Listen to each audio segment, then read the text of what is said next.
Hello, hello, hello, everybody. It is Tuesday. It's Tuesday, and I've always been wondering, do I need to change my intro? Should I try something else? I don't have anything special to say about every single day, and you'd think I would have come up with a new joke than this one every time it's Tuesday. But hello! Hello, Skyla. Vera, thank you for the nearly 4 years is crazy. Thank you. Welcome on in, Pink, Obake, Cyborg, and Drainar. It is Tuesday. So, I've been on a bit of a adventure today. First off, Fritter! I'm back. Did you miss me? Of course we did. So, today, what I ended up getting into was I wanted to do some writing, right? I wanted to write up the backstory for Marlowe for the Fabula Ultima game. But I ended up getting kind of tied up instead in Minecraft stuff. I've been wanting to get back to playing classic, older Minecraft versions, right? Specifically like Beta 1.7.3. And would you believe it? If there's only one mod that I would ever want to have in the game if I was going to play mostly 99% vanilla, it's the ears, horns, wings, and tails mod that lets me have my, imp model with the ears and tail on it. And would you believe it, that's one of the... That mod has backwards compatibility with some of the oldest versions of Minecraft, including also backporting the newer skin layers. So I can have my modern skin in beta Minecraft.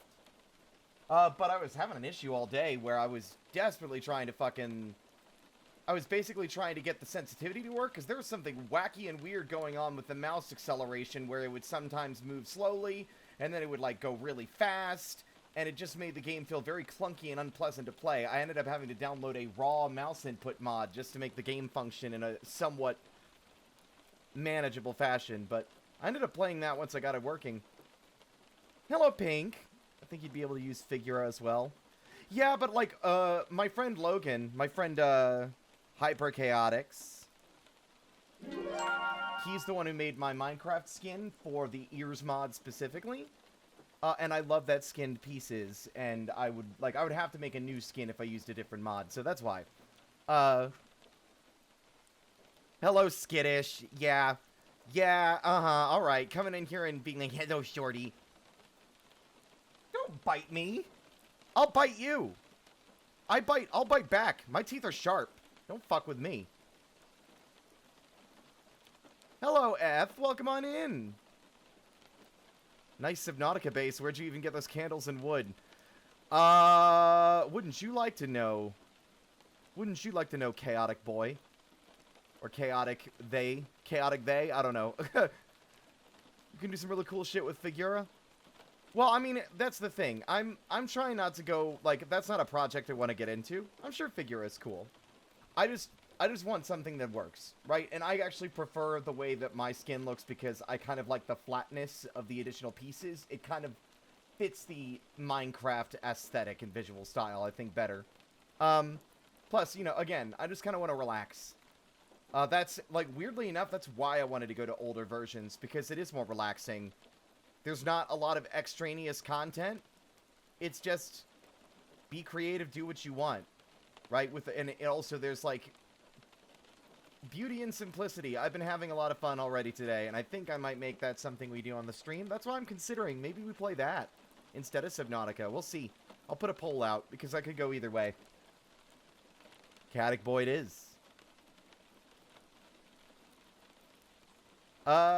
But I would also like to extend a special and additional repeat thank you to you, Lauren. Thank you again for gifting me Subnautica 2. I really appreciate it. Thank you. I updated my drivers today, which was funny. I was actually not updating my drivers for Subnautica. I was actually updating them to see if that might have been the reason Minecraft was acting funny. It was not. Also, goddamn hype train again. This is 2 days in a row. Well, no spoilers. We haven't gotten very far. I've died a few times trying to get silver. I only just got a larger oxygen tank right at the end of stream yesterday. I feel like I should also read the messages aloud like I was doing yesterday. I feel like this game is going to be so much worse for people with thalassophobia compared to the first and second game. I mean, it feels like it already. Like, its opener already, like, really leaned into thalassophobia shit. Like, I'm not... Well, I wouldn't say I have dramatic thalassophobia. I think I have a reasonable fear of deep water, rather than an extremely powerful one, like some friends of mine.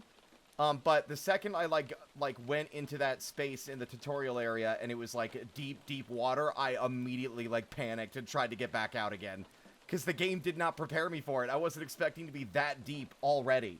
I was like, oh god. Plus, love the game already laying on thick this existential horror. Like Soma, that was its whole fucking conceit. And Subnautica's like, hey, you remember Soma? Yeah, that's our whole deal. Here we go. We're gonna slap you with that right at the start. As like supplemental material. You don't even have to read it if you don't wanna. Jesus. Hello, Vidium.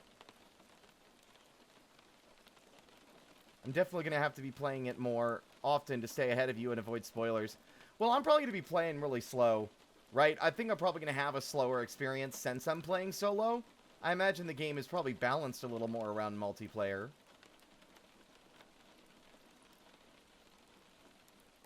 Like in the first game, it eases you in. Ooh, scary ocean. Okay, jump in and see the nice shore. And then the second game goes, okay, into the abyss you go. Really, though. Really, like, got me.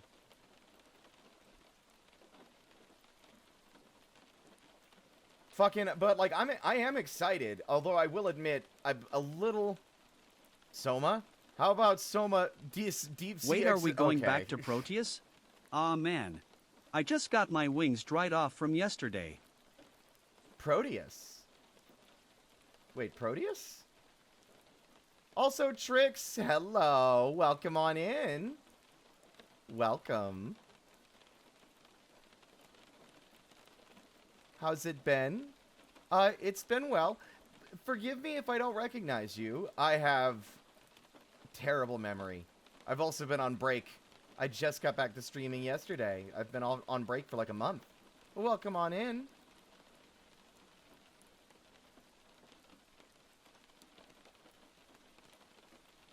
But I've been doing a lot better. I'm doing, like, pretty good today, honestly.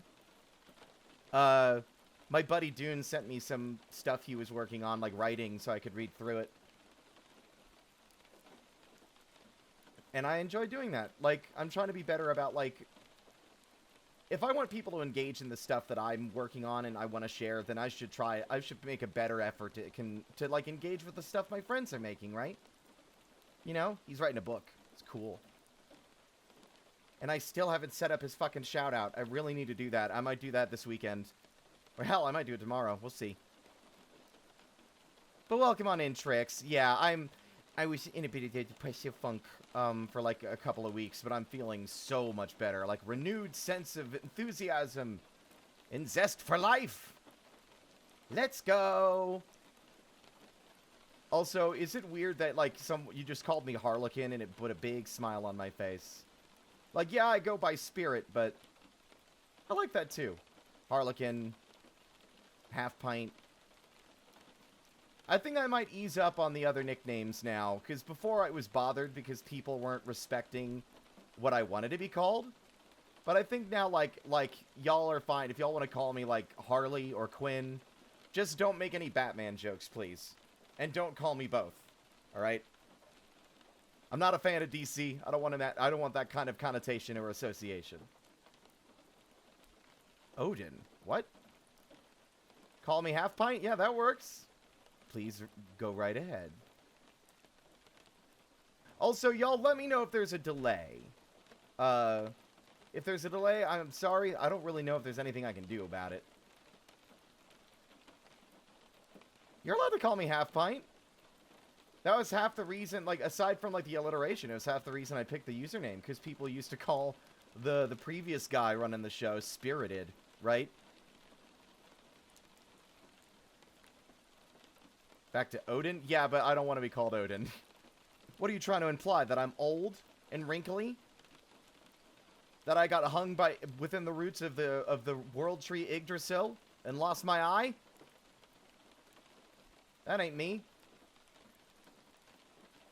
I can't lose my eyes. I need them to be super cute and adorable. I've been learning my cuteness techniques from Puss in Boots.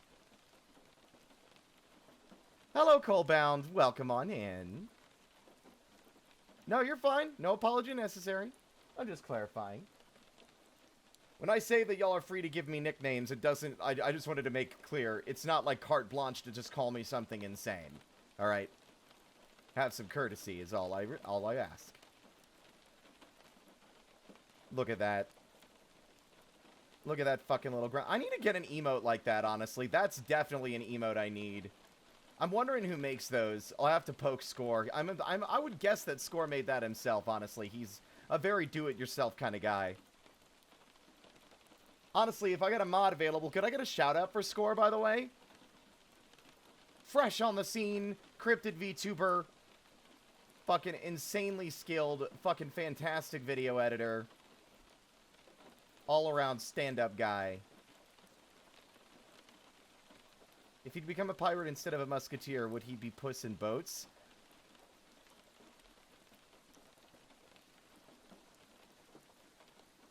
Yes.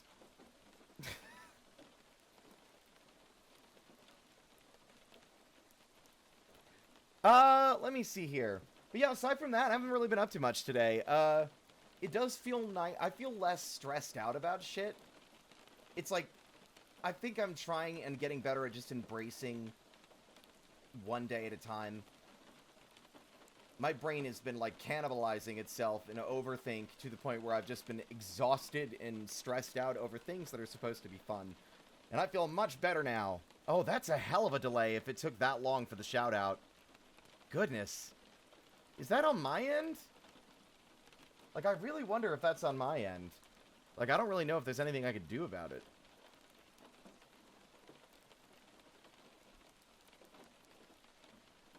If he'd become a proper hand-to-hand fighter, he'd be a Puss in Boots. Yeah, and if he always had excuses, nah, that doesn't work. That doesn't work. I'm bailing on that joke. I'm leaping out of it. I've pulled the ripcord. I'm floating out of it with my little parachute. No, it took that long to figure out if Score had an underscore. Is an underscore for him just like an understudy? So we've got Score, and then you've got his underscore, which is the guy that's studying beneath him to eventually, you know, take over. If he was uncertain, he'd be Puss in Doubts. I don't know if that one works.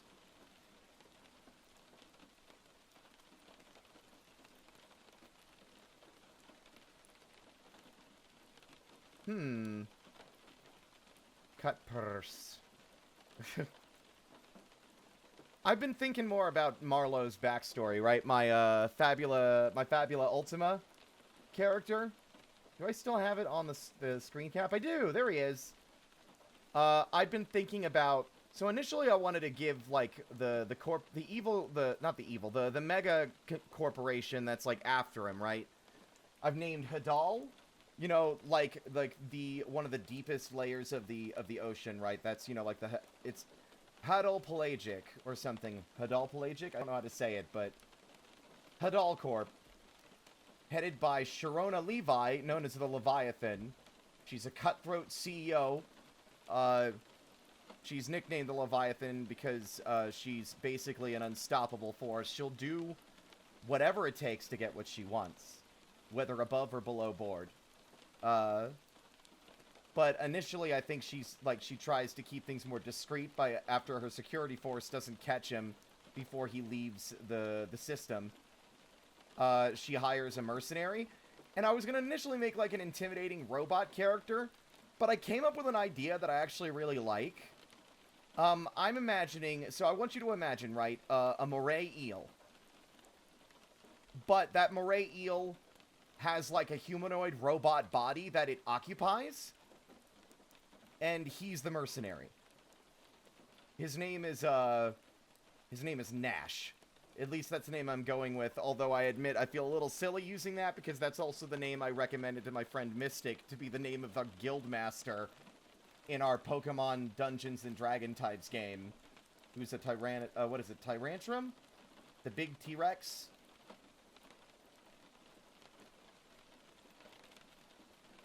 I would love to listen to more, but I gotta go get bullied. Have fun in the sea. Oh yeah, have fun playing with Boo.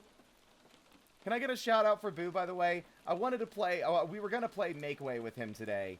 But, normally he starts earlier than this, but I wanted to get to stream. So, and he usually has a lot of guests, and I genuinely do not have my guest screen set up for that many people.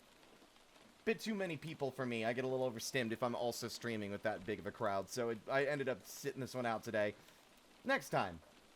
But yeah, wait, why am I asking y'all to do it? I have a special button.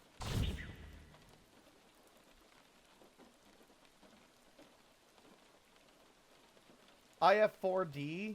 Halfpint-Harlequin, you're under arrest. For what? Pink sold me out for what?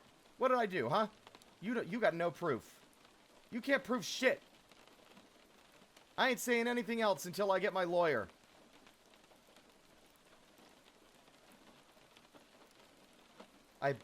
What? Wick is telling me that the spider is my lawyer and he is indisposed right now. Shit. Well, I still say nothing. I didn't pay the nuggy tax. Are you spying on me? How did you know I had KFC chicken nuggets today? Where are you, who's your informant? Where are you getting this information from? Welcome on in.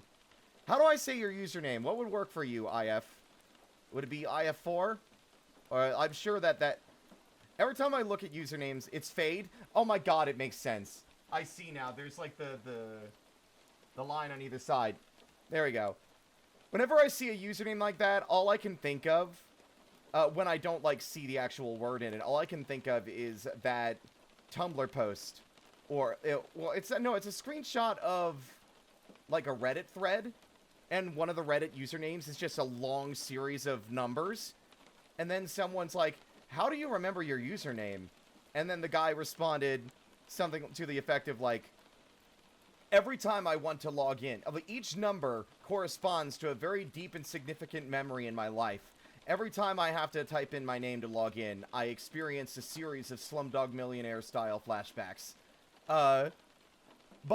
Then someone went and solved the mystery and realized it was like a replacement cipher and the name was just Harlem Shake or something. But every time I see a name that's just numbers, that's what I think about. Hey, Score.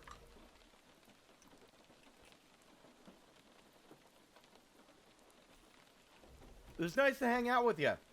Hopefully it was obvious that I was playing it up and wasn't actually upset about whether I was invited or not. I know I got a bit intense about it, but it was fine. It's fine. I know I wasn't being, snubbed. You get any more work done, on your Firewatch tower today?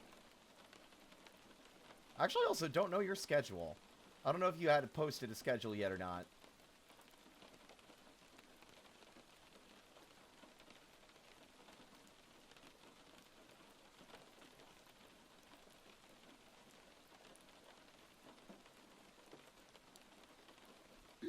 Scoozy me. I just came home, so my usual short stream days it's Wednesday. So I'm assuming then your days are like, I'll stream if I have time, but I'm guaranteed streams are Wednesday. Every other day is dependent on time. Yeah, okay, gotcha. Makes sense. I'm actually wondering if I want to keep posting stream schedules, right? I feel like I should kind of maybe embrace the laissez-faire way that, Kazi does it, where it's just whatever he feels like that day. Because I feel like whenever I make a schedule, I feel like I'm, obligated now to follow through with it, even if I don't want to play it the day of. Although I feel bad abandoning that habit, I suppose, because then it suddenly feels like, making a schedule every week felt like a routine thing, I suppose.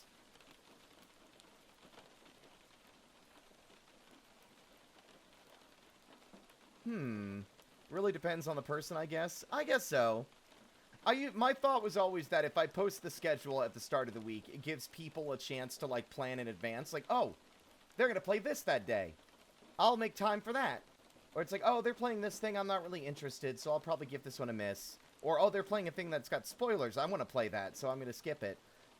But then I feel like that also, it's like a double-edged sword. If I end up changing what I wanted to play that day from what was on the schedule without much warning, then the people that might have actually attended, if the game, like, you know, the people who would have, like, attended if the game was something different wouldn't know, and if those who come in wanted the other game and didn't get it, they might not want to stick around. You know, it's weird.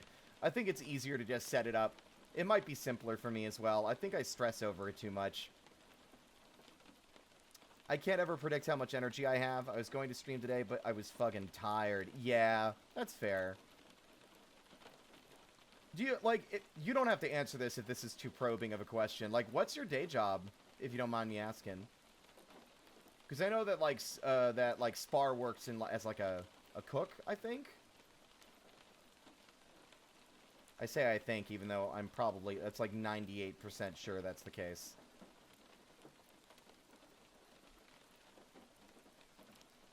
Kicking my little leggies.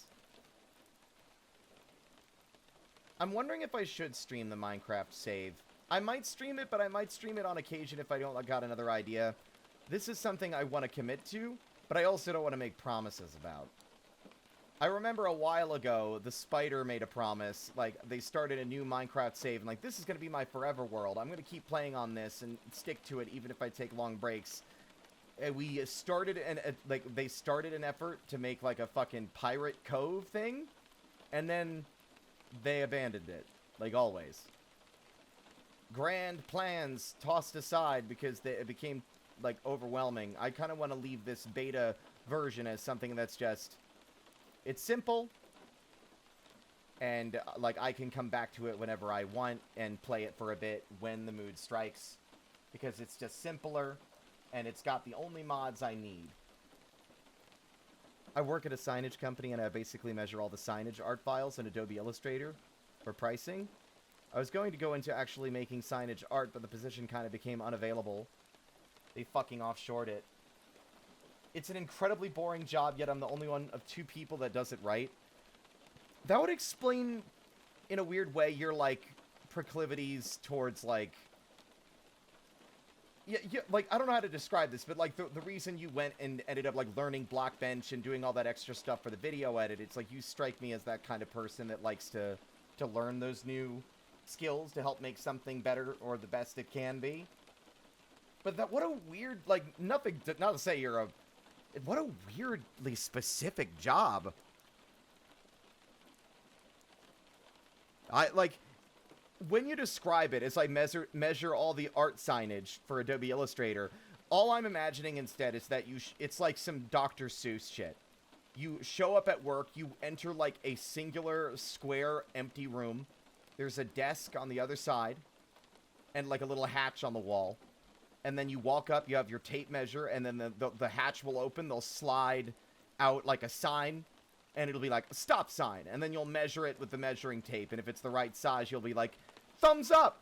And press, like, the check button. There's, like, a button for approve and a button for deny. If it's approved, a claw comes down and takes it away.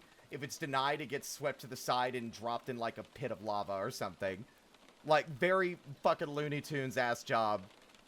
When you imagine it, like, that's how much I know about the general, like, civilian workforce.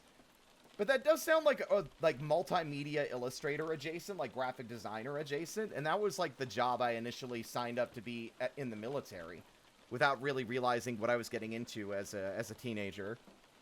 Job didn't work out. The classes were putting me to sleep. I was stressed, and I ended up getting forcibly reclassed to do radio repair, which I also never did. There goes the dog again. Yip, yip, bark, bark. Yip, yip, yarp. Yerbity, yup, yarp, yarp, yarp. Ding dang dogs. Always barking. Score. Signage design is my passion. Oh, yeah, see, now we need to get an edit where the frog is replaced with, like, a little scrungly score.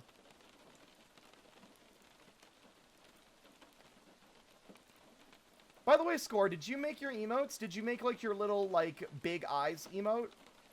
Because I'd love to, like, because if you did, I'd love to maybe get one like that of Ardwin. That's another emote I think that would fit really well for the stream. Then again, I might be able to make it myself. I just don't know if you had a template you used. It might be better to make it myself, honestly. I haven't done... I need a reason to draw more. I should make more of my own emotes. It's just really hard for me to make a readable emote at such small sizes.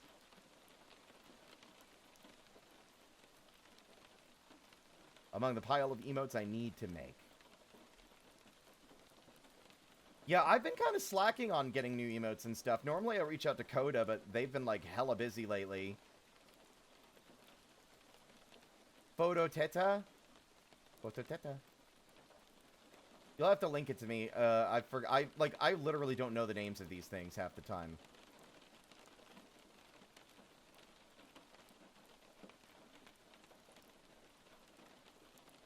Let's see.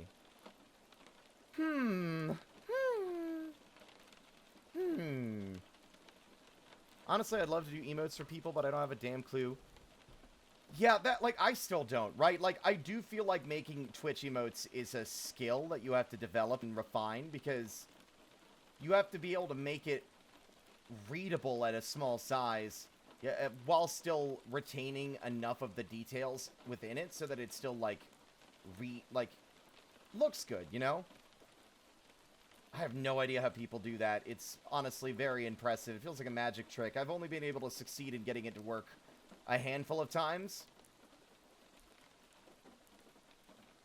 I'm honestly surprised. Like, the Arrive emote that we have was meant to be temporary, and it was kind of something I just threw together after attempting to draw me in terminal montage style. But it just kind of kept... I just decided to keep it.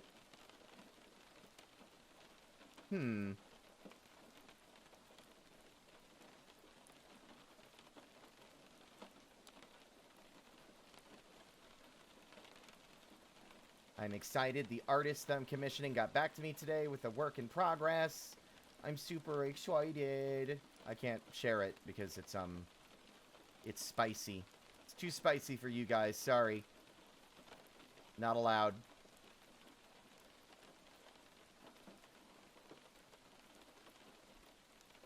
Huh? What's wrong, Trix? Wait. Well, my bad. Shall I call you Halfpint instead? Wait. What are you talking about? Did I correct you or something? Are we delayed?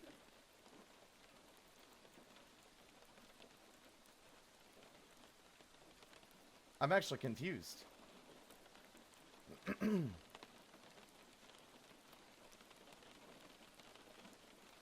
can call me Spirit, you can call me Halfpint, you can call me Harley. You can call me Quinn. But you can't call me Harley Quinn or I'll kick your ass.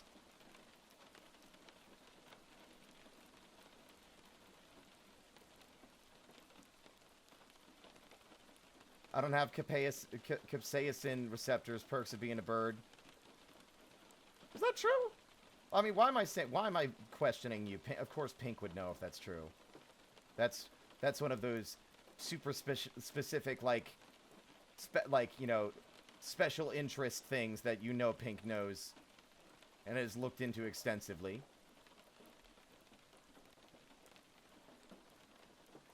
All I'm thinking of is the Bitsy bit from Evantress, where it's, I can't, like, well, what is it? Because reptiles aren't capable of tasting capsaicin. I don't know what I'm saying. Is that true? Yeah. It's a co-evolution thing. Yeah, because birds eat, like, the seeds and stuff, right? So they just develop alongside the vegetable as it, like, attempts to defend itself by making itself spicier. But yeah, Trix, I'm not sure if you're delayed or not. But yeah, the naming's fine. Like, if I have an issue with the nickname, I'll let you know. Don't you worry.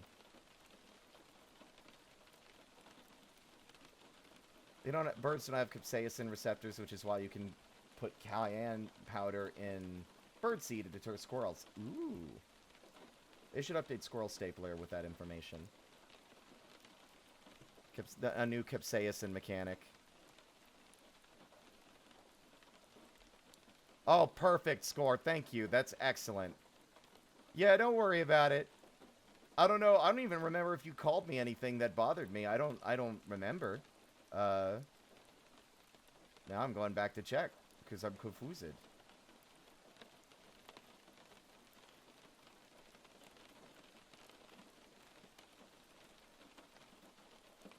Yeah, I don't remember, but you're fine. Yeah.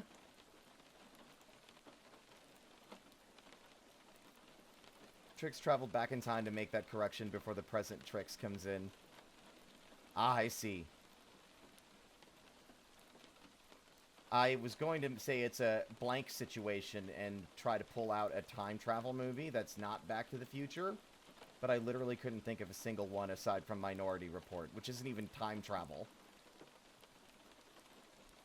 Coat yourself in chili powder to keep the big squirrels from attacking you. Yeah, that probably works. You could get the extra bad ending by covering your wife in capsaicin, since they're just like... That'd be bad. You know how you get salt in a wound and it stings? Could you imagine? Owie. Tenant? I've never seen Tenant.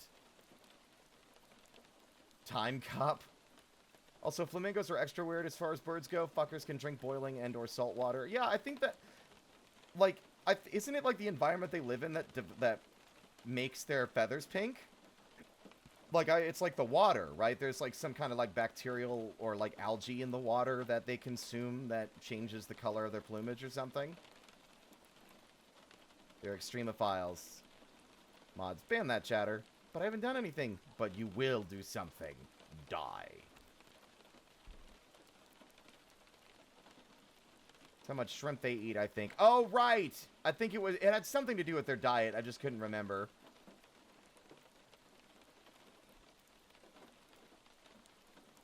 Makes sense to me. I'm not a biologist.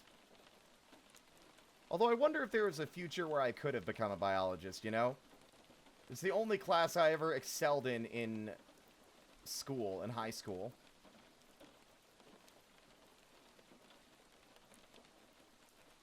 I had the highest GPA of everyone in my class, and additionally,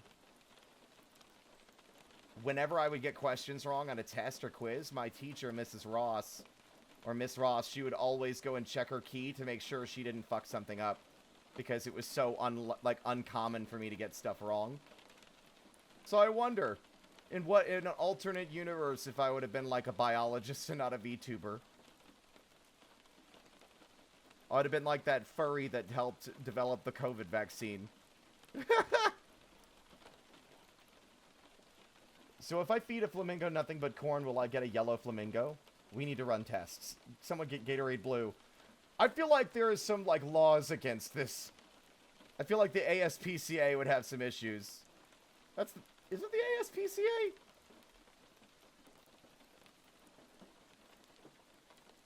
Their Latin name is why I made my Sona what it is. Oh.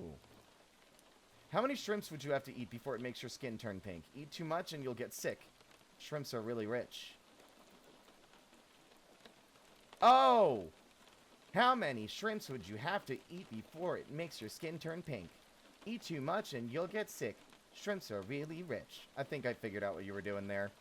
After I finished reading and I'm like, wait a second. Who says you can't be both? Well, I've kind of passed the educational threshold where it's not exceedingly hard to learn new things for me. Even things I want to learn. You know, when your brain is still developing as a teenager, it's a lot easier to, like, learn new things and internalize new information.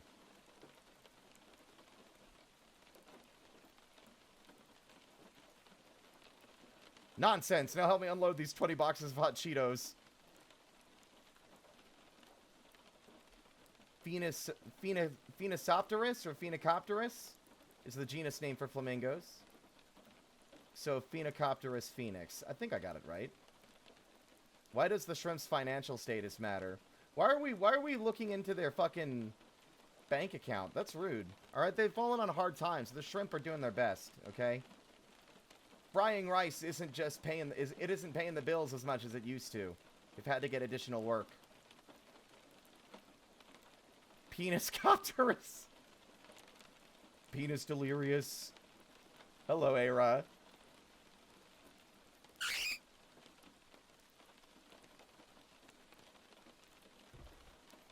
The shrimp economy is not what it used to be. Hey, Ara, I don't have a schedule planned. Do you want to play Dome Keeper on Thursday?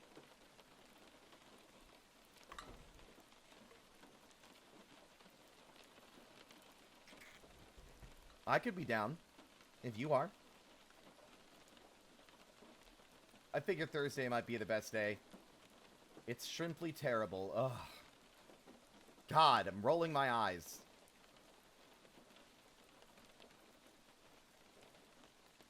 Ba ba ba da ba da ba ba da ba da ba da ba da ba ba da ba ba da ba ba ba ba da ba da.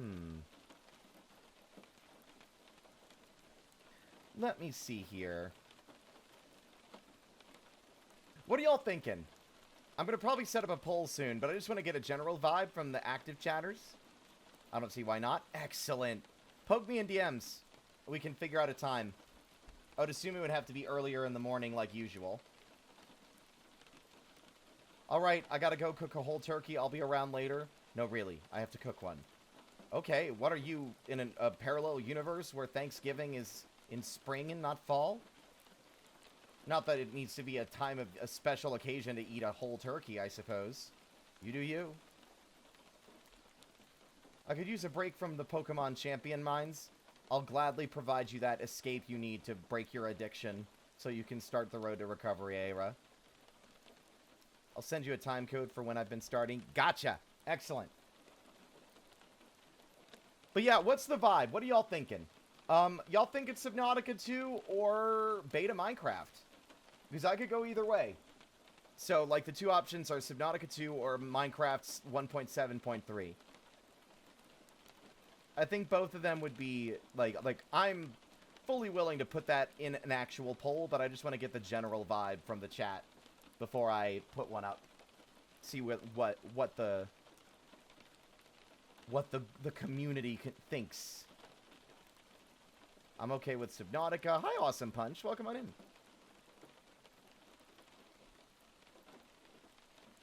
Subnautica 2 because of the category. Yeah, I think we'll probably do that. I did already promise it and put it in the title. But, we'll see. If, like, we might, like, play that for a bit, and if it starts to, like, grate, or I need a break because it's a stressful game, then maybe we'll hop over to Minecraft to chill for the second half. We'll see. You see how quickly I folded like a wet paper towel, by the way? One person said, Subnautica 2 because of the category, and I was like, oh shit, you know what? You're so fucking right. I'm really sorry. I'm not upset, by the way. I just think it's funny how quickly I was like, no, you're so right. I'm gonna do that. Hello, Shadow. Thank you for the sub.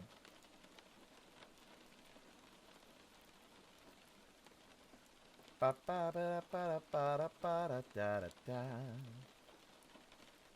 want to do more art on stream as well. Even if it's just like doodles. Something I'm trying to work on right now, and it's part of the reason I think that I realized I still wasn't ready to come back like a month ago. Y'all remember, I was getting hung up on a quiet chat. One of the things I'm trying to be better about is not letting that get to me. And I want the stream to be like my practice environment for just letting things be and having fun and not worrying about that kind of shit. OCD demands constant reassurance. The monster must be fed, lest it starve. Feeding it only encourages its behavior. You must ignore it. It's the only way that you can overcome it. I'm cool with either. I'm just happy to be here. Well, thank you.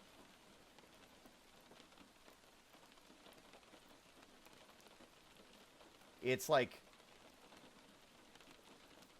I don't know if I told this story on stream or not, but I watched a TED Talk about OCD. And while mine isn't nearly as bad, it was a woman talking about her daughter who has extremely severe OCD, and that their daughter had driven home from work and after being home for about an hour, or maybe even a couple hours, I think, her OCD, she had worked herself into mental anguish, having convinced herself that she had run someone over on the way home, right?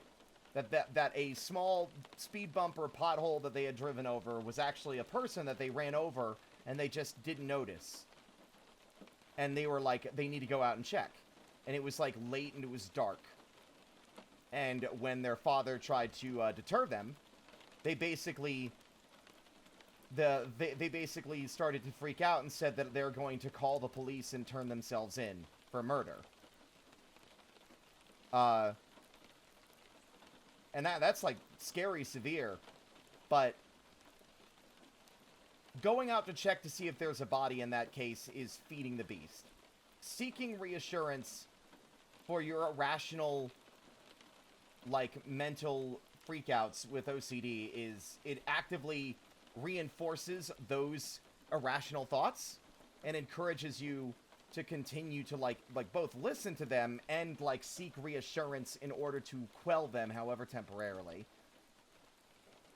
For me, it's less of like real things like that, right? I mean, I obviously don't have a car, but just like, oh, my friends are mad at me. Or, oh, like, even if I had, like last night as an example, I hung out with Tech and Skelly and Score on their server. And, not on their server, on stream. And I was being, like, you know, boisterous and loud like I always am. And there was never an indication there was a problem or anyone was upset with me. And then once the stream was over and the call was over, my brain really wanted to convince me that I had done something to upset somebody and that I had been a nuisance, or that people would be upset with me for my demeanor, and I had to shut that shit down. It's like my OCD tends to manifest as thought loops and like mental compulsions. It's generally seeking reassurance from people around me that I'm not a burden or a problem, you know? And it can be hard sometimes to just let those thoughts go when you've had experience with people not telling you when they have an issue, and just letting it build up and be a problem that you don't know exists. But I'm trying to be better about that, right? I'm working towards just accepting that, you know, either, like, my friends, I trust them and they will tell me if there's a problem. And also acknowledging and internalizing that if they don't tell me there's a problem when there is one, at that point, it ain't my fucking fault. It ain't my problem. If you're not telling me there's an issue, I have no way of knowing and no way of being able to fix it. So at that point, it's a you issue, not a me issue. You know? So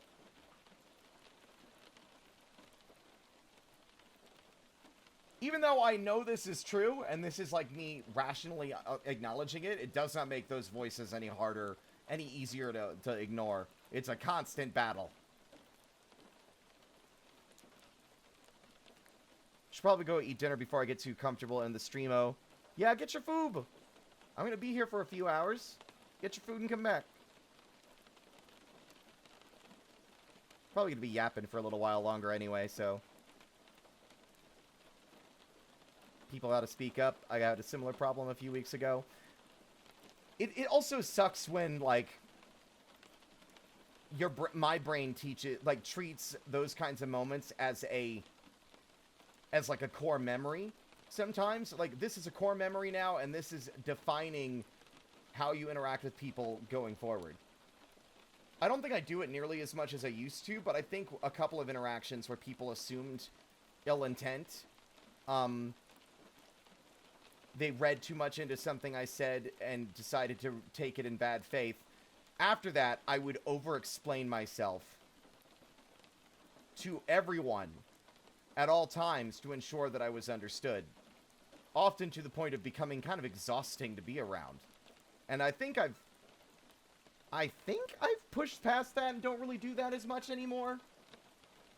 But yeah, like my brain just decides, oh, that's another modifier on our how do we interact and talk to people so that they don't hate us and throw us in the trash. Like, it's nice. to it's gonna be nice to just start being me and not feeling guilty for someone else's hang-ups that they don't want to share. If it's their problem and they get upset with me, fuck them. I can't change if you don't tell me what's wrong. Yeah, it's autism. It's because I'm also autistic. I'm also on the spectrum. Y'all might not have known that, but I'm high-functioning. I'm a high-functioning autistic.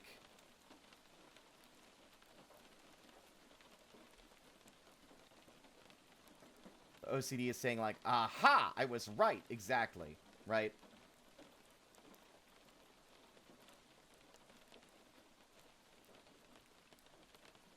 I need to stop feeling guilty for being who I am.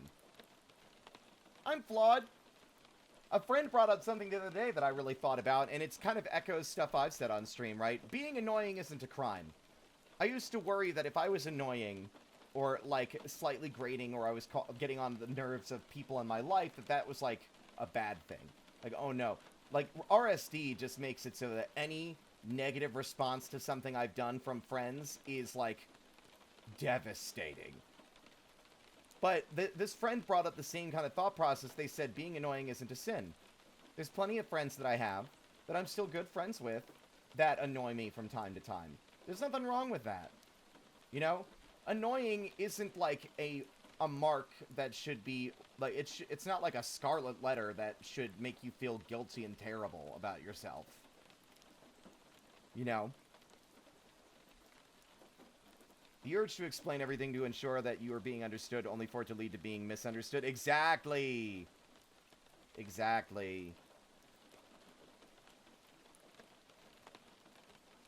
Every year, every encounter is an opportunity to learn and grow.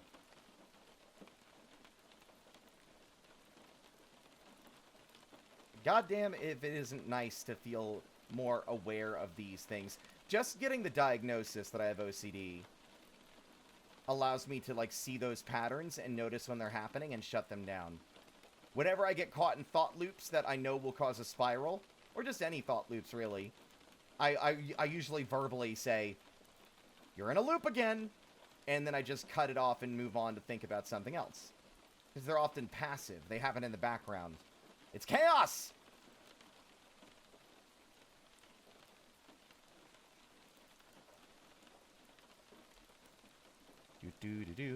My friend has sent me a DM. Ooh, perfect. That works out great for me. Ayra, if you're still there, sounds good. I haven't played the game in ages, so I'm probably going to need to fucking refresh my memory on the controls before then, though.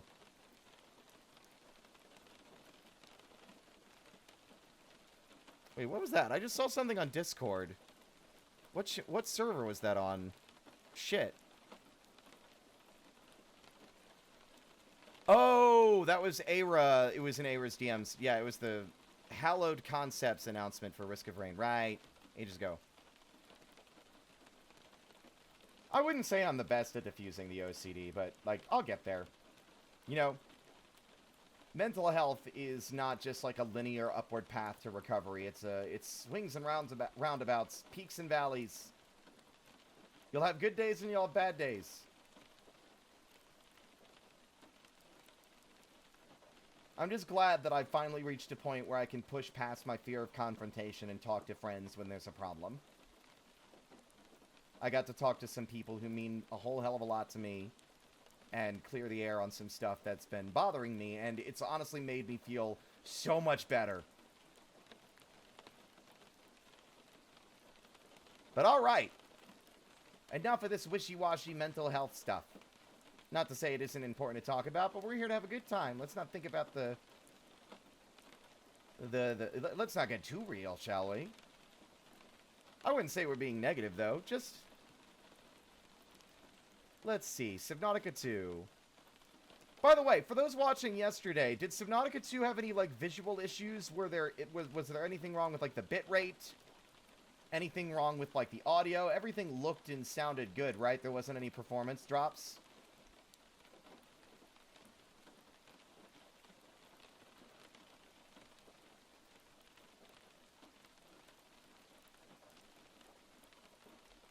I feel like someone would have told me, but I know you motherfuckers. I remember when I streamed fucking Easy Delivery Co. and for like 35, like what was it, like several hours or like the first 45 minutes of the stream, something like that. The game had no audio whatsoever and no one said a word. I remember that. Pepperidge Farm always remembers. Who's that? I don't know who Pepperidge Farm is. Petridge? Petridge? Petrib? Werbs. I did hear you and cool. I'll be lurking so I can stay unspoiled. No worries, Aira. I'll be lurking so I can stay unspoiled until I can pick it up. Awesome. I didn't notice anything, though my internet was iffy yesterday, so I don't know if I could have noticed. Well, I know what Pepperidge Farm is. I was just, like, making a joke about why I said that. Like, I know it was a commercial. We're all invested in being in the bed of the truck. I guess... Oh, right. Yeah, I guess so. I'm actually wondering... I don't think he's going to have time for it, though. Like, my initial intent was to play Subnautica solo... distinctly because, like, I think the game's better experience that way. But I'm wondering... Y'all think Kazi would be interested in playing Subnautica 2 multiplayer with me? I don't think there would be any harm in poking him to ask. Worst he can say is no. You know what? Fuck it. I'm gonna poke him. I mean, obviously, this kind of short notice is not viable. Like, he would not be able to just do it abruptly today. But,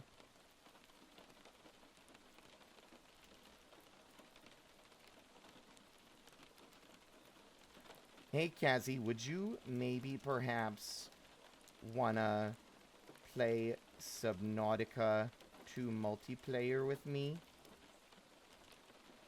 And then I'm gonna do the poke emote. Finger pokes. Please. I'm asking ever so nicely, ever so sweetly. Please.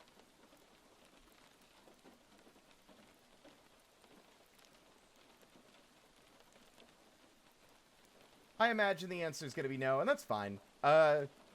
Again, spontaneous. Kazi. What's funny is that I realize Kazi's both spontaneous and, like, schedule-oriented. Like, he kind of just goes on his whims, but he also tends to plan collaborations in advance.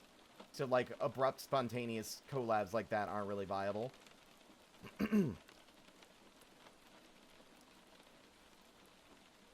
He's been open to doing games with you for a while anyway. I mean, of course he has, but it's more like scheduling, especially he just got back from Foix. I mean, I'd probably still be tired at several days after returning from a convention. After wearing a fucking sock on my head and a fursuit head. And a fursuit.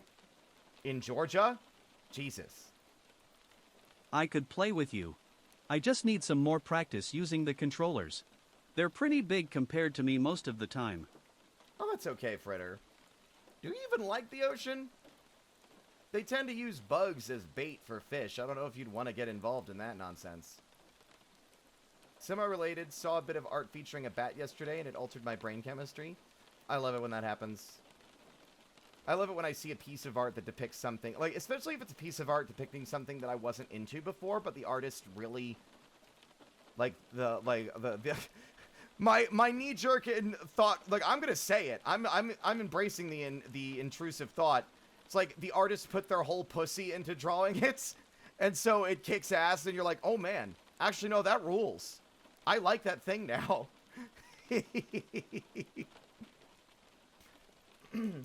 The hotel was pretty well air-conditioned, especially the rave room where he spent most of the time. That does not surprise me.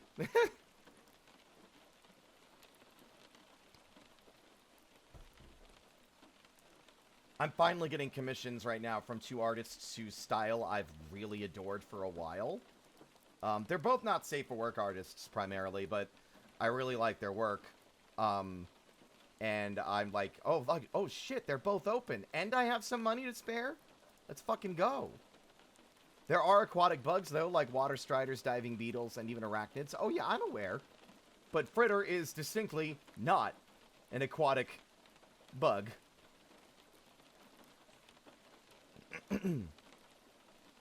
Considering how big the things are that live to attack you in the Subnautica games, I doubt even a bucket of insects would be able to feed said things.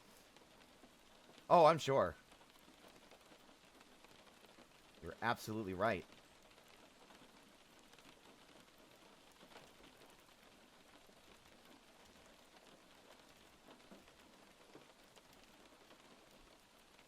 Critter is the firefly, not a thermite fly. I just need some warm floaties.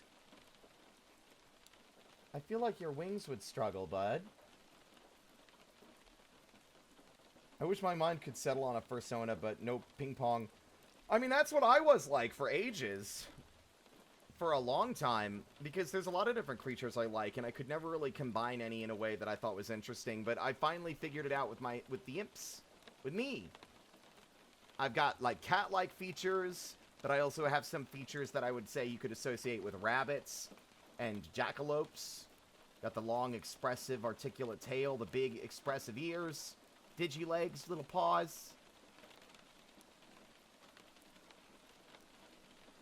Like, the problem was also, like, I would often shift my vibe and what I wanted, and I couldn't really commit to, like, multiple different ones, because some people have multiple sonas, or they're like, what if I'm a shapeshifter? But because transformation is a key aspect in a lot of art and storytelling I like, I didn't really like the idea of having multiple forms or a shapeshifting power, because it kind of takes away from the permanence of a transformation story if you can just shapeshift. But back, delicious turkey in 4 hours. Welcome back.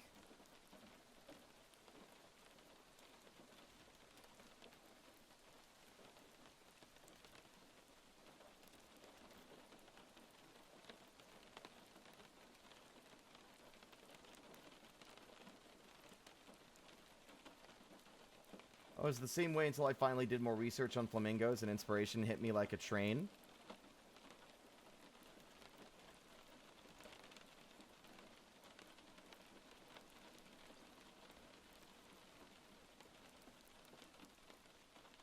I technically have a second Sona, but she kind of ends up left on the shelf a lot. Funnily enough, I could almost argue that I have a lot of Sonas, because whenever I make characters, a lot of times they start as a self-insert. I put myself in their shoes and kind of play out the story in my mind as that character. But then over time, as the story gets more complicated or more developed and fleshed out, they start to deviate from who I am and into their own identity. But, like, Alistair is very much a self-insert.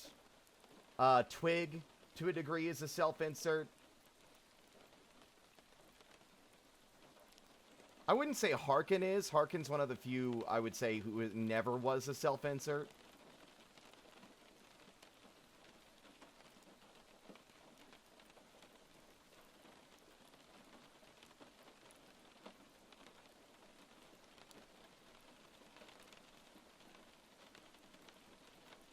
It feels good to know that there are, even if it's a very small number of people, that people still remember and like Harkin. Someday I want to make a short film with him. One day.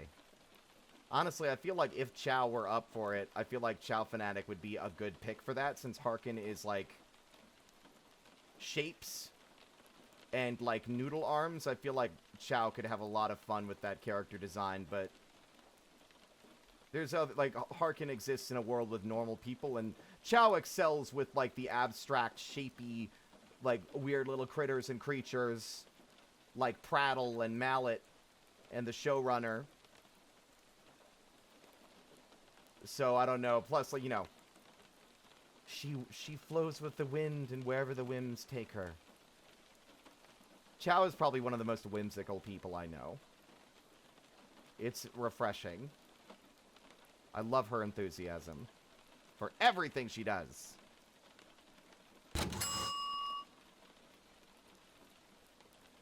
Oh, Harkin from Todomachi Life. I ought to kick your ass. I ought to kick your ass, Score. Were you not there for the story? Were you not there for the backstory, like, dump? Well, that's the thing. Like, I think we talked about this before. Spooky Month with Harkin would be interesting. The thing is that I don't want people, like, I don't want to use Harkin as a character on stream, because then he is then removed from the context of the story that he's supposed to be in and turned into a VTuber character, which is not what I want to do. right? I don't want Harkin to now be associated with the stream and not with his own story, you know? That's why I will never use him for stream content. Like, he'll never be like a persona or a character that's played on stream.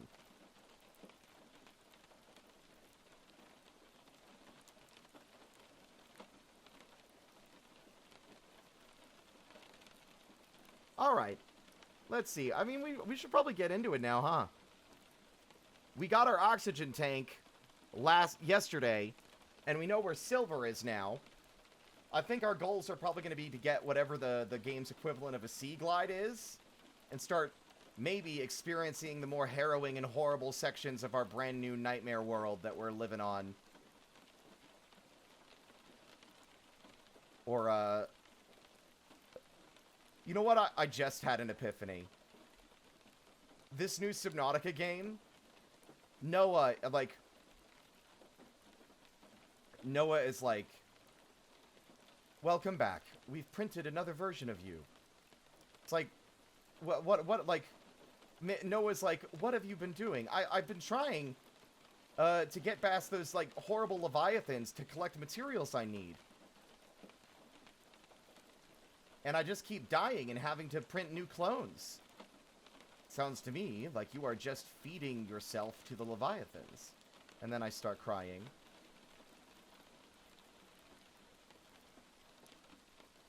Chad, I had to leave early last night. Did you discover a certain thing about the inventory? Not yet.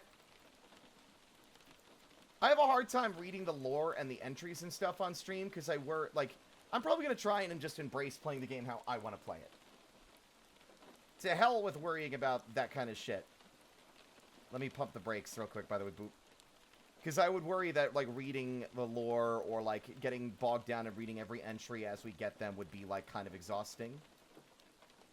No, that was just a side tangent related to me thinking about stuff.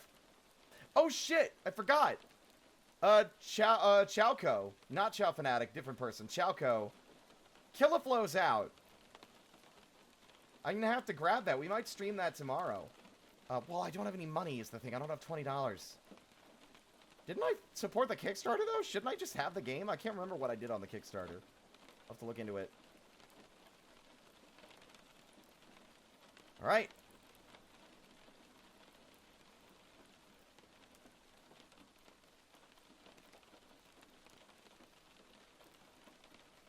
Let me see.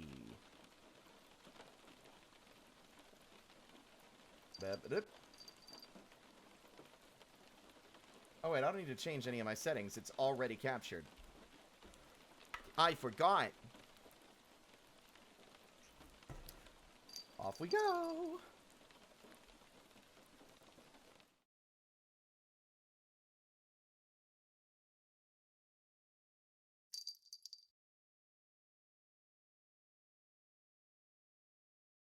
We're going full screen for this one, baby.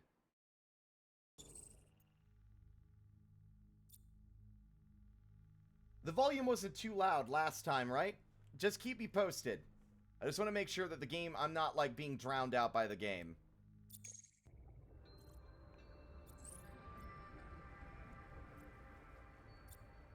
We didn't play for that long, I'm realizing. Did they find any big boys last night? No, actually. Advisor has transmitted an alert. Return to the life pod at your convenience. Hi.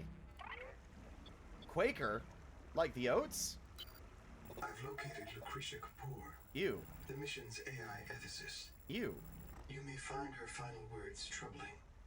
I certainly do. Oh boy. Noah, do not open the Seacocks. Noah? Acknowledge, please. Seacocks? Where?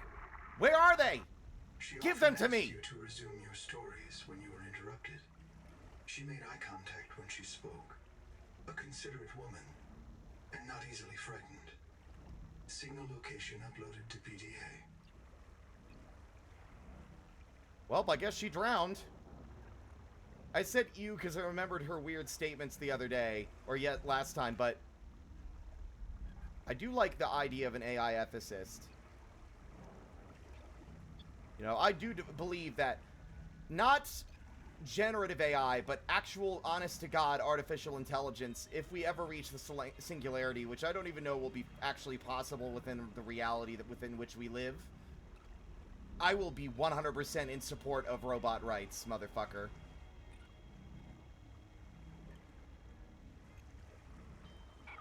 Alright, well, we got another life pod. Wasn't there the one... I don't remember. It don't matter. Let's see. Let me try and focus a little bit better than last time on some of the stuff we can make. We've got grease, wiring kit, which... Why can't I make this? Requires fully functional fabricator. Okay. We're probably going to need to find the builder part so we can make an actual base with its own fabricator. I am sick of these dogs, though. I'm sick of not being able to even just talk inside my own apartment in a normal inside voice without the outside dogs screaming their goddamn heads off.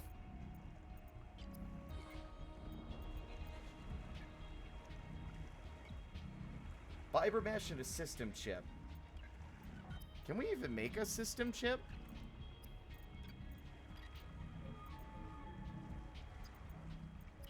It does not appear to be the case. I am about to die of thirst, though.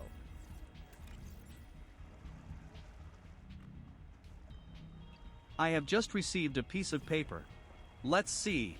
Seacocks are hull-mounted marine valves that control water entering or exiting the boat through a through-hull fitting.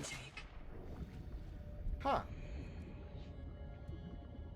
What a misleading name. My disappointment is immeasurable and my day is completely ruined. Dehydration. If I wanted your input, I'd give it to you.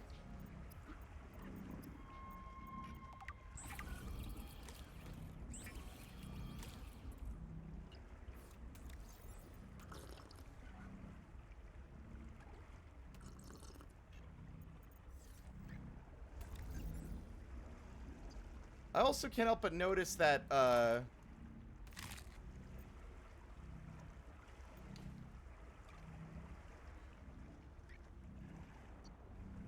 I delusional? Now I'm starting to wonder if I'm even hearing barking at all.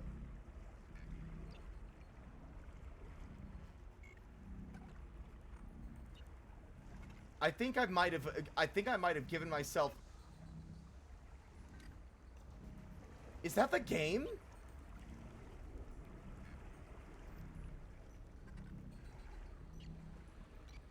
Wait for it. Right there. It's gone. There's like what sounds like the faint phantom sound of like barking of some kind. Maybe I am crazy. I might be crazy.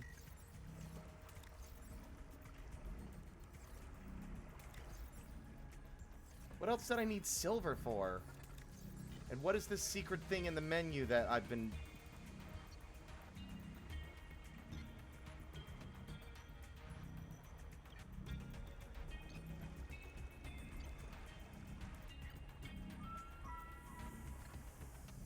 Dogs and water planets? Sounds normal to me. Oh, trust me, I'm aware. I accidentally started a 2-hour bird talk in one of Cassie's streams by mentioning the Andean cock of the rock, and he said he hates the color orange. He doesn't like orange? I didn't know that.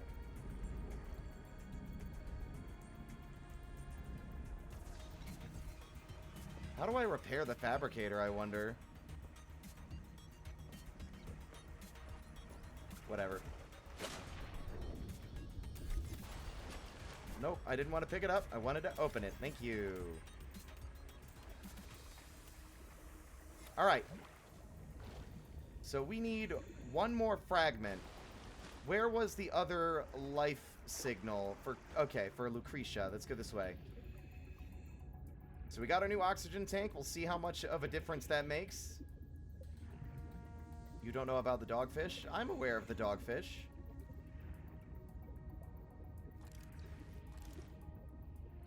How dare you assume I don't know anything about the dogfish? I'm starting to think you don't know what a dogfish is. Someone doth to protest too much. Hello? Anybody home? We've already been in this one. 30 seconds.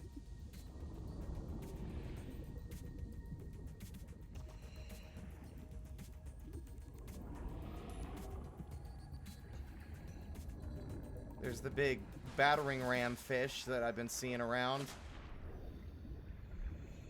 I just need one more of these. Like, knowing my luck, I'm still gonna need, like, a special... Okay. The better fucking fabricator in order to actually make the thing. Ow! What now? Ooh! Building a processor and Excellent. power supply will unlock new fabricator recipes, but the added mass would sink your life pod. A standalone habitat is the next step on your mission. Well, there we go. Let me surface real quick and see. Databank blueprints.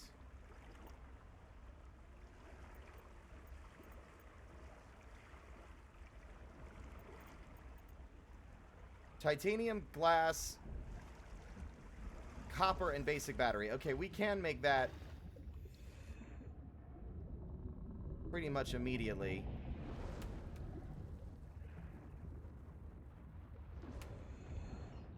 I wonder why they got rid of the, like, the Resident Evil style, like, inventory size management. You know, where, like, different things had different, like, took up different amounts of space. Maybe they sacrificed that for better, like, for, like, streamlining it. Maybe it's for multiplayer reasons, but I don't see why it would, like, that would have any negative or positive impact on multiplayer. Italian word for shark is pescacane, literally translated dogfish. Huh. I didn't know that. You learn something new every day.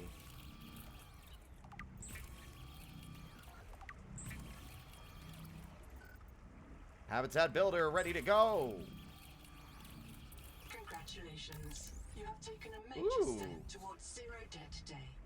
As a platform for systems like the processor and scanner station, a habitat is a vital investment in your future. A habitat can also be an emotional anchor, proof that you've built something to last. Remember, it's easier to replace a body than a base. Alright, let's pick somewhere to build this thing. Interior, exterior, utility, furniture, decor. Do we even have, like, a I guess we start with corridors, huh? We don't have a lot of space. I guess I'll just build something here. Like, we don't know this world yet. We don't know the top 10 optimal locations to build your base in Subnautica 2.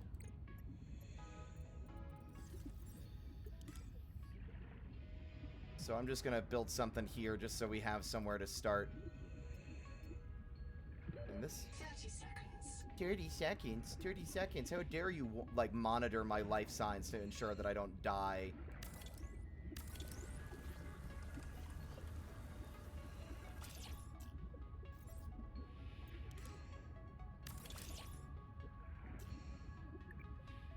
Okay, that's... Oxygen.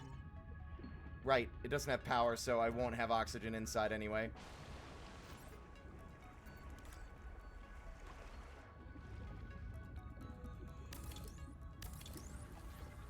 That looks nice.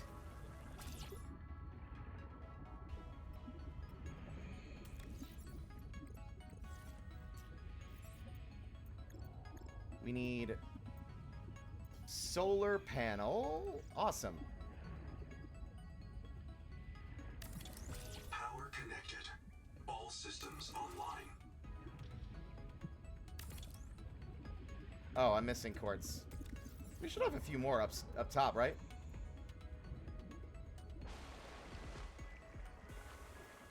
They're leaning in hard to that sort of dark humor of the PDA and the existential horror of these worlds.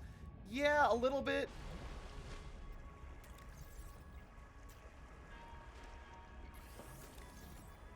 Okay, yeah, we are out of quartz.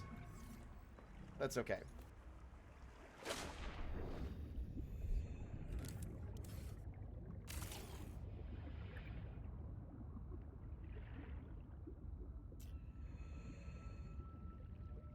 Enter move mode? How do I enter? Oh, right! I'm in! Forgot, it's a very simple hatch now. Alright, interior facilities, wall locker, and fabricator. We need copper and quartz still. But, I can make a wall locker. And, chat, oh my god. Oh my god, my OCD is, it's free. I'm free. I don't have to worry about fucking painstakingly aligning things anymore. They have snapped a grid. They have snapped a grid. Oh my god. Welcome on in, by the way, Alexander. Let me move my mic a bit. It's a bit far away. The story of Subnautica 2 has been really fun so far. I get a lot of Eclipse phase vibes. The TTRPG really likes messing with ideas of being able to come back and messing with your memories. Horrifying stuff.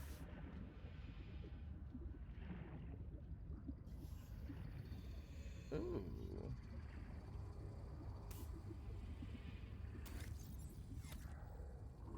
Ooh!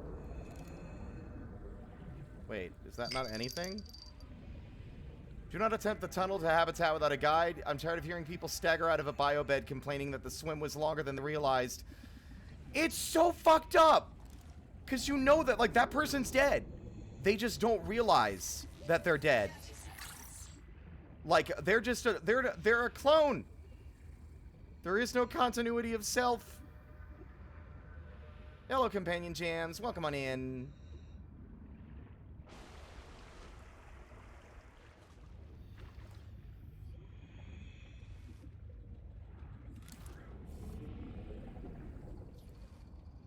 So there's a habitat in the tunnels or something.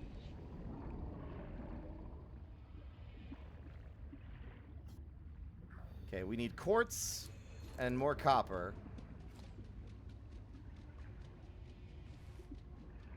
I sense existential dread in this Subnautica 2. Ooh.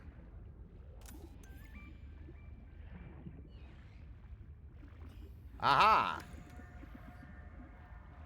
I remember what the game told me about where I could find it.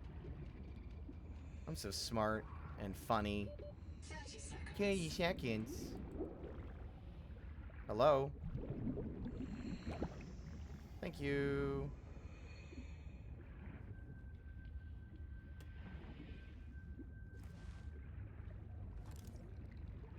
I'm starting to think I should have made a flashlight actually now. But look at how pretty this area is. I like this biome up ahead. With like the glowy sea anemones. They look super cool. Caution. You have entered a viral bloom. 30 seconds and the seawater is dead. The ocean is blighted. Gather scans and return with appropriate treatment equipment. The ocean, the sea, it's blighted? Hi. I thought for a moment that I was gonna like get hurt or something if I went in the zone, so everything in here is... Deploy flares and withdraw. Oh! Parasite? Who said what? Someone just yelled at me. I just got like a spooky alien voice. Okay. There's parasites. Noted. Horrible.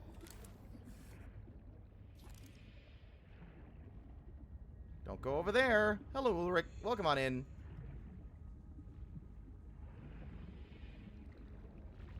Sonic Resonator.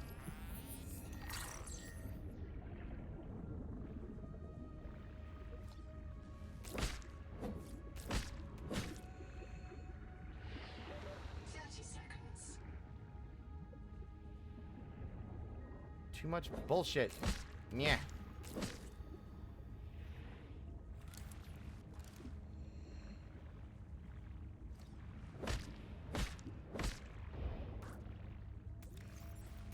Ooh. Oxygen. I didn't mean to do that, but I might drown. Nah, we'll be fine. We're good. We're good. Buh! Whenever he is in the water is killing all other microbial life. Something's fucked up. Inventory full. Okay. I heard a voice. Did y'all fucking hear that? It didn't get a fucking subtitle. I heard a voice. I'm not crazy.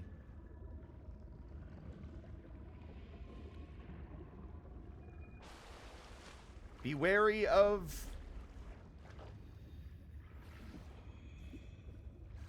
I forgot what I was saying.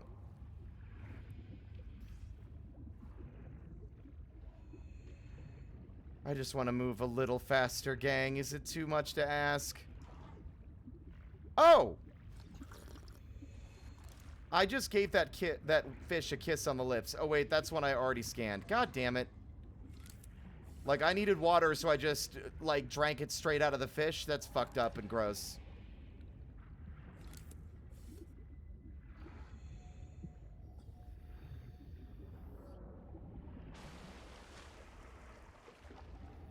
Alright, well, let's go and drop our shit off and maybe make the fabricator. Because we can't make our new toy anyway without it. Once we, like, get all the pieces.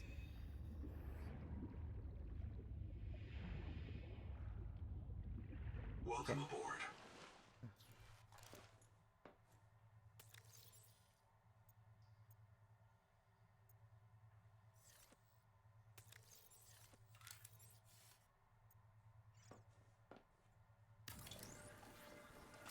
Ta-da!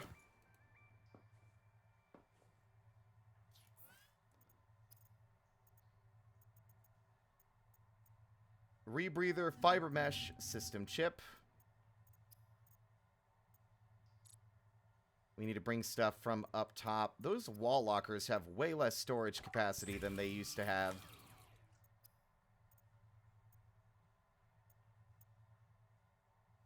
How do you make strong acid, I wonder?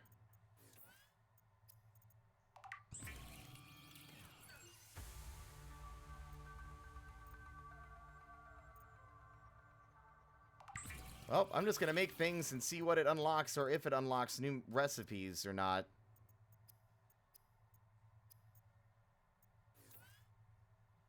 Oop, God damn it. I keep accidentally exiting the menu. Standard air tank. Yeah, it's not showing system chip, which makes me assume that's either a thing you have to find or something we don't yet have the recipe to craft yet because we haven't made all the necessary parts. I bet you once we make the wiring kit. Movie night with a friend. Gotta hop out. See you later, Pink. Enjoy your movie.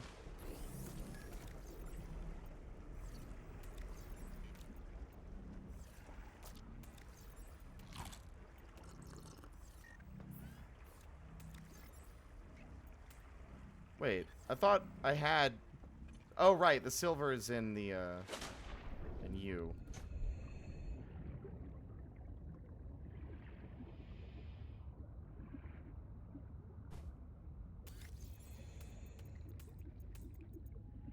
God, that inventory size is paltry.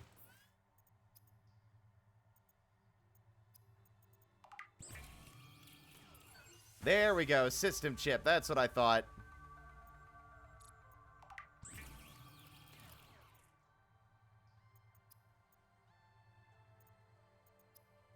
Now, strong acid.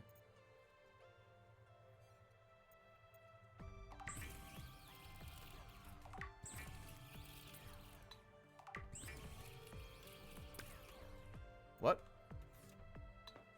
I love the way it just flew out of the fucking inventory. I also can't help but notice that the game lets you craft from inside the crafting stations.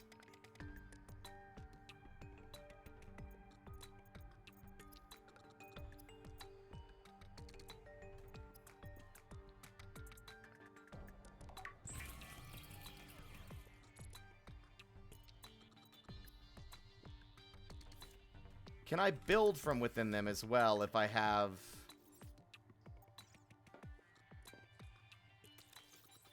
Yep. If the materials are in the system, then it'll let me do it. All right.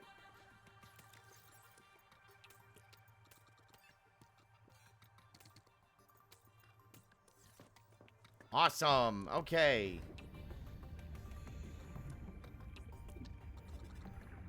Let's go catch a bunch of little water boys. So we're like re-upped on hydration. Crafting from storage is huge. Finally, the crafting games are figuring out that the single most common mod people install is craft from storage. It's just like, it's common sense. I don't want to have to constantly run back to the chest because I forgot a key item that I needed to craft the thing. Ow! Fuck me running, dude. Oh, that's pulling down instead of pushing up, I just noticed. 30 seconds, 30 seconds, 30 seconds, baby, 30 seconds to Mars. It's my favorite pop punk band from the mid-2000s. Like, we get it. You had a Zune. And they played The Kill. It just came as default as one of the music videos on the fucking device. You don't need to make it your whole personality. Ah! Relax, asshole. Come at me, I dare you.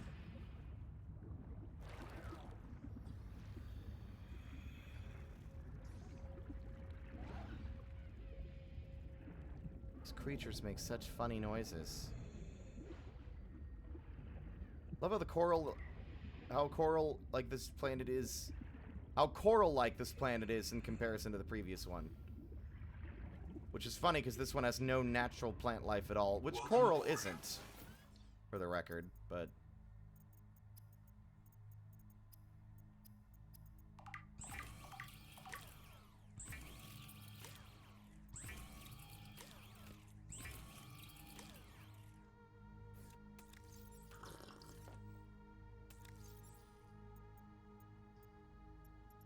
Blueprints, signals, logs, databank.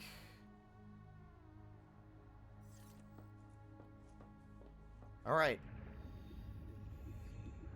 Now, I guess we go exploring a little bit. We've got the better oxygen tank. It's not much, but I think we should investigate that signal now.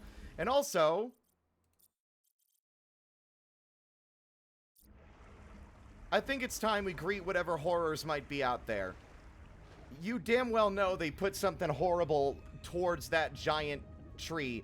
Although, I bet you that might be part of the viral shit, right? Maybe everything over here is, like, infected.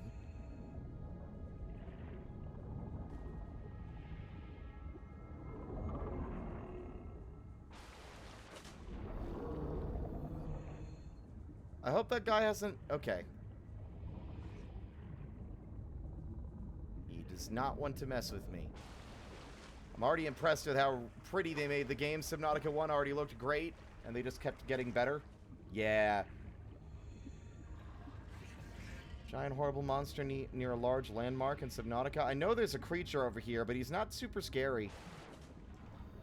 A mild inconvenience.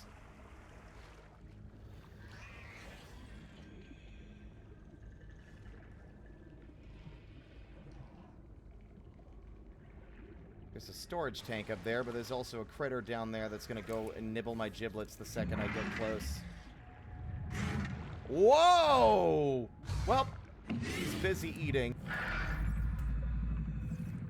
Okay. Well, he was busy eating, but now he's not.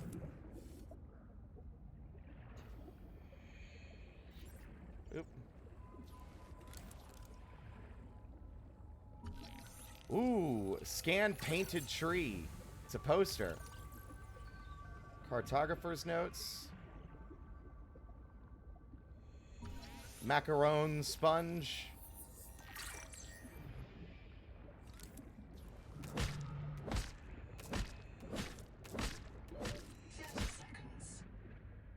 Okay, we came in this way.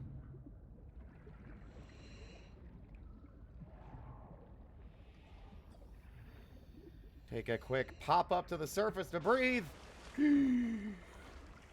Back down we go.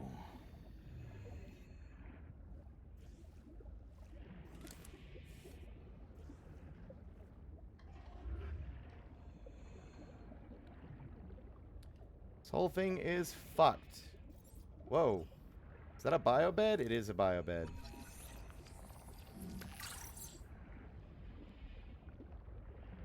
Yeah, there's a freaky poster. But I don't know if there's much else in here of note. The black box wasn't where I thought it would be, either.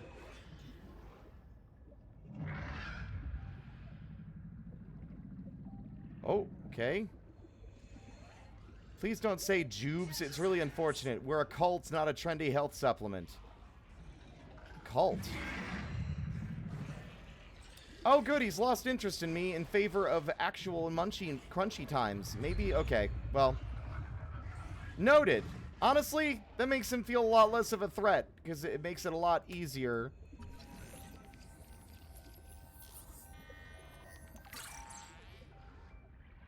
To, like, deal with him, because now I know what his deal is and how he behaves. He'll prioritize actual sea life over me.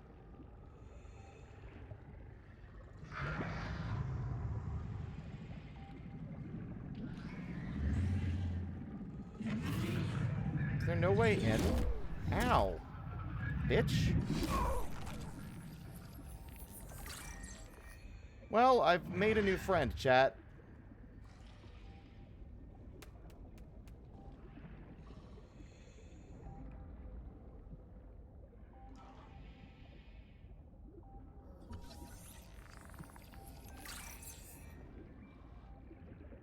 Well, I can scan through the wall, but I don't see any other way in. Room unlocked! Okay. 30 seconds.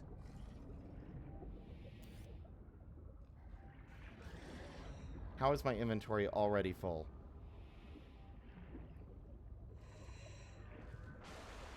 Them mentioning that they're a cult is a bit weird, though, isn't it?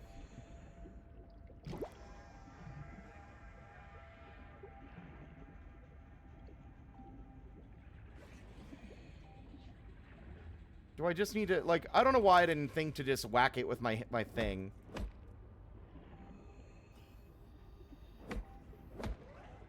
Open, damn you!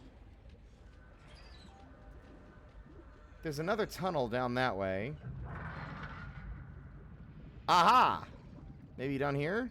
Yes! Okay, cool. Hold on. Alright, get your bite out of your system, you big fuck. Ow! Alright, that hurt. I'll swim it off, though. It's fine. Echo-analysis detects human remains interred beneath the sediment. This site is a mass grave. Thank you, PDA, for your depressing contribution to my day. Damn it. Okay. Black box. It's Tuba. I'm trapped by a marrow breach. I don't have any flares. I'm not getting eaten. The cook will not be eaten. I'd rather run out of air. Habitat's gone. Chap lost it. He blew up the beds. Some of us made it out with Ganzo. I'm sorry, Ganzo. I said I was going back to Habitat, but I'm going to find the Jubilee, and I don't think they can feed you all. I'm sorry, man. I left you. I don't know where I'm gonna reprint. I don't know what I'll remember. Look, if I find this, the Jubilee went south, to the cave where the crabs die. Do you understand? The cave where the crabs... The cave where the crabs die. Ominous. I also didn't get a lot of time to read those, like, little logbooks things on the walls. But it sounds like the planet is speaking to them, which is something that was happening to us earlier, so weird. I like that there are just regular barnacles all over the place. Well...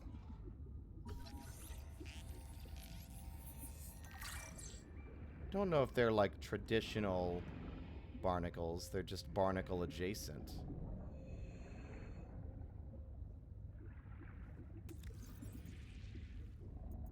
Okay, so I got a bunch of fibrous pulp, which is not really what I needed. Or could really put to use right now. But we got the full... we've got the wave breaker or whatever the fuck that is, so I guess we'll find out. 30 seconds. Cults don't call themselves cults. Well, maybe they do. Maybe the cult cult does. They're the cult of cults. Welcome aboard. This is stupid.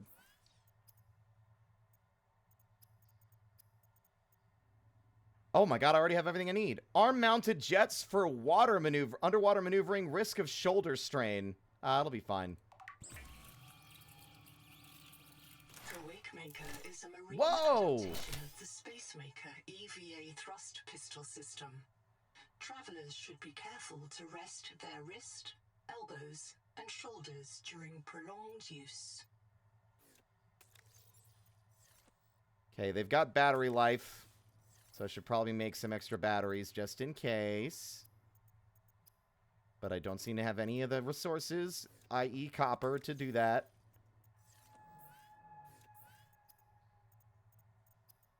Can I at least get rid of all the fibrous pulp, please?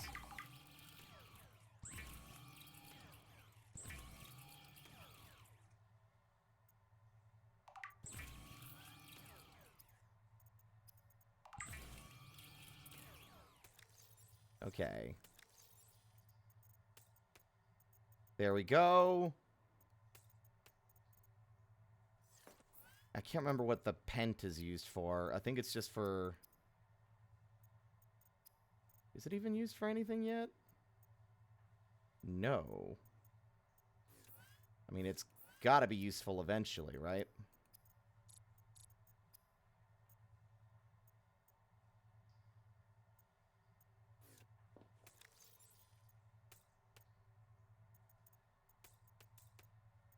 Put all the excess away again. All right, let's try our new toys.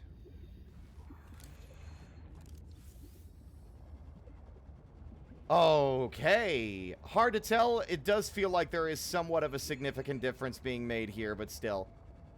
Does it feel slower than the Sea Glide? Maybe I'm just crazy.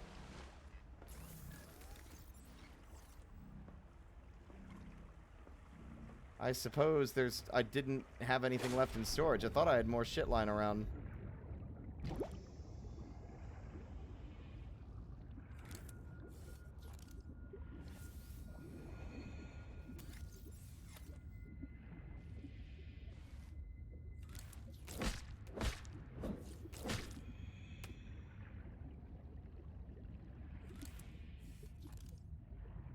Seek caloric intake.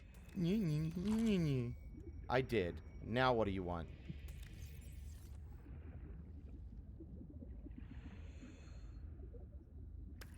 There we go.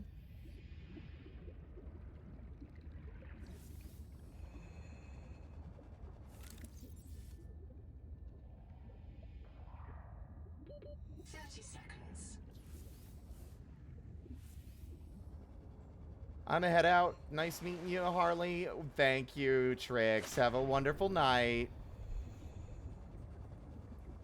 Thanks for coming by. It looks so goofy. Just flying around like fucking, like, Superman or some shit.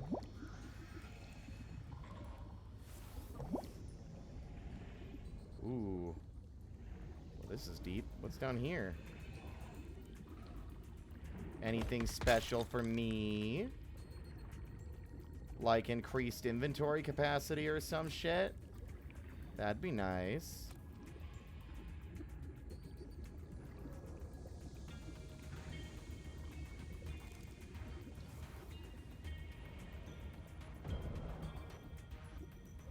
Something tells me those are not safe to touch, just like the first game.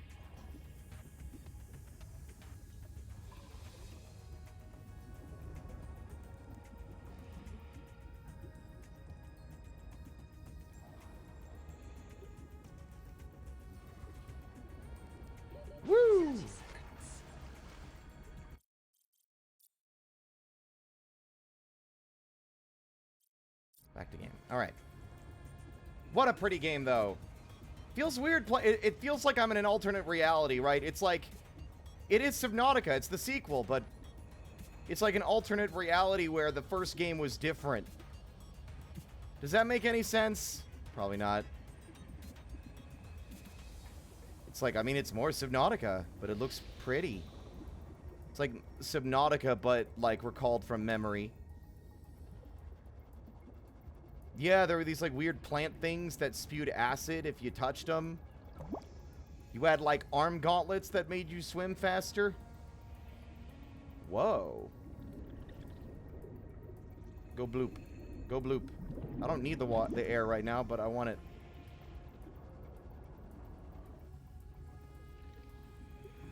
Download. Google Tie Record, day 620. Sophie Boucher entering. Anita Gottschall and 5 others left Habitat in protest of my decision to end medical treatment for the sick. They call themselves the Jubilee. They are going to move back to Camp 1 for now. Anita claims her group can live in the open sea. She believes the planet is trying to give us what we need to survive through the angel combs. I insisted on giving them physicals. They are lucid and rational. No worse off than the rest of us. I can't prove that they are leaving because of Macefield. I can't convince Anita that she is in the thrall of a virus that compels her to the tree like a rat whose parasites drive it into the cat's jaws. I asked Noah not to reset them when they die, but I suspect it will anyway. Everyone will blame me. Well, so be it. Alright, so... I must ask Nahima what will happen to the ecosystem if the Jubilee group eats everything. Well, that's not good. Damn it. Damn it. Damn it. Damn it. Damn! Okay, so Jubilee is indeed a cult. Formed from people who are being spoken to by the fucking... the planet or some shit? What is going on in here? Stool. Cool. Zip is dead. Not just reprinted. Dead. We all saw how she suffered. The metal poisoning. Her hands trembled. Her gums turned blue. She was always cold. We thought her visits to the hot caves were therapeutic. Sophie let her get away with it. Everyone loves Zip. But one day she did not return. 2 days. 3. We could hear her black box crying her death down at the bottom of the cave. Why wouldn't Noah reprint her? On the 4th day, Sleep Bay 3 printed a new copy of Zipporah Mock. She was not our Zip. She remembered nothing since the day she boarded the Cicada. Chap says Noah reset her to her last known good state. I am aghast. We are contracted to work off a debt to Altera.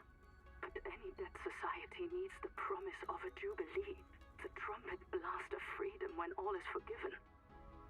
Old kings in Babylon declared jubilee when they took the throne lest the people rebel. But now our king can reset the calendar on the day before the jubilee. Nahima is right. We are slaves. I must know what is down in that hot cave. I believe Noah fears it and killed Zip to hide it. I believe the Jubilee is out there somewhere in this ocean. A better way to survive. That is a lot to process when there's so much that I have to keep a track of in this game. At least for me and my little silly boy brain. But Jubilee being the name of their cult, but also being a word to... I think the implication there is specifically that Jubilee in her mind, or in her, is like... Is Jubilee like partially like, oh, I'm dead and now free from the, like, the contract that I've, like... From, like... Is Jubilee just a word they're using to describe freedom from Altera? Freedom from, like, the obligation and the job that they've been forced to do... to pay off their debt. And so, I don't know. Like, it's hard to process all the, like, the deeper meanings here when you're in the midst of all this nonsense. I'm a smart boy, I swear. It's just there's a lot to take in.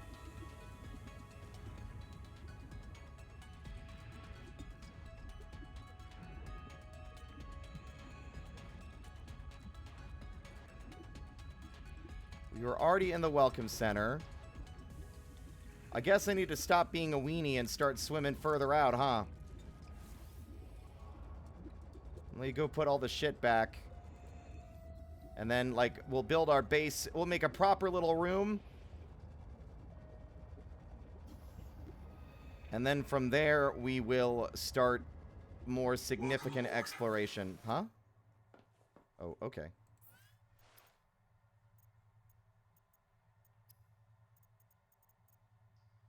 I don't know if you can use more than one. It looks to me like... Yeah, it seems like they don't let you stack oxygen tanks like you used to be able to. I miss that. That's a bummer.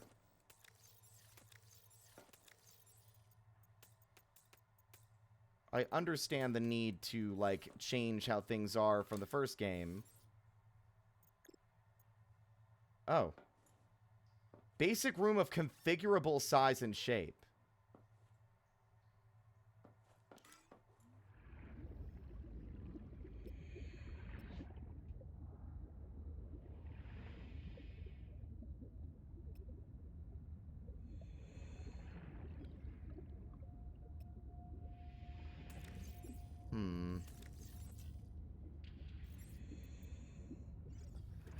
Did we not have quartz in storage? Welcome aboard. Can I not deconstruct this and rebuild it?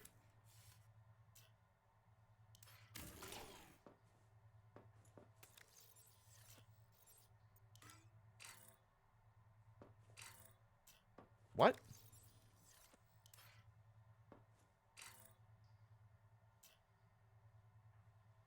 Why can't I... Okay.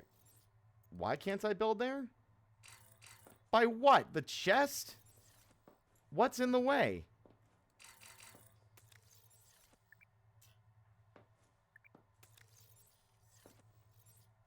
This is a little strange. Ooh, floor locker. That's actually a bigger container.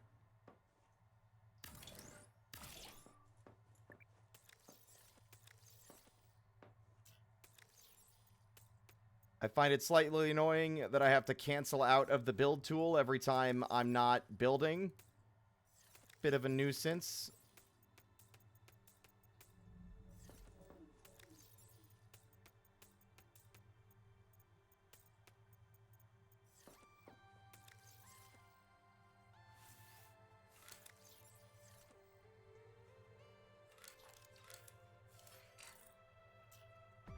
Cannot deconstruct. You'd think it would just let you deconstruct with everything inside.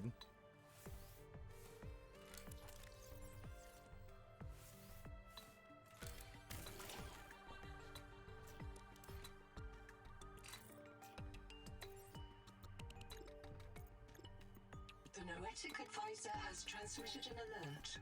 Return to the life pod at your convenience. What? Oh, did the fucking storage container use the only quartz I had? Now I'm locked inside. Okay. Forgot those needed quartz to make. Or at least that's how it was in the first game, I suppose.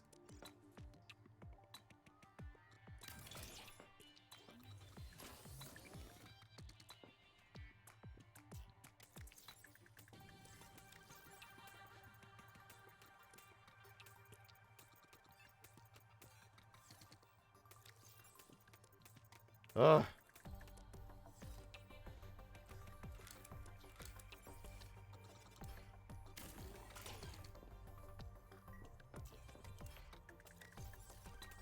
Oh my god. My brain is too deeply entrenched in other mechanics.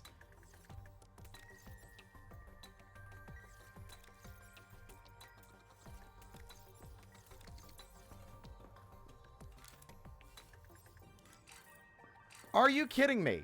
It's obstructed. By what? Your mom? Fine. Nothing but a pest. Getting annoyed with this.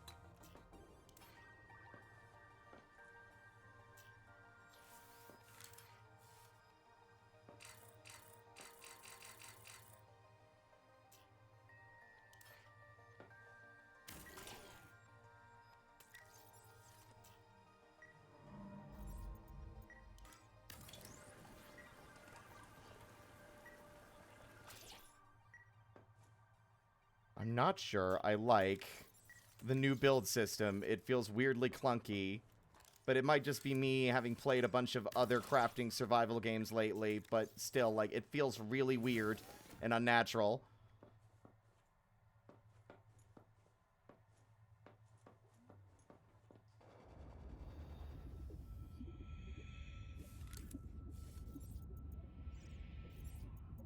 It might be the same as it used to be, and it's just been a long time since I played Subnautica regularly enough.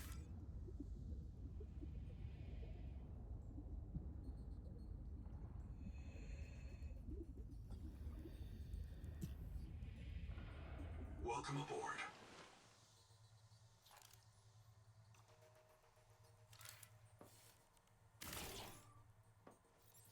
What?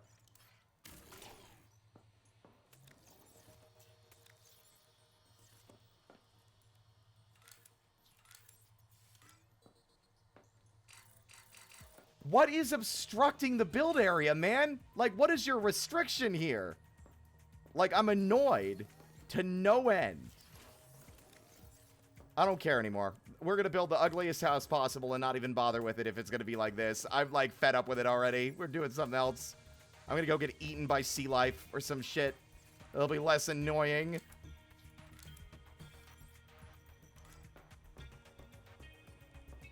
See, look, what is like, what? I'm sorry, is a little bit of the terrain obstructing it? Like, what is stopping this from being built?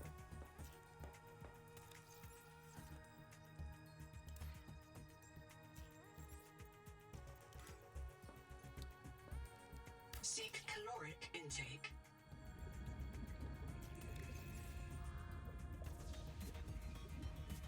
It's like, there's literally nothing here. What, a slight, like, divot in the sand? It's being real restrictive with its base building parameters, I'm noticing, and I don't like it.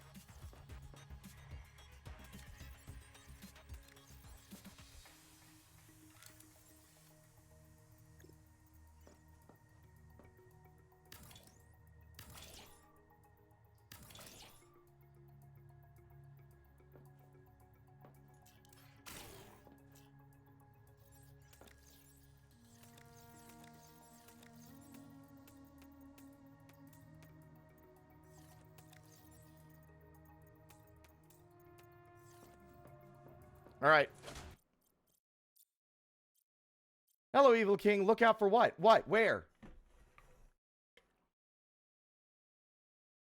I suspect this is why there's a refund bases button. What does that do? During early access, game updates may break your bases or leave them inaccessible. This screen lets you refund them, returning all resources and stored items to a temporary container near you.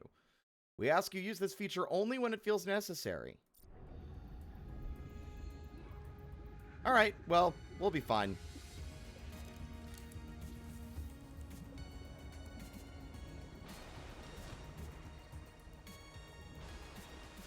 Oh, it's a cloudy day today. Look at that. The sun's hot, might get a heat stroke. I'll be fine. I got water. Welcome on in, Dutchling, by the way.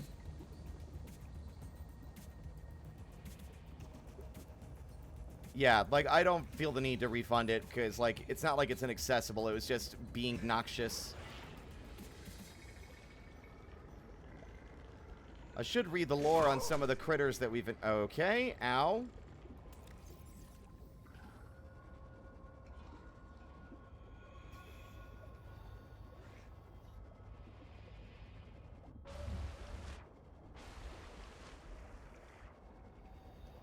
I'll use the health pack. Right! We tried to get over here last time, and we kept drowning.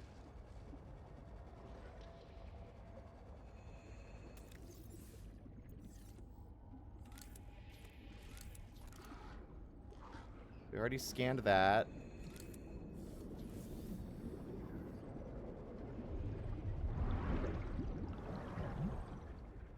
Okay, this has oxygen. Good.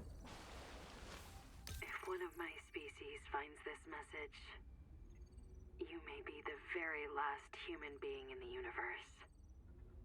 You get to write the last chapter of What? our story. I ask you to do the most human thing you can.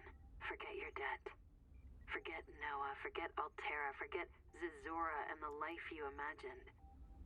It's all gone now. You're going to die here, and that's all right. Pick the most interesting thing you can see and explore. What the fuck is that? Also, what? I did tell y'all, I was, like, last time, my suspicion is that the ship that we were printed from has been just down there for a very, very long time.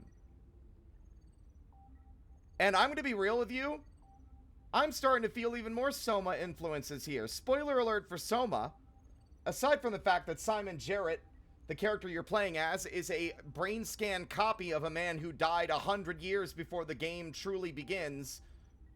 But you are the last, you and Catherine are the last living people in the world after a comet struck the surface and killed everyone topside. There's a chance that the ship, the Cicada, crashed maybe hundreds of years ago, maybe thousands of years ago. And by some exterior force unknown to us right now, came back online and allowed it to start printing what were effectively, like, non-functional brain scans of the people that were aboard, or supposed to be, air quotes, aboard the ship when it initially crashed, right? When they were simply just, like, data in the quartz memory. Whatever, some weird external force has reactivated a long-defunct crashed Altera ship that started printing us, and we truly are the only person left in the world, and potentially the universe, because Altera is long dead. Who knows? That seems really grim, especially considering Subnautica 1 had a very hopeful ending. I really hope this game is leaning towards some form of optimistic conclusion, because if it's just going to be depressing and pessimistic, I don't know if I'm, like, really vibing with the kind of tone that they're going for here. You know, not to say that there's anything wrong with a darker tone, but I kind of always looked at... Combustion byproducts detected. Fire is a critical risk in oxygen-rich habitats. I just like the ending of Subnautica 1. Starvation. Oh my god. What was it? It was,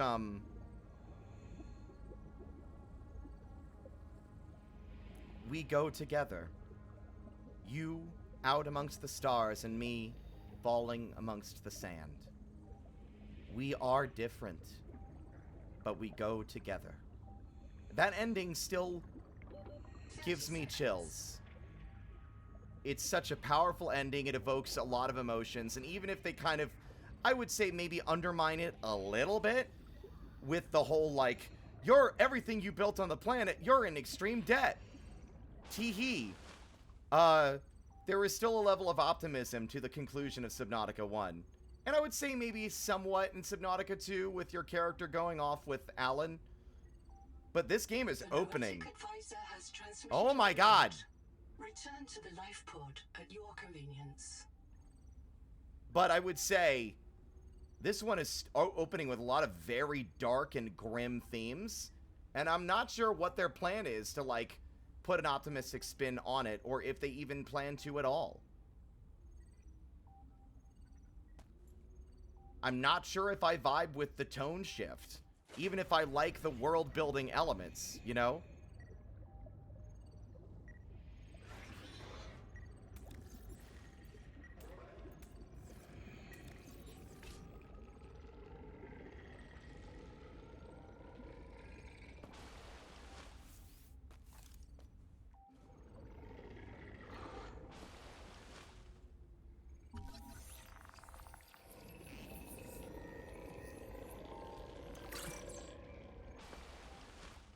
Alright. Well, don't spoil Xenoblade for me. I haven't played it yet. Marrow Breach was the earlier critter that was attacking us around the other habitat. Mango Marrow Breach. Dangerous Salachian? Predator. It means shark-like. Okay, thanks. Adapted to shear through tough, plasticized flesh, edged in iron and salt tesserae. Bites deliver thousands of newtons of force in 60 milliseconds. Beware of pre-attack behaviors such as circling or test bumping.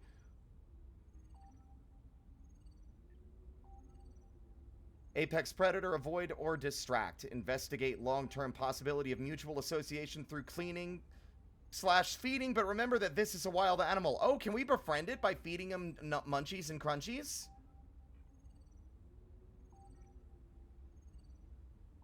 They did, but like, I still feel like the tone of what was happening in Subnautica 1 is far less grim than this one. Yeah, there was like an extinct alien race, and you were trapped on the planet due to a plague. But this one is opening with humans are effectively data. There is a silent genocide happening within Altera as they just completely reprint your saved brain scan until you pay off this debt to the company. But it sounds more to me like you're basically enslaved, and duplicates of yourself will continue to be printed to serve Altera in perpetuity, while like versions of yourself are sent out to die in inhospitable environments again and again. The future versions of yourself remembering the previous deaths, but effectively being a brand new being. And now we're getting the implication that not only, well, obviously, that humanity has been enslaved by this this insane, wide-sweeping corporation that is Altera, but also maybe the grim reality that they didn't really think this technology through enough to determine or think about the consequences of a ship with thousands of saved consciousnesses in data reactivating after crashing over potentially thousands and thousands of years. It's all like, it's dramatically more grim than Subnautica 1. Like, dreadfully so. Like, horrific. It really does, like, cast a dark shadow over this beautiful game in a way that, like, I don't think I was expecting, and is kind of, like, thrown me for a bit, you know? Like, I like those themes, but, like, I usually prefer to be prepared for them by knowing I'm getting into a horror game. Subnautica, on its surface, is not a horror game. Yeah, you're, like, the ocean is scary, thalassophobia, but I don't think it was ever designed with it being a horror in the first place, right? This is, like, deep existential horror here, right out the gate. End implications that everyone's dead. It's very parallel to Soma, a deeply bleak and dark game. You know? Nibbler. A pesky omnivore adapted to scrape feed. It will happily snap at fish, sponges, kelps, and human limbs. Nibblers may live in family groups or form small cohorts to defend against larger predators.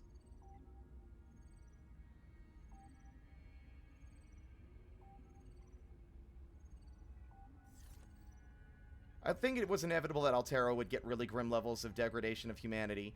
Well, yeah, well, that's what I'm saying.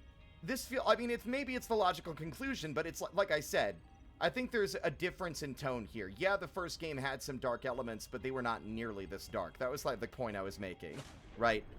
It's not that I can say that, you know, having dark and heavy themes isn't allowed, right? Like, especially in our modern age of, like, the death of media literacy and the fucking sanding off of any, like upsetting or, like, remotely, like, heavy topics from most, like, AAA media. Like, it's still important to have those kinds of stories. Sophie and Anita are both right. The Protea virus causes Macefield syndrome, but only one kind of Protea virus, the Bloom strain.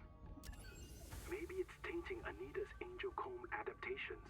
I've tuned the sonic resonators to destroy the viral crystals grown by the Bloom strain.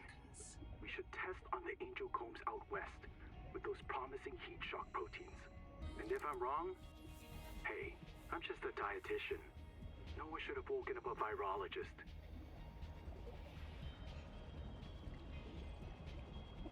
Yeah, like, for clarity, because I'm still not fully registering at a glance what is a PDA thing that'll speak to me. I'm not against the game having dark themes. I think I would have preferred to know they had these kind of heavy themes before going in, since they have a very profound effect on me psychologically. Because that's the kind of shit I think about a lot. But I don't know. I don't know how I feel about these darker themes yet for Subnautica. It just never really struck me as the kind of game that would want to touch on something that bleak, you know? Especially since at the start, it was kind of like all the horrible dystopian shit was kind of tongue-in-cheek. Like, played for laughs, to a degree. Noah? Is there a fire? Noah, do not open the Seacocks. Noah? Acknowledge, please. I have a mouse trap, Noah, and I'll use it. Do not...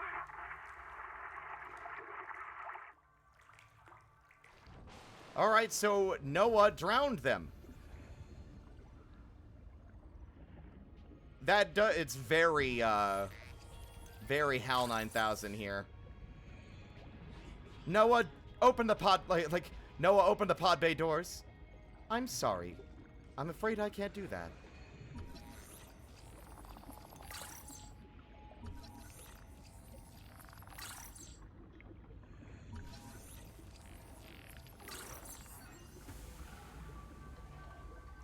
Like, for context, without getting into spoiler territory, Everhood blindsided me with some existential themes at the end, to the point when I played it on stream a while back, I broke down crying. I had a panic attack. It was touching very heavily on some shit that was actively scaring me at the time, because that was the year I turned 30 that year and had, like, a massive, like, crisis about my mortality. You know?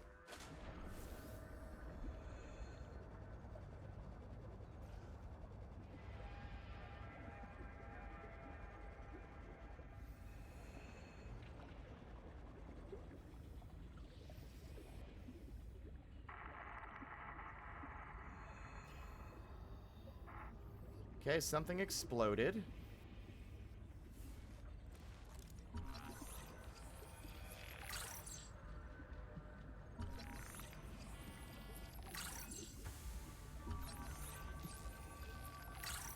A lot of useless, like, there's a lot of decorative stuff, but nothing particularly functional in here. Seems like this room was where all the bio beds are, and it exploded. And everyone in there died.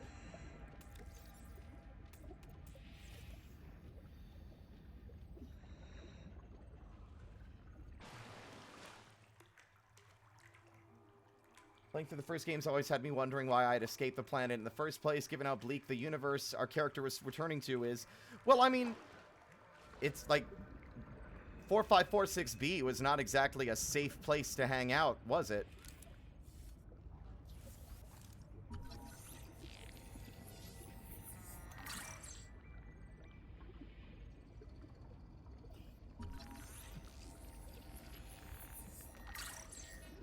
Okay, we already got the scan for that. Is that a repair tool or... Okay, no, that's the habitat builder. Isotonic water. Water infused with sugar and salt. Matching the default Altera blueprint. Survival multi-tool. A bunch of shit that normally I, like, wasn't in here. Oh, is that a better oxygen tank? What is that? Oh, it's just a source of oxygen. Weird that I can't scan it, though.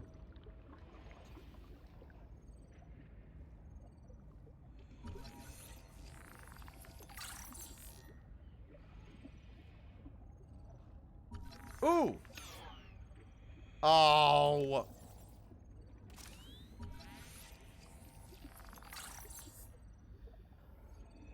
How ironic that my fucking scanner ran out of battery while trying to scan the battery recharge station.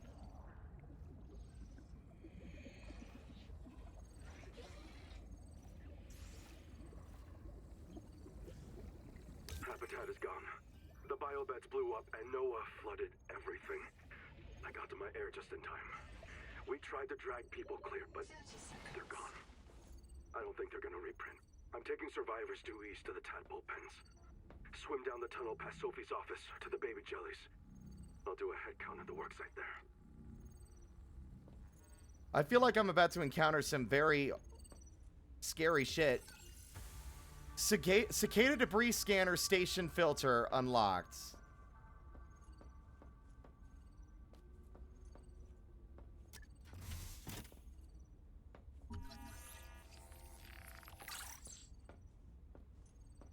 Because that's Noah, but it's a different Noah than our Noah. So what's he gonna fucking say?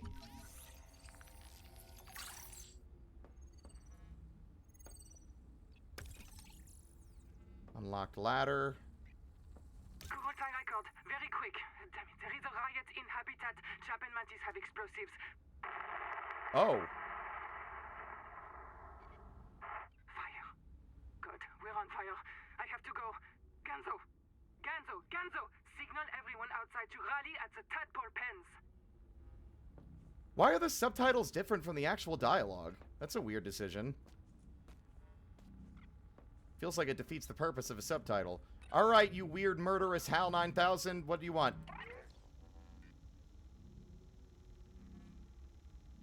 Boot the Noetic advisor.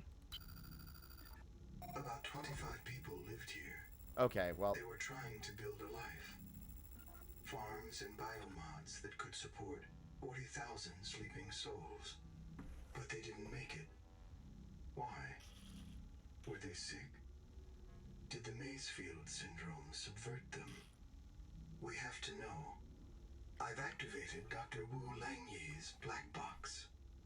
He's in a viral hot lab. His work may be your best lead. We should salvage what we can. I've retrieved a few files. Gather all the blueprints you can. Especially the scanner station. The battery situation like that Twilight Zone episode where a guy had all the books in the world he could ever read and and all the time and his glasses broke.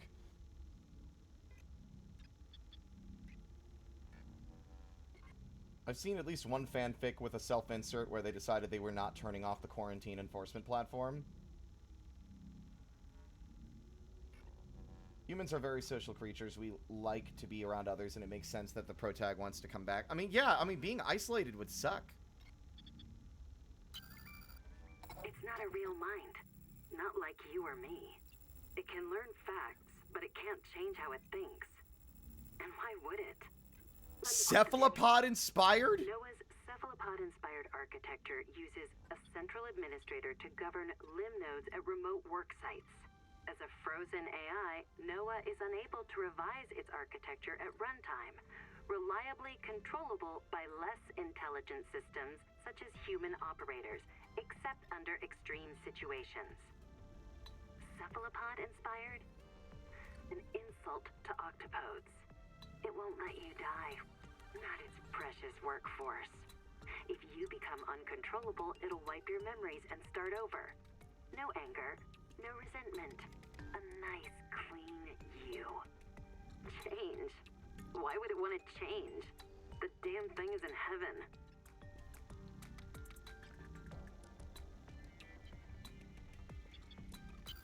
Yikes. Nobody wants this. I hate it more than I can say, but it's time. As colony surgeon, I have determined that we can no longer take care of the sick. We don't have the calories to spare.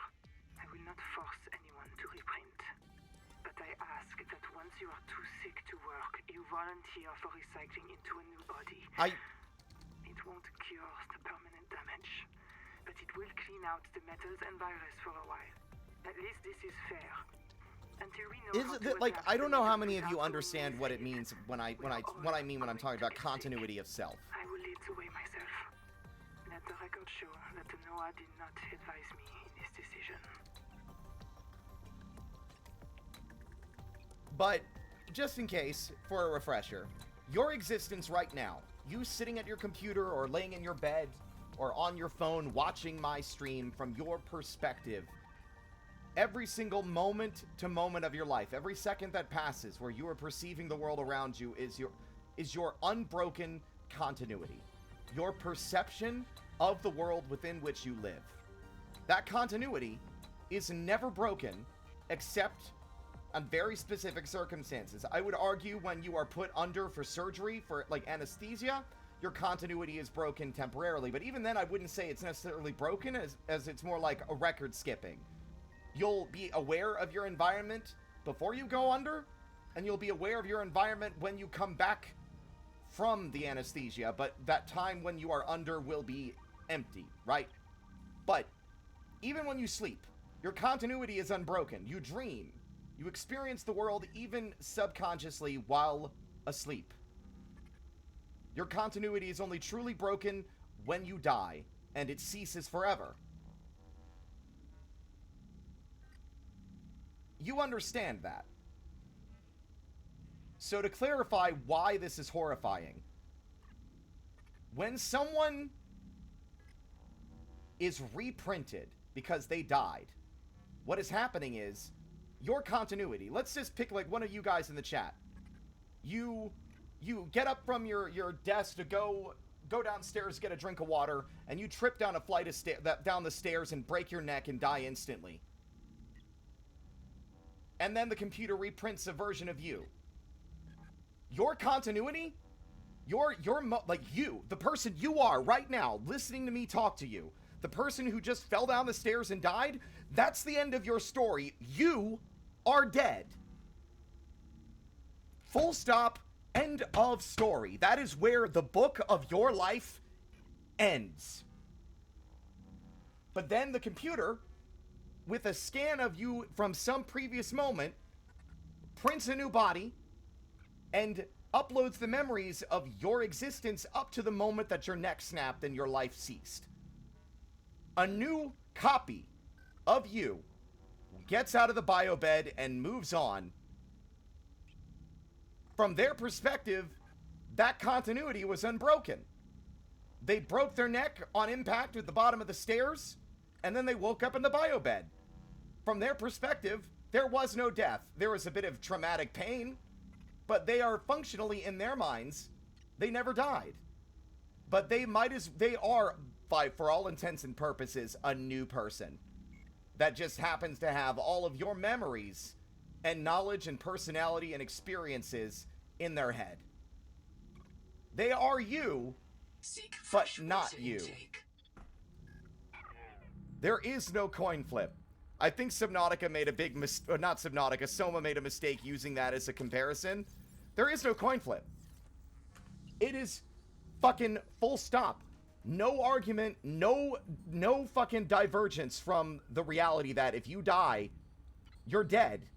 And your experience as a existence, as like a being on this earth ends. And a copy walks away thinking that there was no break in continuity.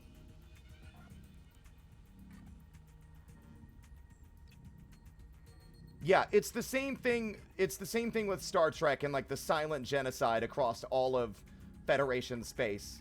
Because there's a part of the human consciousness that cannot be measured. There's no proof that there's a soul. Functionally, the transporters kill you and then make a copy of you on the planet. You do your thing down there and then you get killed and a new version of you gets created back on the ship. People die millions of times every second of every day in Star Trek, if that is the canonical way that the transporters work. Can I stop getting nagged, please? Hey, can I stop being nagged? I'd rather just check it up on my own. Can I turn that off? The Prestige uses the imagery of the coin flip as well. The Prestige, like, fundamentally, I think people, like, the people who write these stories understand, but I think a lot of times people playing the games don't. And not to say you're stupid, but I feel like it can be kind of, it's kind of an esoteric concept to wrap your head around sometimes.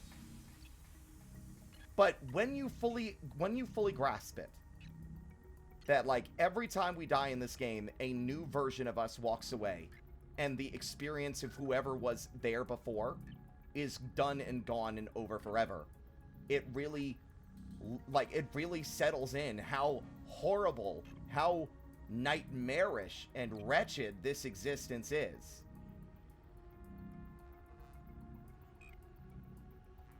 Yeah, the coin flip is a lie to help Simon cope, and I think some people dunk on Simon for still not getting it after it happened once already. But Simon is also the brain scan of a guy who had traumatic brain injury. There's a chance there might be some unresolved brain damage that's like translated into the scan. He might just be unable to really process it.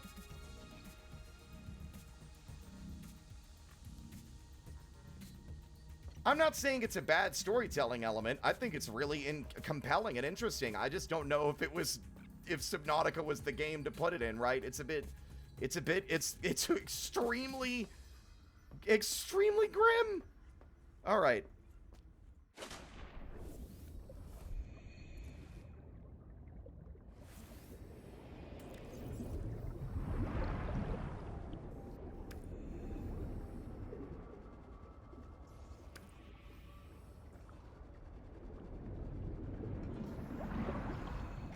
What the fuck is that? I saw that thing earlier, didn't I? That is like a crab. Is that thing safe? Why do I not trust it? I'm scanning it. Jetocaris. He's just like a big old, like, jet-propelled crab freak. I like him. Biomass in this region is dominated by a single species of large jelly. Simple ecosystem. 30 seconds. Crisis. There's no oxygen down here.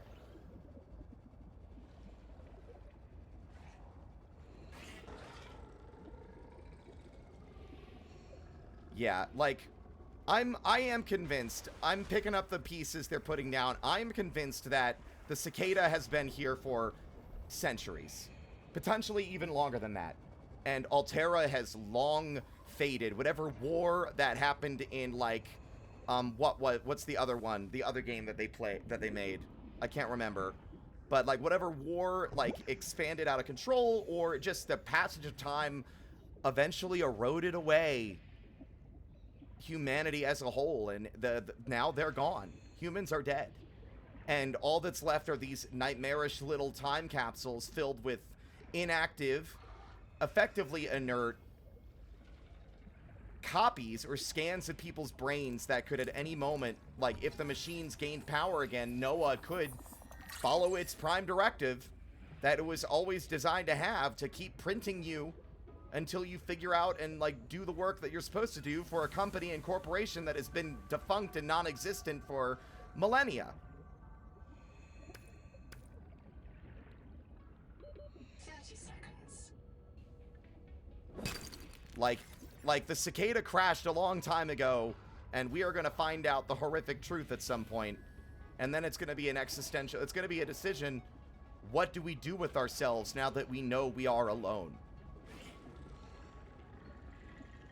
There is the hopeful... Here's what I think the hopeful angle will be. Obviously, it's still dreadful, this whole, like, reprinting system, but they did say that there were, like, 40,000 souls on the cicada. They're still technically there. I think that the hopeful ending will be a rebirth of humanity. A fresh start. Right? A rejection of Noah, of Altera, and everything that it stood for. And a fresh start on this planet with the people that were stored in that long crashed ship, right? That's the angle I think the game is going to go with. Wow, what a beautiful environment, by the way. I got too caught up in talking about it that I stopped paying attention to where I was going.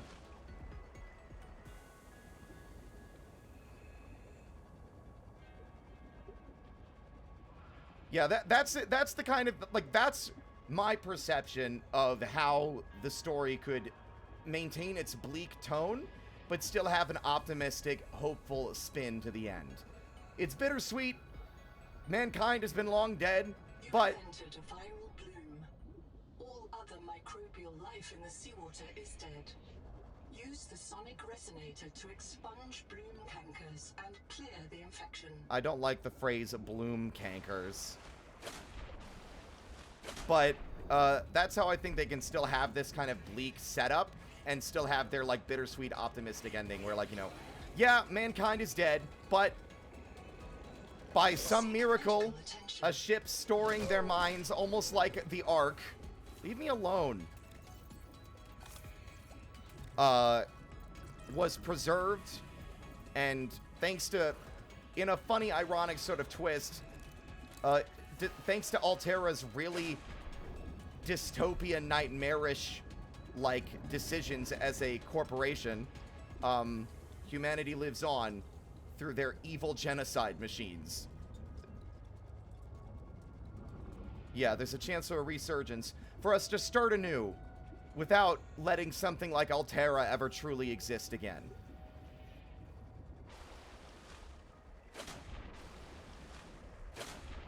I mean, yeah. Noah, like Noah of the Ark. Yeah. Fits. Welcome aboard. God. Oh my goodness. Hello, everybody. Hello, everybody. My name is Spirit. I'm just a little guy. I stream for fun. We're playing Subnautica 2. Hello. Hello. Hi, Half Pint. How was your stream? Give me a second. Ooh, Caves of Cud. How is Caves of Cud? Or Caves of Cood. I've never really known how to say it. I haven't played that game in like 3 years. Serena and ARG House, thank you so much for the follows. Welcome to the parlor.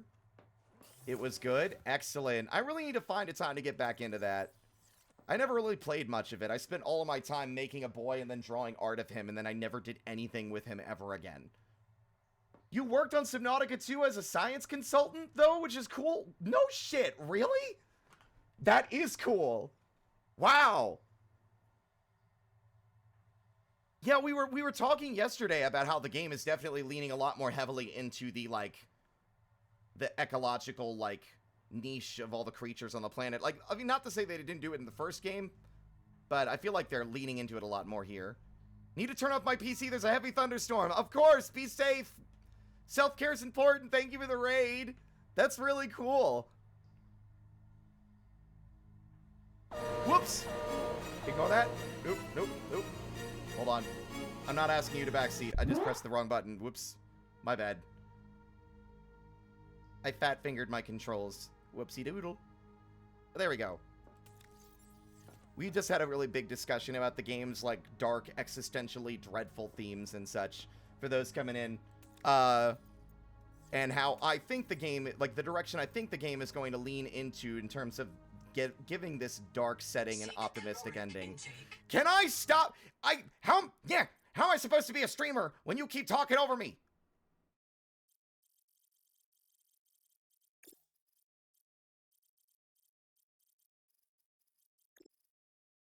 About to fucking press the mute button on my PDA, even if it means I'll drown more often because I'm not paying attention to my oxygen.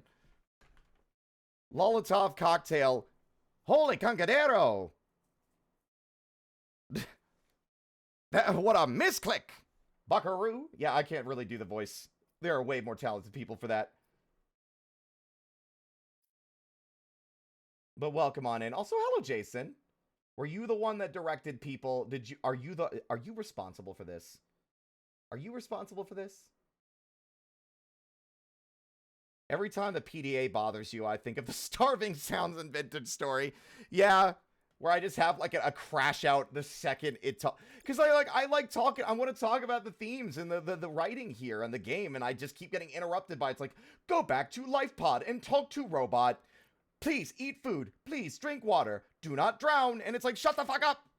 I will die. I will live and die by my own ADHD. Let me think. Yeah.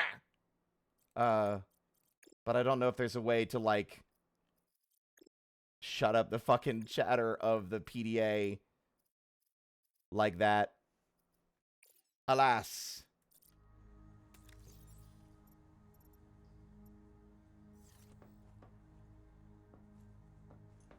Your mom lets you have 80 HDs? Oh my god. Are you proud of yourself?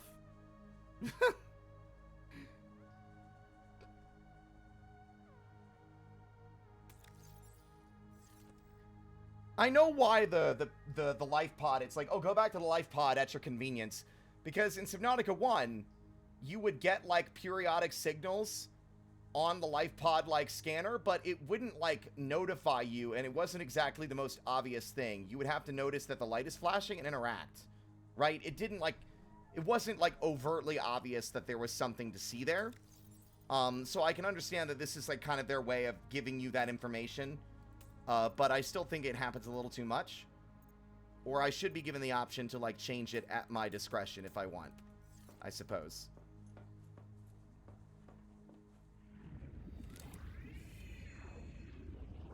Genetic advisor has Oh my god! I can't even think! At your convenience. Get off my lawn.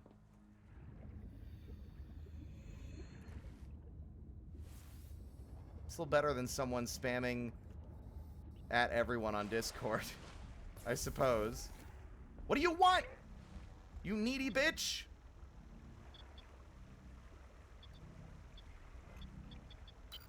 T. Ruby Anar, lead pilot. Partial voice data retrieved. Hey! Umala! Uh-oh. Do you remember the flight to the cicada? Before you were scanned into storage, Ruby kept maneuvering the shuttle wildly, and then apologizing to the passengers. I don't know how you felt about it. Personally, I was charmed. She finds her work intoxicating, and that's what life is all about. Loving what you do. Signal location uploaded to your PDA.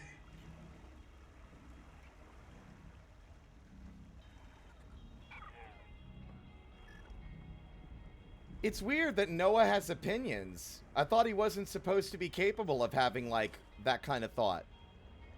Which makes me wonder if Noah is either A, developed into something more thanks to being down there for so long, or that some alien consciousness has covertly subsumed him and has access to the same information that he does, or it does, or they do. I don't know. Lot to process.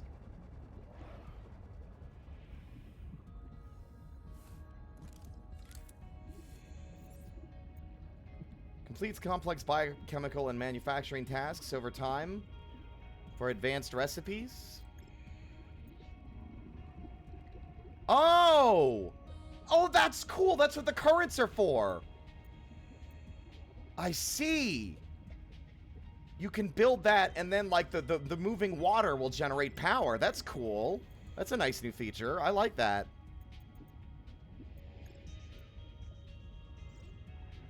I think I might build elsewhere with that in mind. But it's dark, and I can't see. Welcome aboard.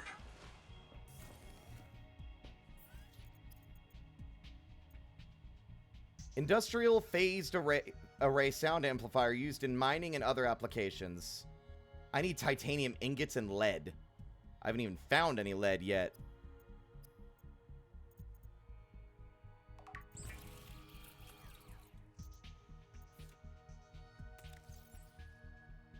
I think I'm gonna forgo building anything new until we find a more permanent location to exist in. Where'd the rest of my food go? Didn't I have more nutrient bars than this? There we go. Wait, was that nutrient bar bad? Is that why it didn't work? Okay. Looks like I'm gonna need to catch some fish before I die. Come here, you!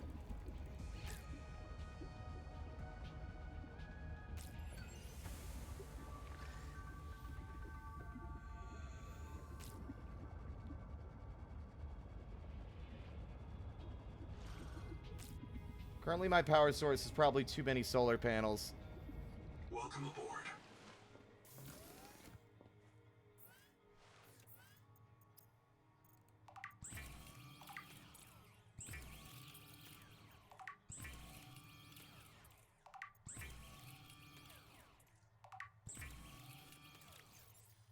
Now, I think...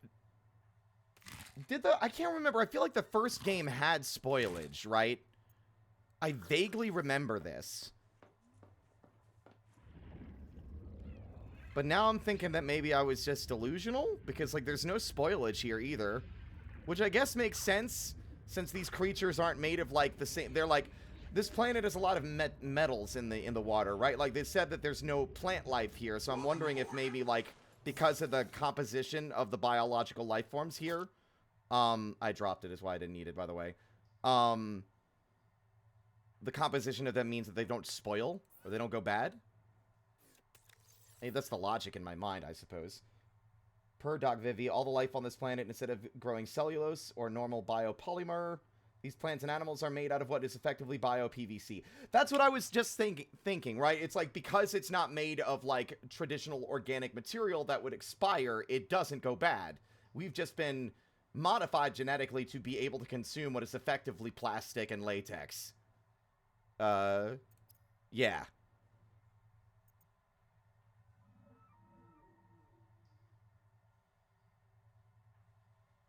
You can make more advanced and fancier foods. When it says plus 15 health, I think it's just a temporary heal. Thank you, Commander Phoenix. And welcome on in.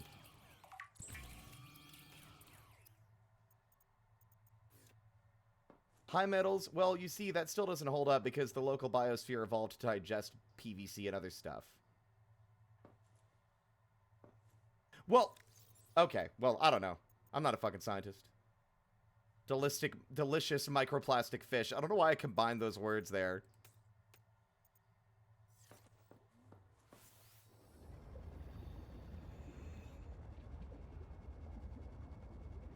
Alright, let's go continue to put our life at risk instead of building anything.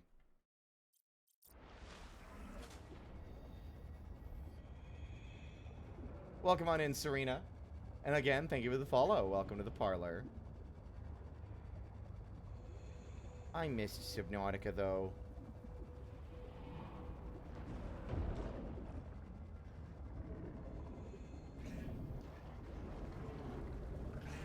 That guy ain't a creature, bud. It's a rock.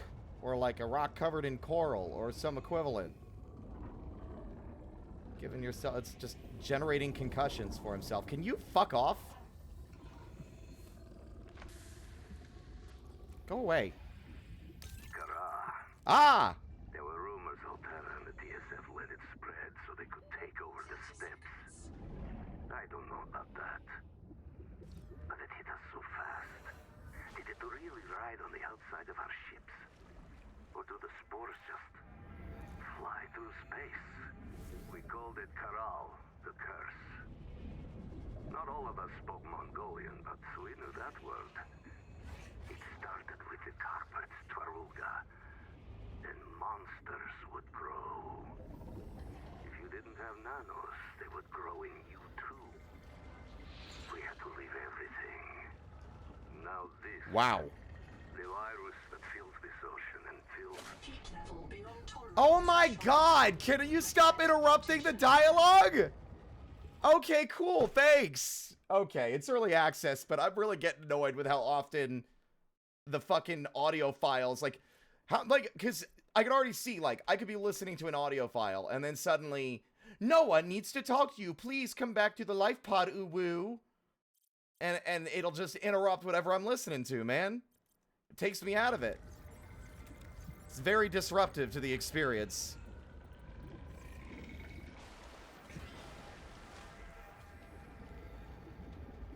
So I'm getting poked from 1,000 different directions while I'm trying to, like, focus.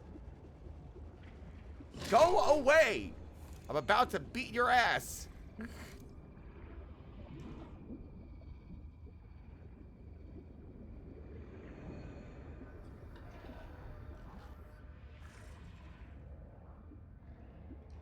Well, I guess we're not listening to the rest of that because I can't pause to read the PDA without getting assaulted and, etc.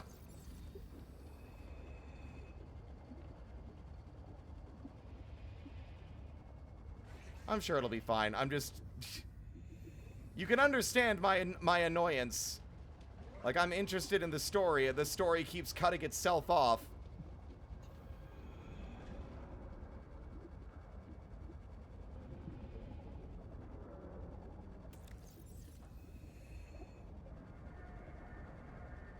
Ooh, I don't think we've been to this piece yet.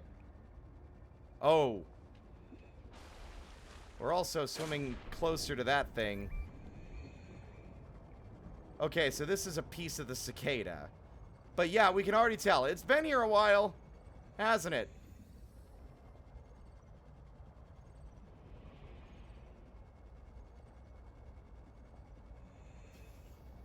This is very important. You will absolutely die and not be reprinted in the next 15 seconds if you don't. Noah, updated. Please return to the life pod at your convenience. Yeah. Right? Oh. Don't like that. That's a big drop-off.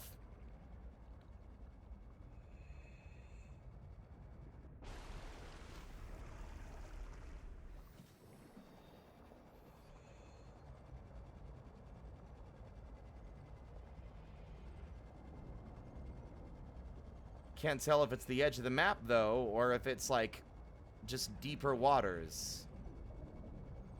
Whoa. Lead. Okay. I'm waiting for the game to shake it up by putting, like, a dangerous predator inside a wreck. Has transmitted an alert. Return to the life pod at your convenience. I see the notification. You do not need to tell me every time. I am begging you to exercise at least a modicum of restraint. 30 seconds.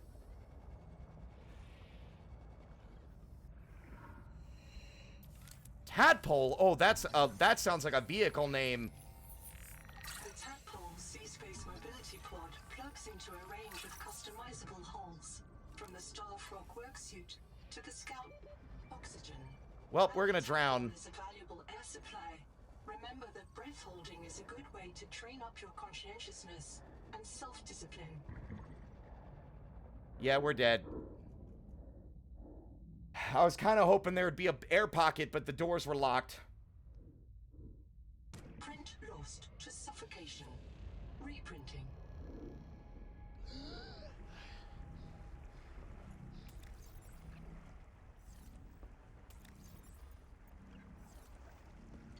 What do you want? Contact. K. Wander Wangmo. A young, able spacer.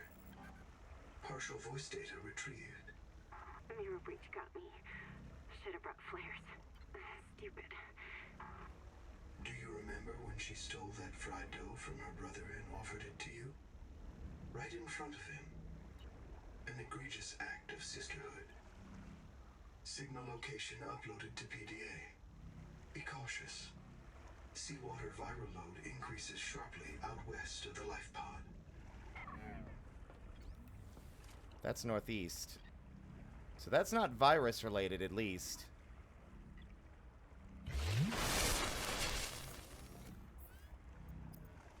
It is a bit disruptive, yeah.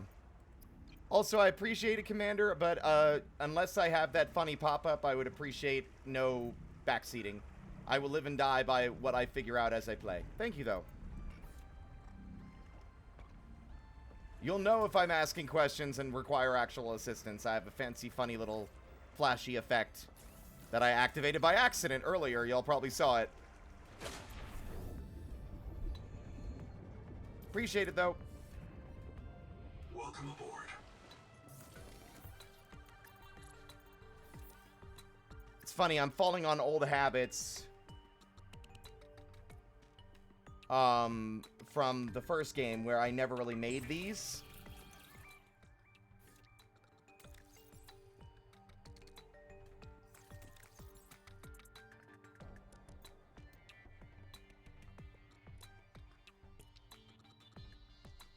Bit of a bummer that the tool belt is so small. I'm assuming we'll be able to upgrade it later, but...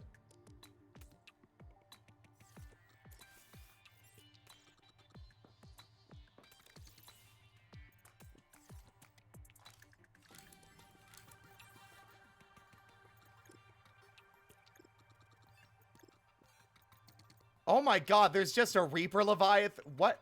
You can just make a... Okay, hold on. Hello? Are these just... Why do we have this? Wrong planet. Welcome aboard.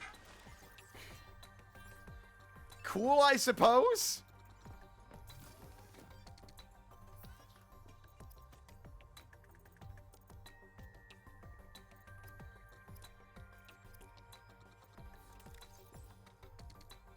Alright.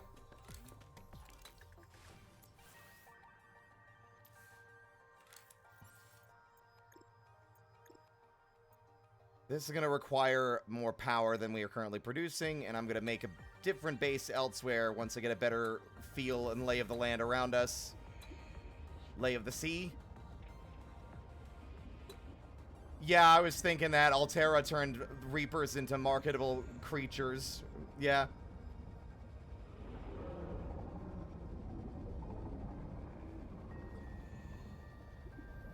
That's half the experience of watching someone play a game for the first time. They're gonna play it wrong and it's gonna be annoying.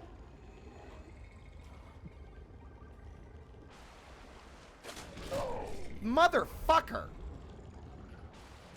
Swear to God, they're way more annoying than the stalkers ever were.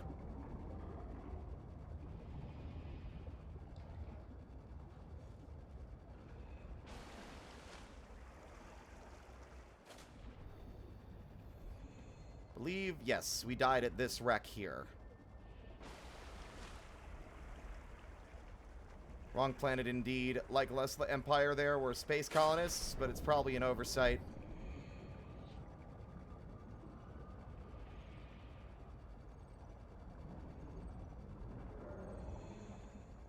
God, like, I really have limited oxygen. I'm used to the game, like, gating the areas that we have access to via, like, the pressure system in Subnautica 1. But just being able to kind of go wherever we want, for now, I suppose, makes it a little weird and a little harder to judge whether I can actually survive an exploratory dive somewhere. Because that is a drop-off, and I can't tell if it's an edge-of-the-map drop-off or a... 30 seconds.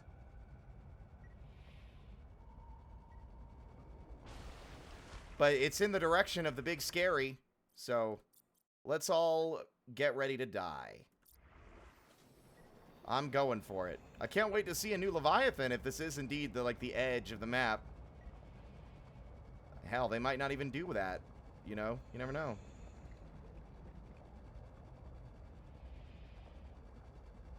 Oh, that's definitely not the edge, or is it? Oxygen efficiency decreased. Jesus, don't scare me. Okay, there it is. That's the oxygen efficiency thing for depth. I don't like it. I don't want to do it. I don't want to. I saved the game and everything, and I changed my mind immediately like a bitch.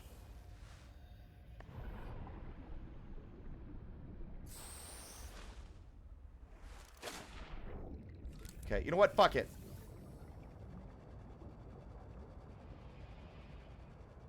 We're just gonna swim until we drown, and then I'll just load the save. We can load, right? I guess we can't load from the pause menu.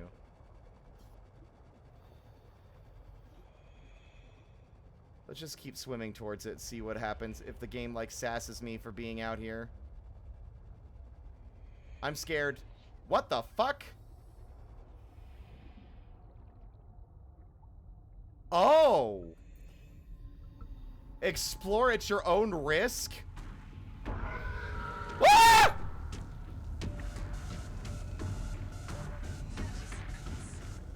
Jesus, what the fuck is that? Okay. Ugh.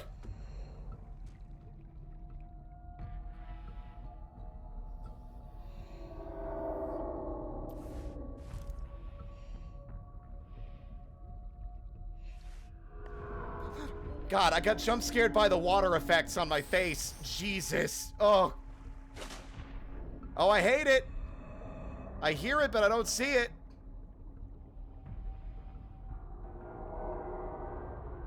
Oh, that sucks. It's making my skin crawl. I don't like it. I want to try and scan it.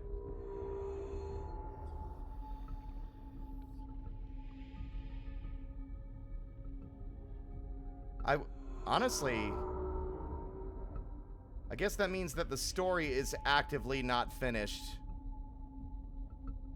They just spawned them instantly, by the way. There was no, like, build-up. They were just there.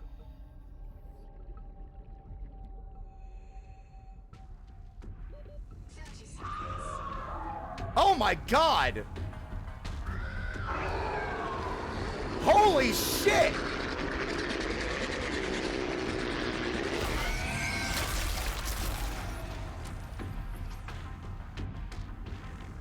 Holy shit!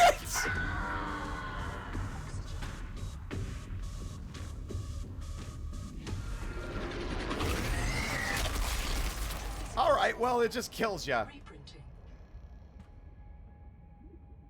Reprinting. Well, that's either the edge of the map or just undeveloped. As they said. Yikes. I'm just scared because of the weird noises, but I will be transparent. Not a very scary design, right? But then again, they weren't really I guess they weren't really scary in the first game design-wise either, were they? Cool creature, though.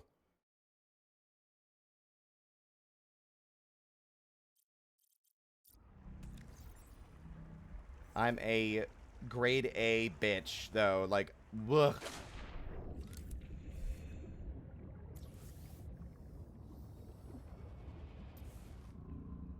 Welcome aboard.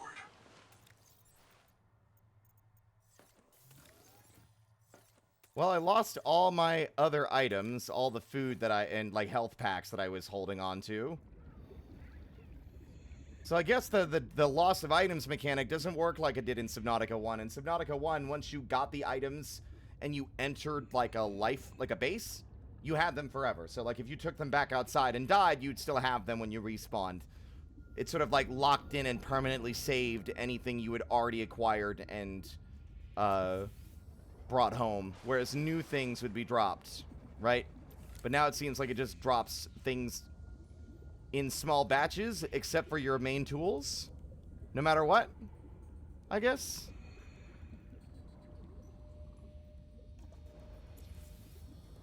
Yeah, I was thinking Dragapult as well.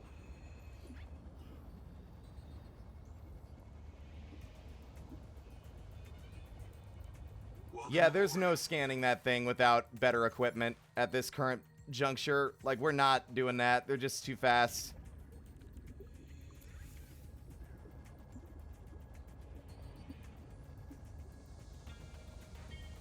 At least water's easy to come by. Funnily enough, without the air bladders, like the actual, like, air sac fish, it's quite a bit easier to, get water than in the first game where you kind of had to chase him down.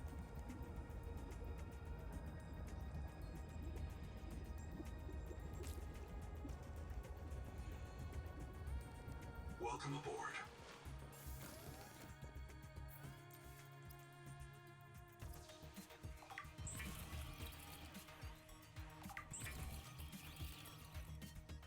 Well, it was the Ghost Leviathans, right, that were the real freak shows in Subnautica 1. Those creatures remind me a bit of, like, what is it, Quetzalcoatl? Like the feathered snake from, like, I think it's Aztec folklore? You'll have to forgive me. I don't quite remember.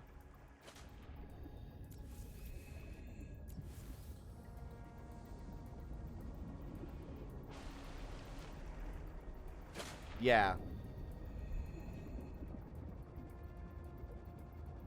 Yeah, they look like Quetzals.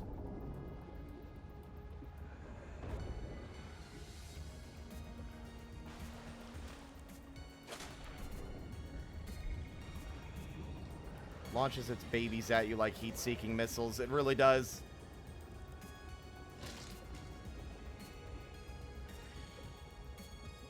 We might not stream this many more times this week, though, because, like, I know it's an early access, but I really, based on how, like, extremely polished everything is right now, I really couldn't determine how much of the game was...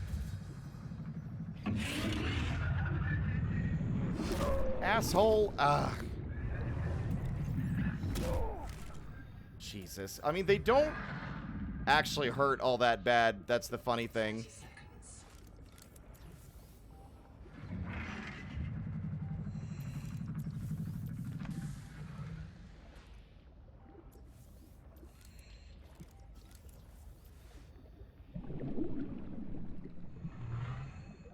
Okay, so it's a one-time use kind of thing, and you either use it to to surface or you use it to breathe.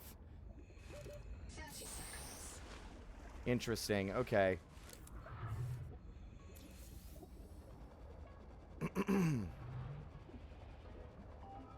That's another tadpole fragment. We're gonna need a third one, though. But I unlocked the moon pool. Gonzo, you hear that? So, close. Everybody get your flares ready. Keep them away from the kids. Two of them! Hey! Oh. Umbrella! Uh-oh. Keep them away from the kids. Thank you for inviting that horrible specter that, like, children are also subjected to this printer system. Nightmare. 30 seconds. Not even the children are free from the existential horrors of Altera.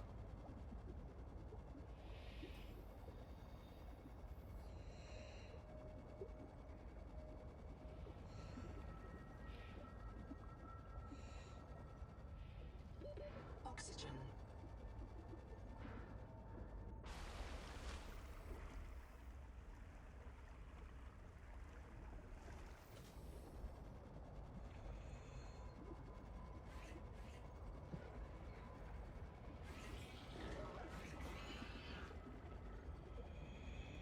God, these critters are a nuisance.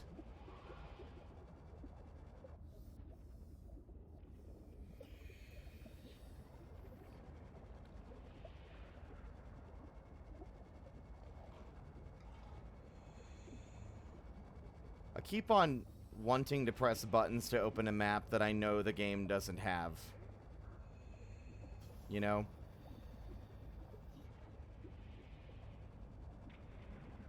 Because I was familiar enough with Subnautica as the Subnautica's like area that I knew what direction to go to find what I wanted. Maybe not the exact specific location of things, but like you could tell where you were based on certain biome types, since it was a static and like, you know, unchanging map.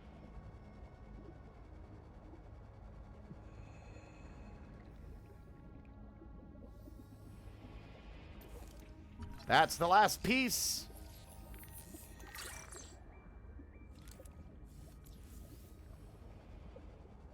The tadpole's unlocked. We got our first vehicle.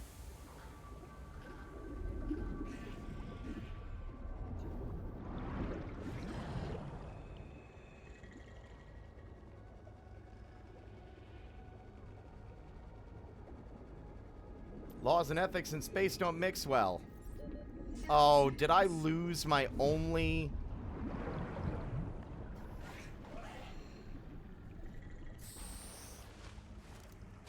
Yeah. Oh, for fuck's sake. Yeah, I lost my only battery when we died last time, and I forgot to bring a new one. My brain just internalized that we still had one when we didn't. Whoops.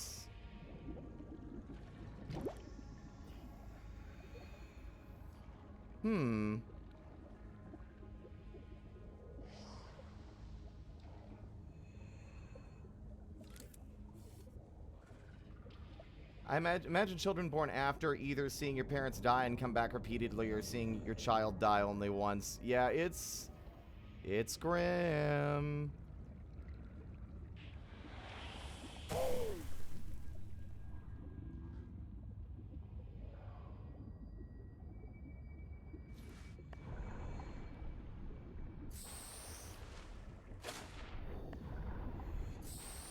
I found new speedrun tech. It's not really speedrun tech.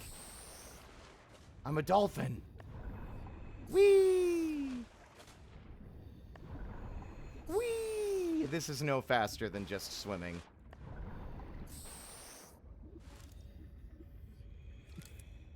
Seek fresh water intake. Seek fresh water intake. Seek Welcome bitches. aboard.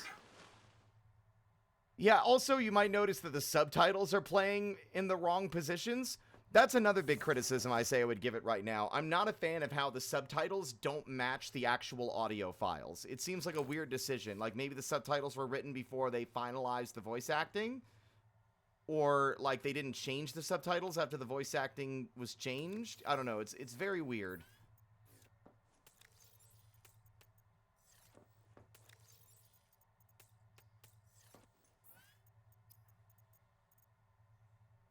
sugar of Saturn.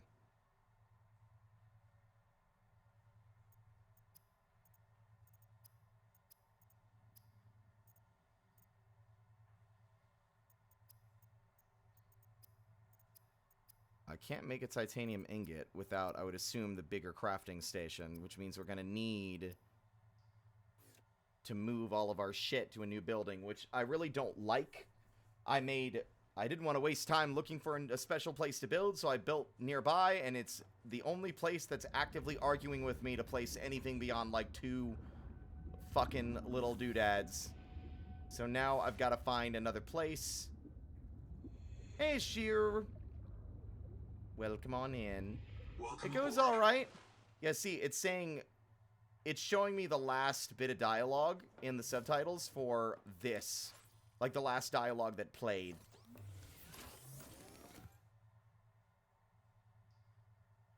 Could I take a peek at the fan art channel? How dare you? Don't tell me what to fucking do. I ought to kick your ass. Oh, thank you, Shadow. That's really cute. I appreciate it. I'm just a little guy.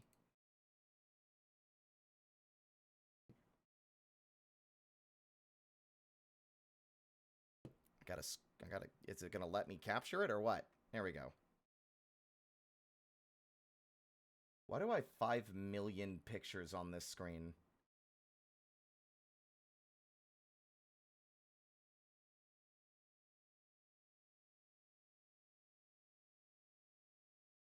Yeah, I think these are all images, yes. I need to get rid of these first real quick. Boop. And delete. There we go. Little guy. And also, Tech, thank you for the resub. I think we might step away from this in a little bit. I'm finding myself getting increasingly irritated with some of the quirks of early access, which is fine. Like, I'm not saying it's, like, condemn the game to the pit of 1,000 leeches for its slightly annoying crimes. It's just that I think I'm reaching the limit of my frustration, like the tolerance I have for it, before I start getting irritable and annoying and unpleasant. So we'll play a little longer, and then I might take a long-term break. Oh my god, maybe I'll take a break right now, PDA. What of that?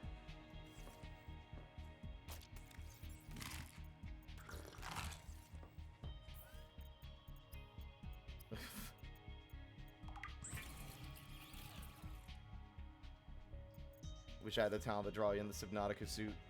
Oh, it's fine. Welcome aboard.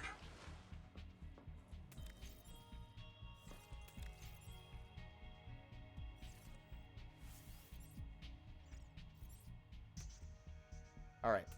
Let's take all the titanium we have. Maybe a wiring kit, grease, some copper, and we'll grab some quartz on the way, and we are going to find a more suitable location to build so we can get a better power source than just the solar, and also have a little bit more breathing room to build shit. Now, where was that current we saw before? I wonder.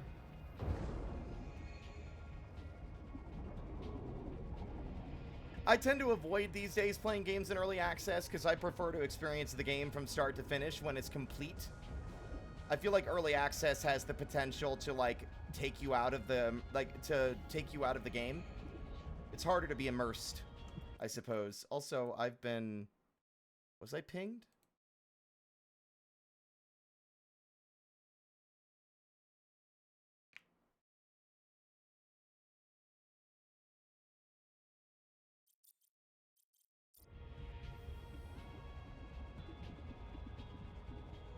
The wave breakers are based in reality, huh? 30 seconds.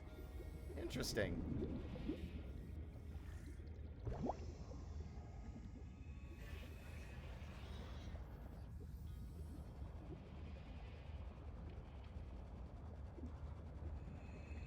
Oh.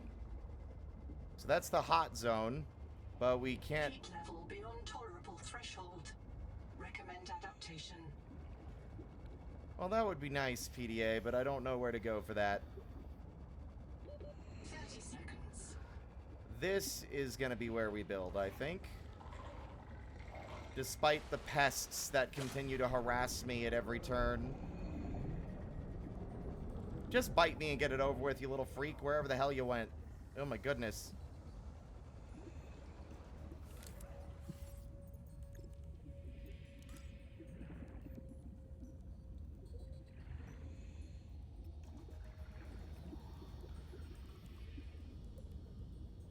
How do I make it bigger? Warning. Power offline.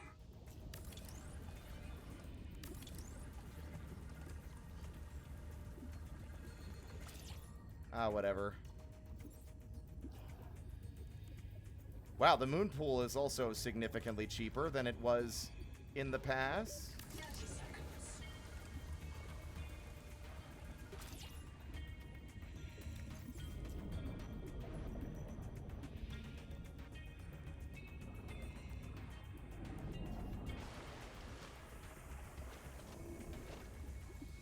So, if I had some immediate, like, critiques or requests to make the game a little bit less abrasive, at least for me, I'd like opening the inventory to close out the construction tool as an alternative. I don't think it should stay active if I'm opening my inventory, or at least make it a toggle so that I can disable it if I so choose.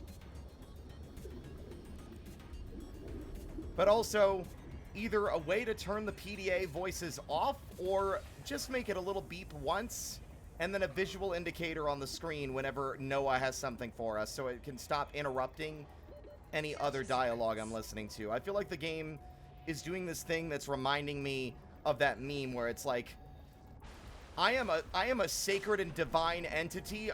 Do not speak to me, computer. Like, hold on, let me actually try and say that in a language you understand. Beep, boop, beep, boop, shut the fuck up. Right? Like, it's getting a little bit obnoxious. How often the game seems to just disrupt me. iPad baby style to tell me stuff instead of letting me, like, figure it out or notice it at my own discretion. You know? I think it's important to let the player, like, figure things out for themselves and give them the option for more hand-holdy elements if they so desire, but I don't think that should be the default. Like, I am finding the repeated, like, pesterings by the game's dialogue to be... That is not quartz. 30 seconds. That was silver.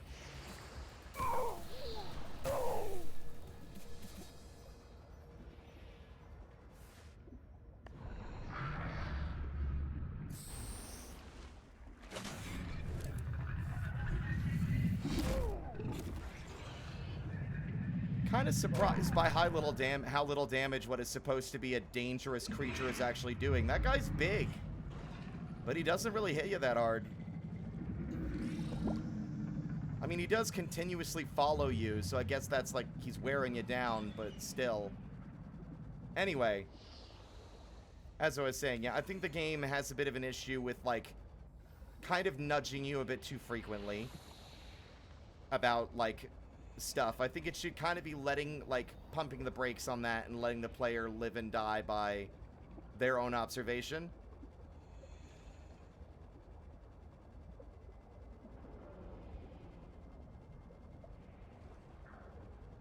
It's okay if the player doesn't immediately notice the mission critical thing. You know?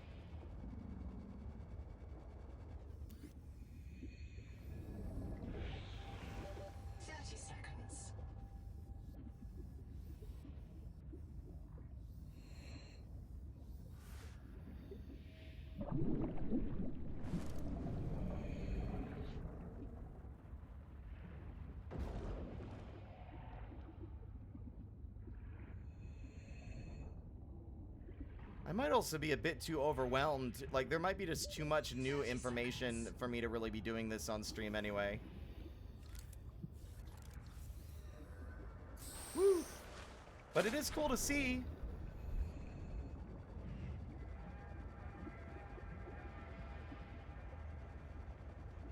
And it might just be that I've been overstimulated a bit by all the yapping. Oh. Whoa!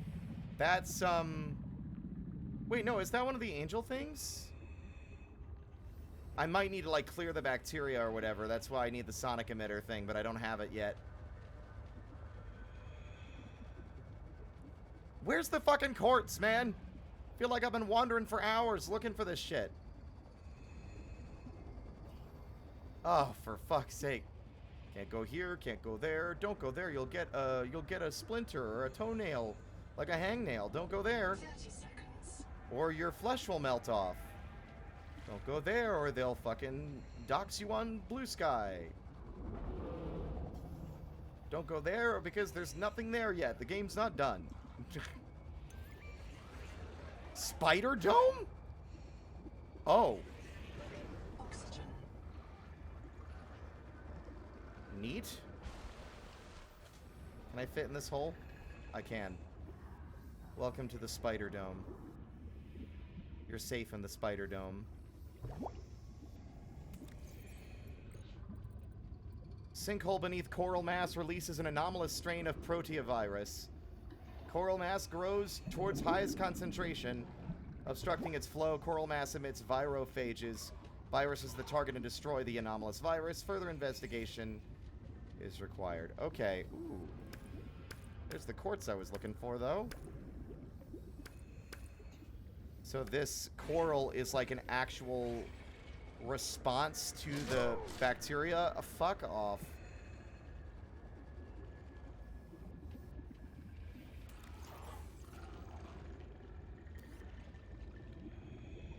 You know what's funny is I've never in Subnautica 1 did I feel inconvenienced or annoyed by the wildlife. Which I think is saying something.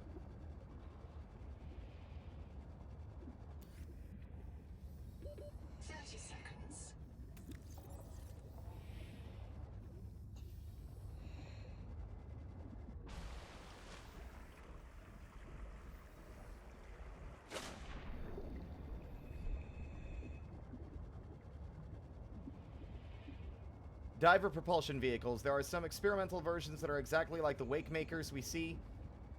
In fact, Wakemakers is the real-world company name that specializes in this kind of tech. Oh, is there like a weird sponsorship thing going on here where they got permission?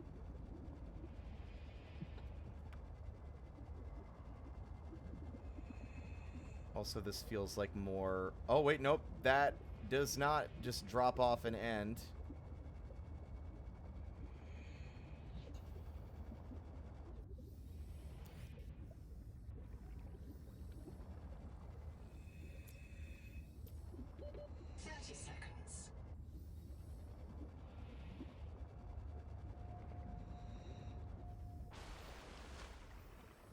Where did I put...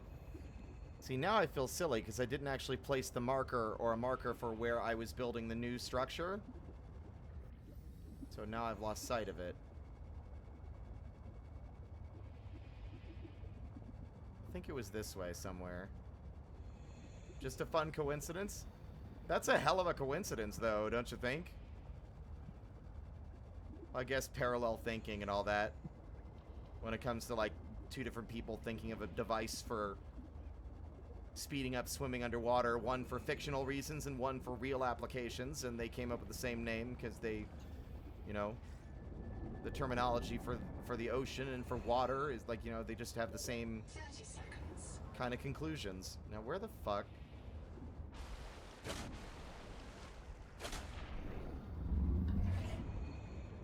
There it is.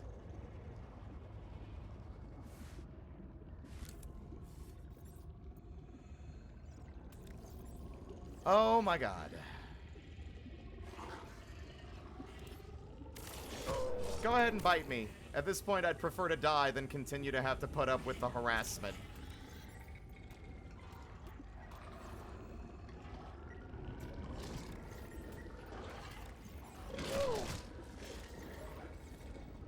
Can you fuckers leave me alone? Ugh.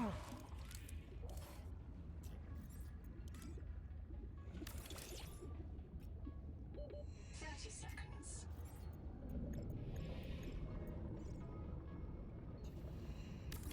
Power connected. All systems online. Home sweet fucking home. Alright.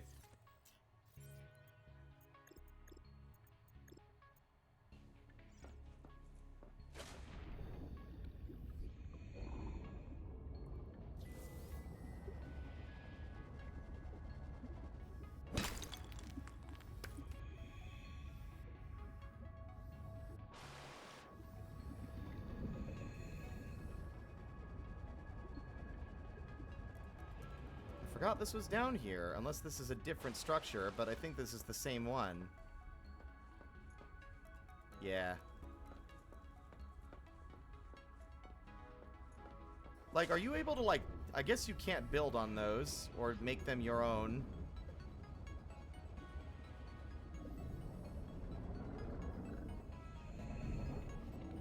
Wakemaker also sells the real-world Sea Glide. Again, crazy coincidence. Welcome aboard. I'm still 1 titanium short. Are you fucking for real?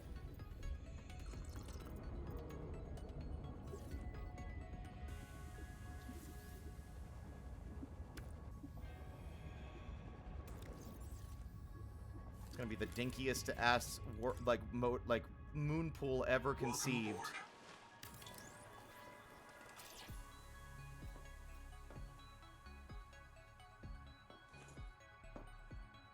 That's funny. Welcome aboard. There's no room in here now. It's just all moon pool.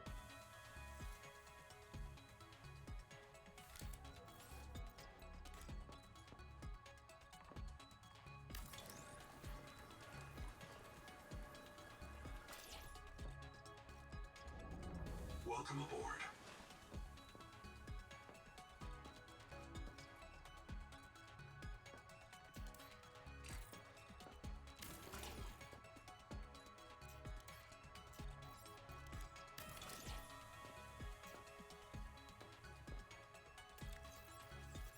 No lights, no bitches, no materials to make anything you need.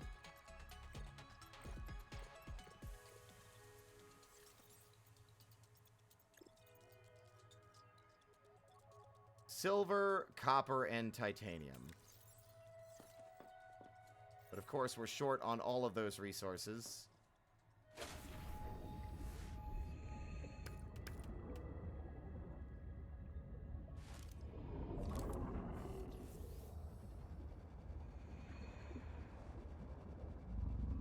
The music is fantastic, though, yeah.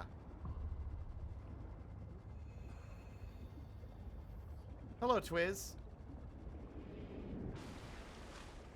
What was that second one? Second what?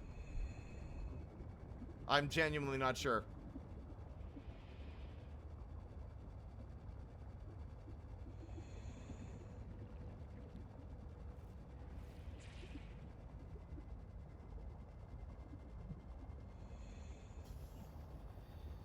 Welcome on in, by the way.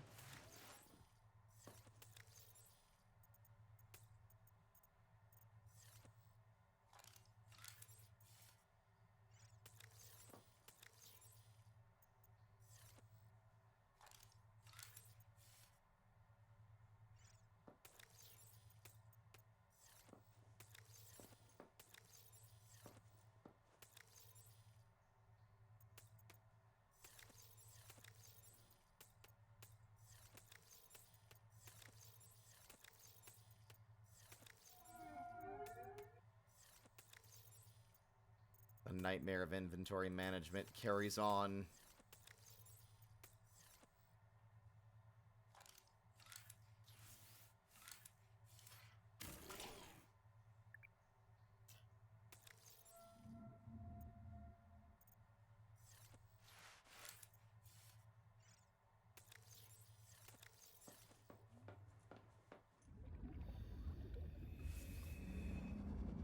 Like, I distinctly remember the inventory not being quite so small at the start of Subnautica 1, but maybe I'm just crazy. Maybe I've convinced myself otherwise.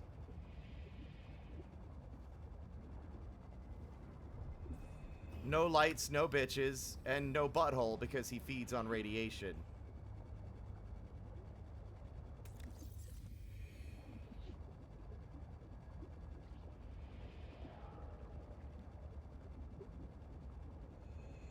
do love the music. Yeah, the music's always fucking dope. Yeah, I'm gonna need some time to process my feelings, but at the moment I feel like the game has got a lot of, like, little things that kind of add up to make the experience a little annoying to go through.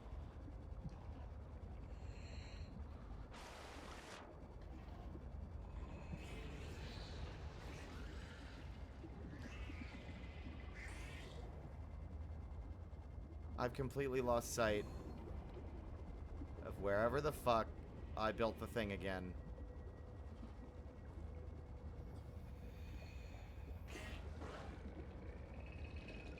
Like, it looks great. A lot of its issues are less graphical and bug related and more like just quality of life stuff.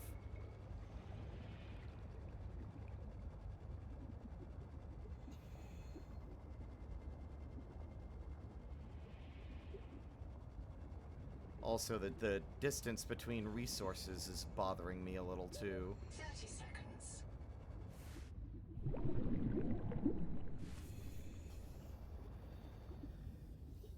I know the reason that I can't find it is I didn't build, like, a beacon or something on it, but, like, I didn't have the materials to make one yet, so...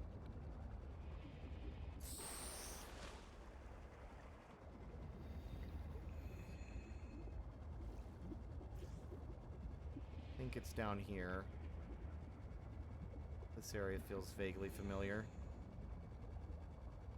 This is where all the boys were smashing their faces against the coral outcroppings and shit. Yeah, there it is. Well, the improvements are great, but I'm talking mainly about, like...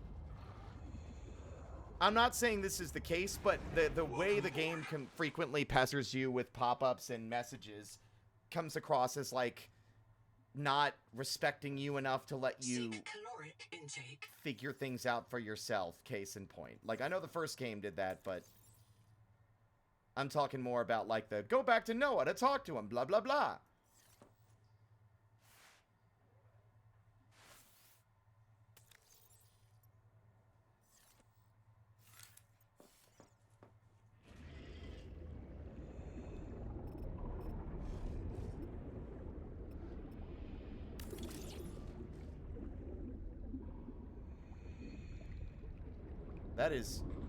That feels to me like it's facing in the wrong direction.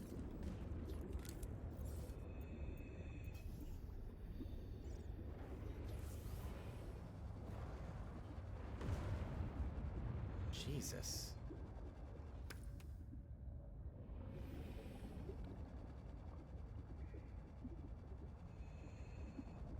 Alright, let's see. We need more titanium for power transfer, as well as just for more rooms.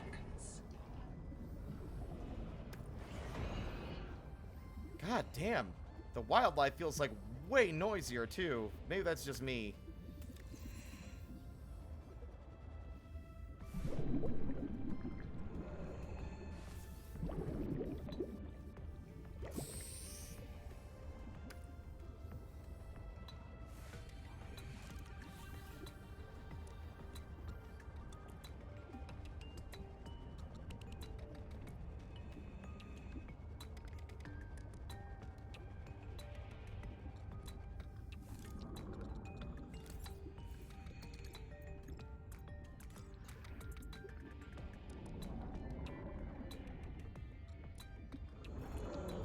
Whoa!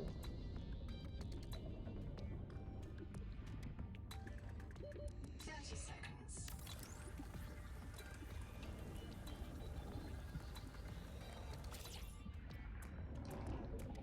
Welcome aboard.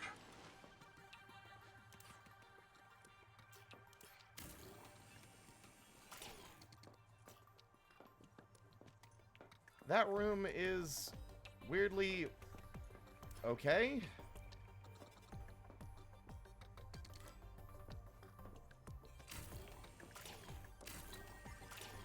Interesting. Wow, that is a lot of...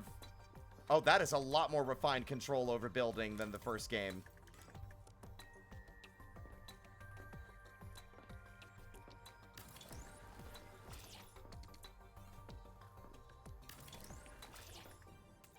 That's kind of cool, actually.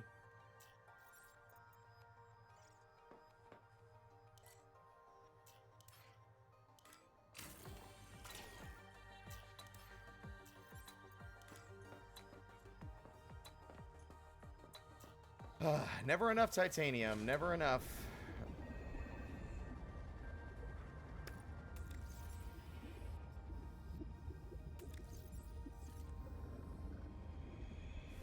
I don't know why games like this have such an issue with giving you a little bit more pocket space at the start. Like, I really think that lacking in inventory space hampers the game in a way that I don't think it benefits from most games like this. Like, I'd argue the same for, like, Vintage Story and shit, so... And I love Vintage Story. You see, I thought that making a moon pool would give it, like, the same level of whatever as the first game, where you could, like, maybe build a vehicle. But it's looking more to me like it's just a place to get in and out from the floor, so it's not the same value.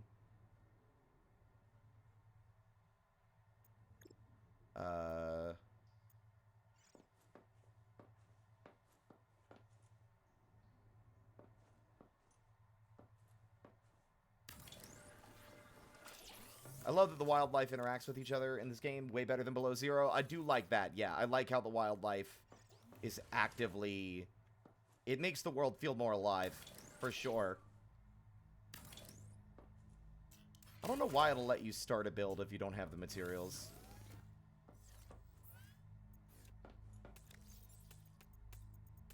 Alright, we're going to do the big boy thing now.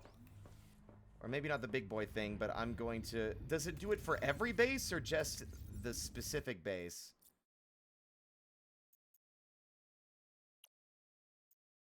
Okay, yeah. There. There's all our stuff.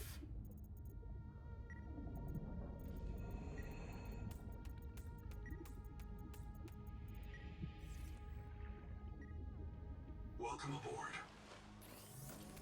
Starvation. I am aware.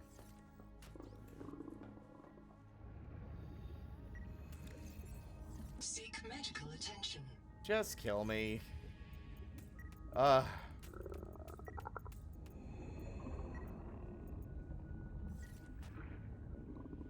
Welcome aboard.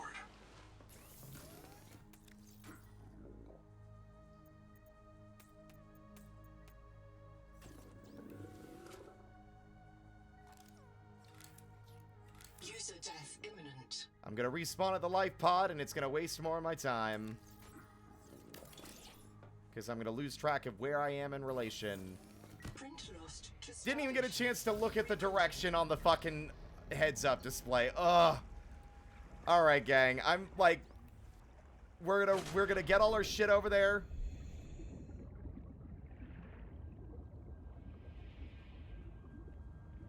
There we go. Base refund actually helped us. We're gonna get all our shit in the new building, and then I'm taking a break. We're gonna play some beta 1.7.3 Minecrafts or some shit. I need to do something else, because I'm getting annoyed. And when I get annoyed, I get caught in little thought loops where I'm like, I want to solve the problem that's bothering me, but it's like early access. That, you know, it will get solved eventually, but for now, there will be no changes. But my brain keeps searching for one, even though I know there won't be one. So I get caught in little thought loops that keep me talking about it and sounding frustrated when I can move on. Nothing wrong with the game by any means.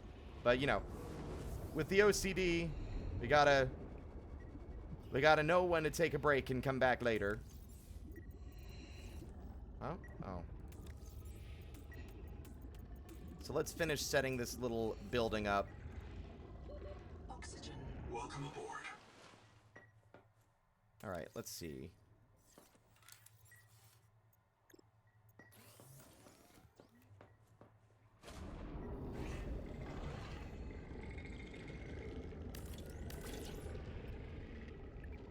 Welcome aboard.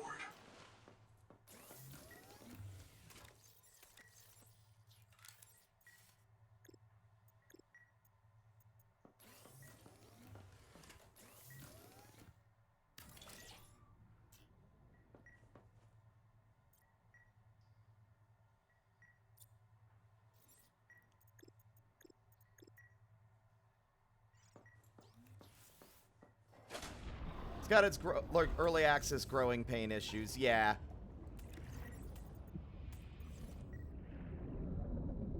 Welcome aboard.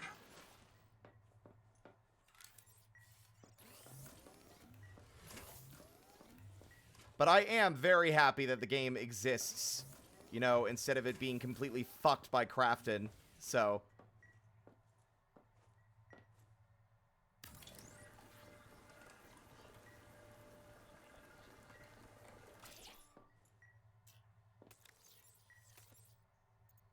Ooh. Biofuel? Like, can we create... I thought we got the scans for the bioreactor, but maybe we didn't. Oh, we did! But we need ingots.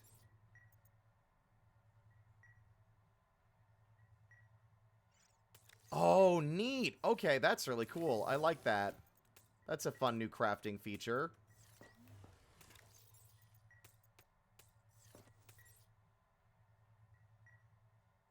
Wait, what do you mean not enough resources loaded?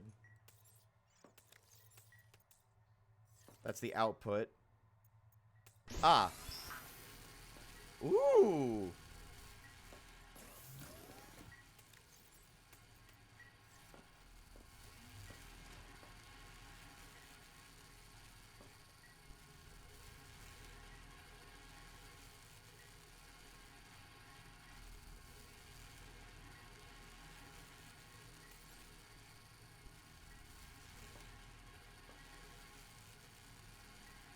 Yeah, I heard that Crafton still pulled some bullshit where they, like, announced the early access release date without consulting Ted Gill, who had been just given back, like, the responsibilities and powers that were stripped from him when Crafton tried to fuck him. So it almost felt like a fuck you, or almost like a contempt of court on Crafton's part, where they were basically like, as a last little spiteful jab at Ted Gill, they decided to take control away from them by announcing the game's release date without consulting him.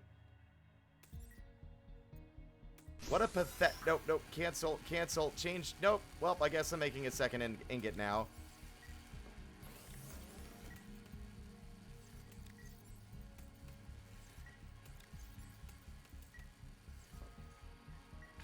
Can you stop beeping? Thank you.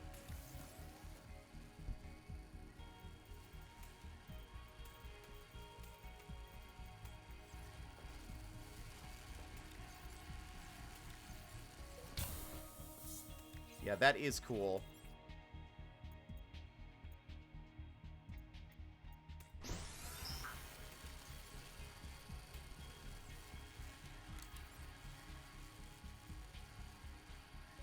Two copper ingots or a biofuel reactor. Also, I guess I could put a NOAA terminal in here.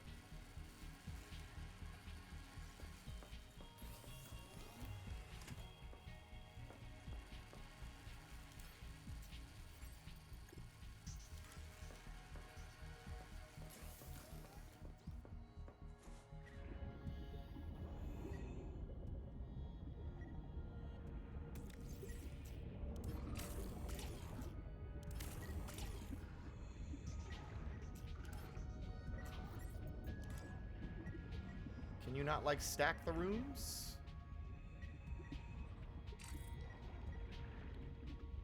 Let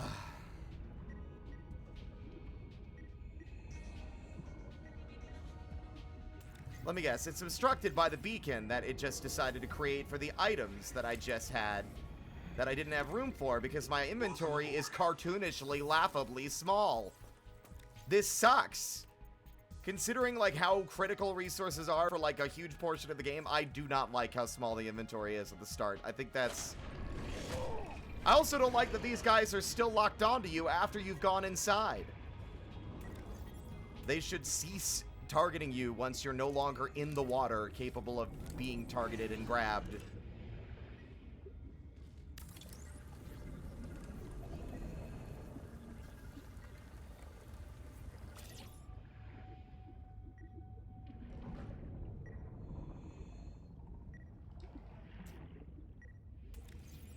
I am begging you to stop making repetitive noises designed exclusively to give me a panic attack.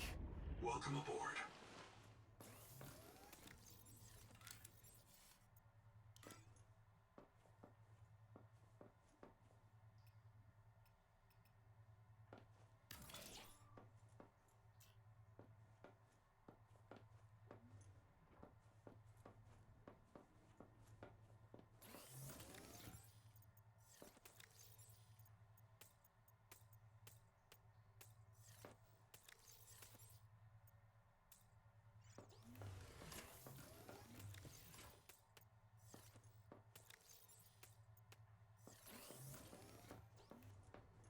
let's see. I need a little bit more titanium.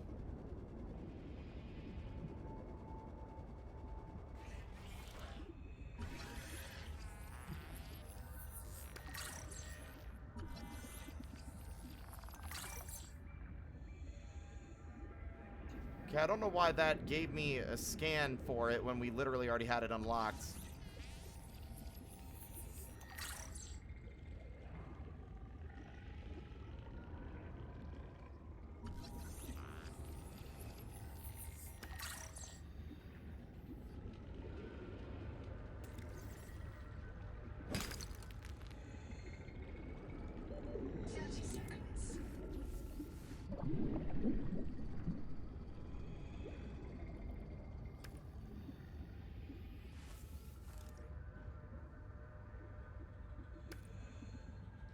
Seek fresh water intake. Ugh, I don't have anything I need. Anywhere at all. 30 seconds.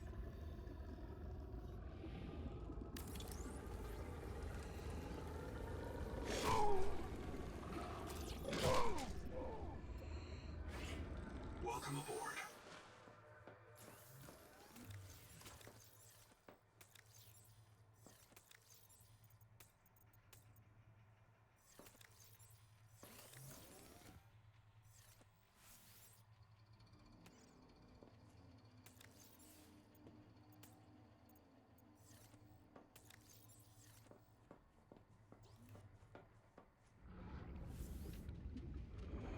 Yeah, I mean, you could do that in, like, Subnautica. I think you could anyway, but, like, you started with a much bigger inventory in Subnautica 1.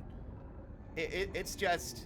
It drives me nuts. It's, like, a criticism I have of a lot of survival crafting games where it's, like, you're not making the game less, like, challenging by giving the player just a little bit more inventory space to breathe and work with. I struggle to, like, really process and plan and do things I need to do when I can barely carry anything. Like, this is actively hindering the game for me rather than making it fun. 30 seconds. Right? It's like, look at this. This is ridiculous. It's, like, barely any room at all, causing me to have to do constant back and forth runbacks to get things I need. In a way that I don't think is actually very engaging. It is, in fact, just very disruptive to my enjoyment of the world you've crafted. Like, you could double the size of my inventory right now, and I do not think it would detract from the beginning of the game experience at all. Like, I do not think it would fundamentally harm the game in any way.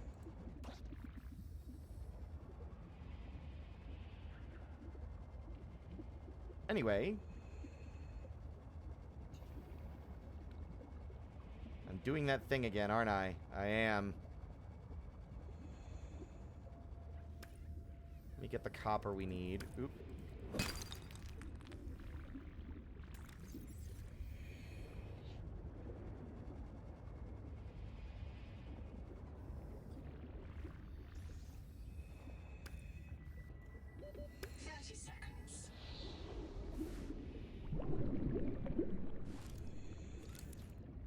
I do like that mechanic. I don't know if you could do that in the first game, like sap oxygen from the air sac for a little bit of extra.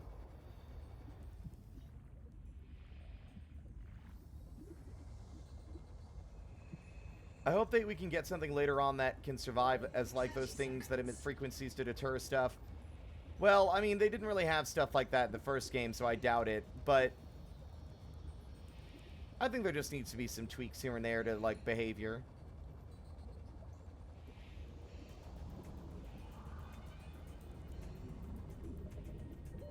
Oxygen. Seek caloric intake.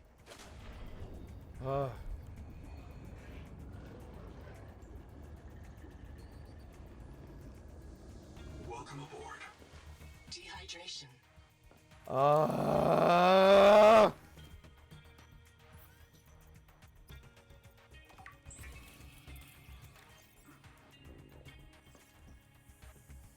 Where did it go? Where did it go?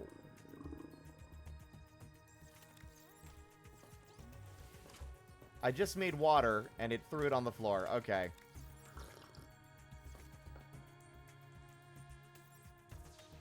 Warning.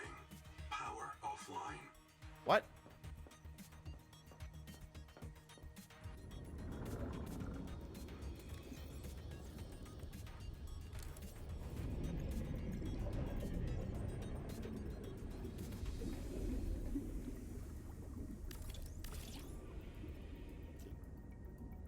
I don't know why this first one...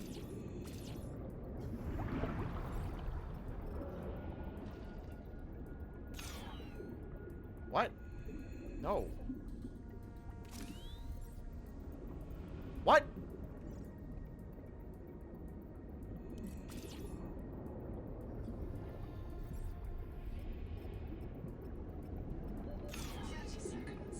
I'm confused. Why is it taking the battery out of... Connected. All systems I'm online. confused why it's doing that. Welcome aboard.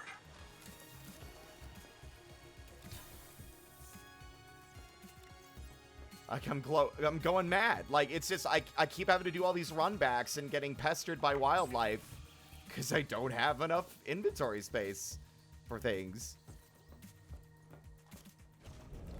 And I'm bitching. We're going to finish setting up, and then we're going to move on because I don't want to get caught in this thought loop of complaining.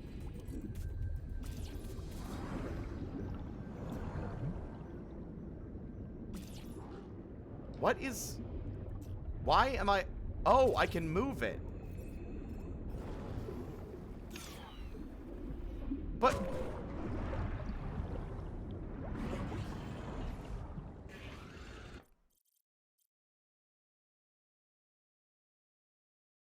We're playing something else because Spirit is annoyed. Annoyed enough to grind his teeth and scream into the void!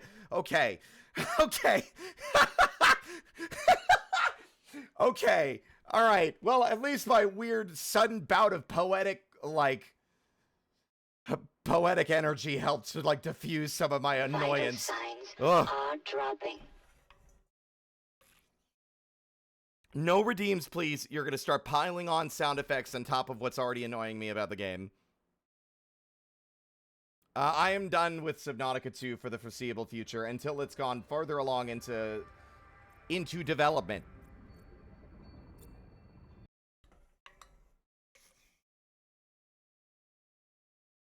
Oh my goodness.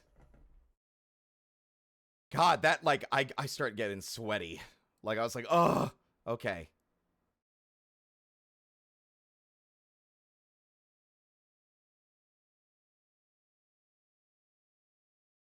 Let's see here. What time is it? It's 8:47.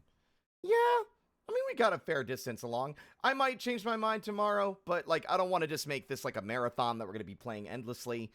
It's clearly still not finished. I think it's better to, like, get a taste of what they've got coming, what they've got cooking, and then, like, come back in when it's in a lot more of a finished condition, you know? So, final thoughts. Now that I'm, like, free of, like, the stimulation the game was giving me. Inventory is way too small, as well as, I think, storage. I really think that hampers the game, especially now at the very beginning.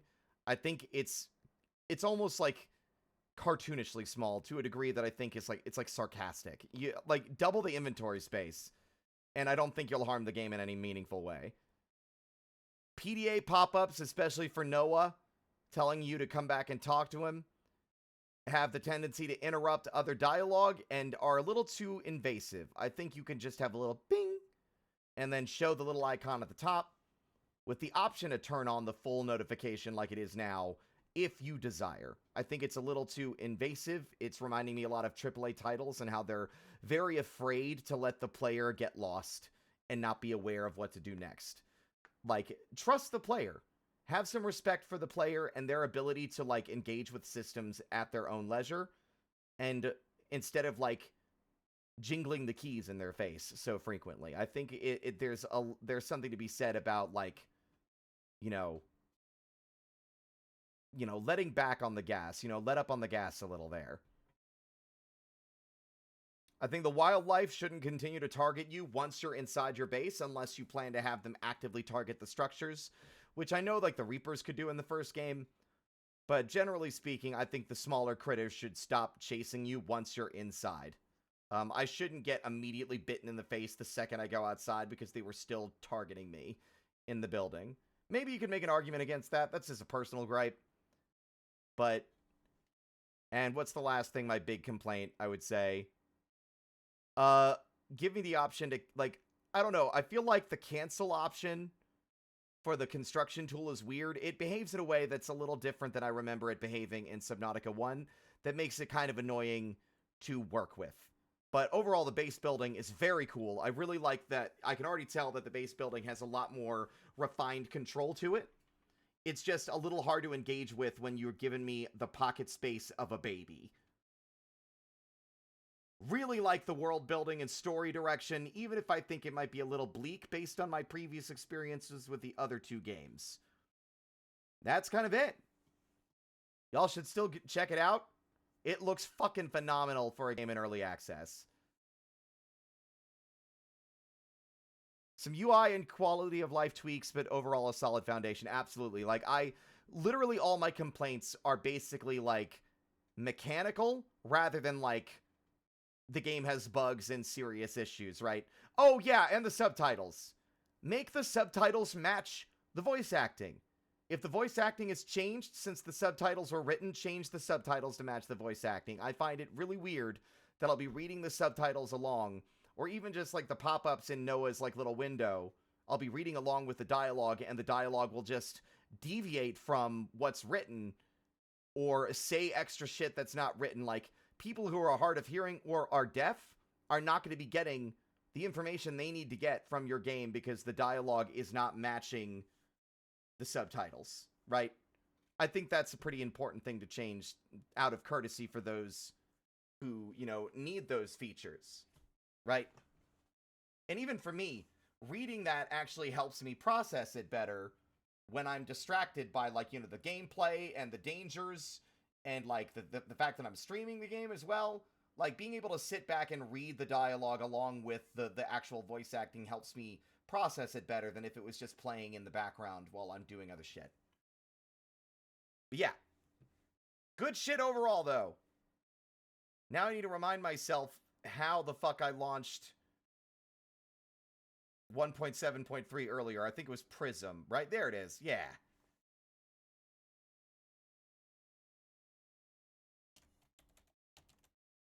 Oops, caps lock was on. Oops. It's still on. I didn't turn it off after fixing it. Okay. There we go. And then Minecraft. But again, good game. Happy that it exists and didn't get shafted by Crafton. Shafton. What's new in the latest version? I wouldn't be able to tell you. We're not playing the latest version on stream right now. We're about to play beta 1.7.3. They added, like, sulfur cubes or some shit that changed their properties based on the blocks they absorb. Or something. And, like, little sulfur geysers or whatever. I don't know. Seems neat. Not interested.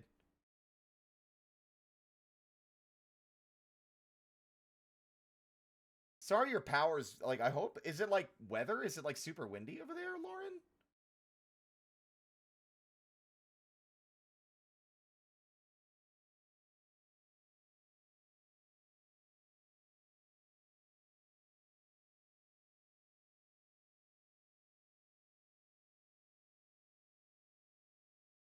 Ah, you know what?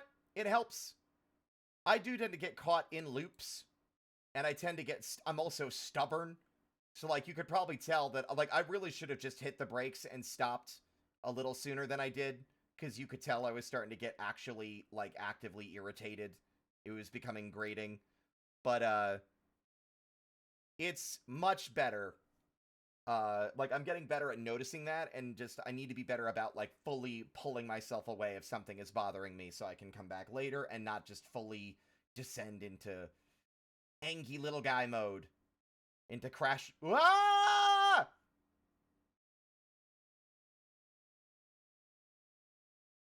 The void is scary. So I don't just enter crash out mode.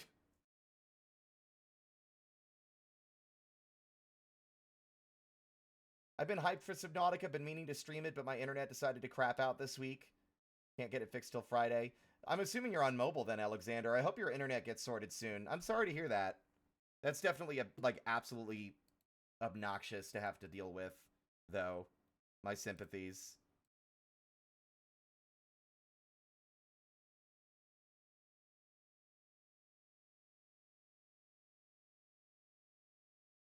Wait for it.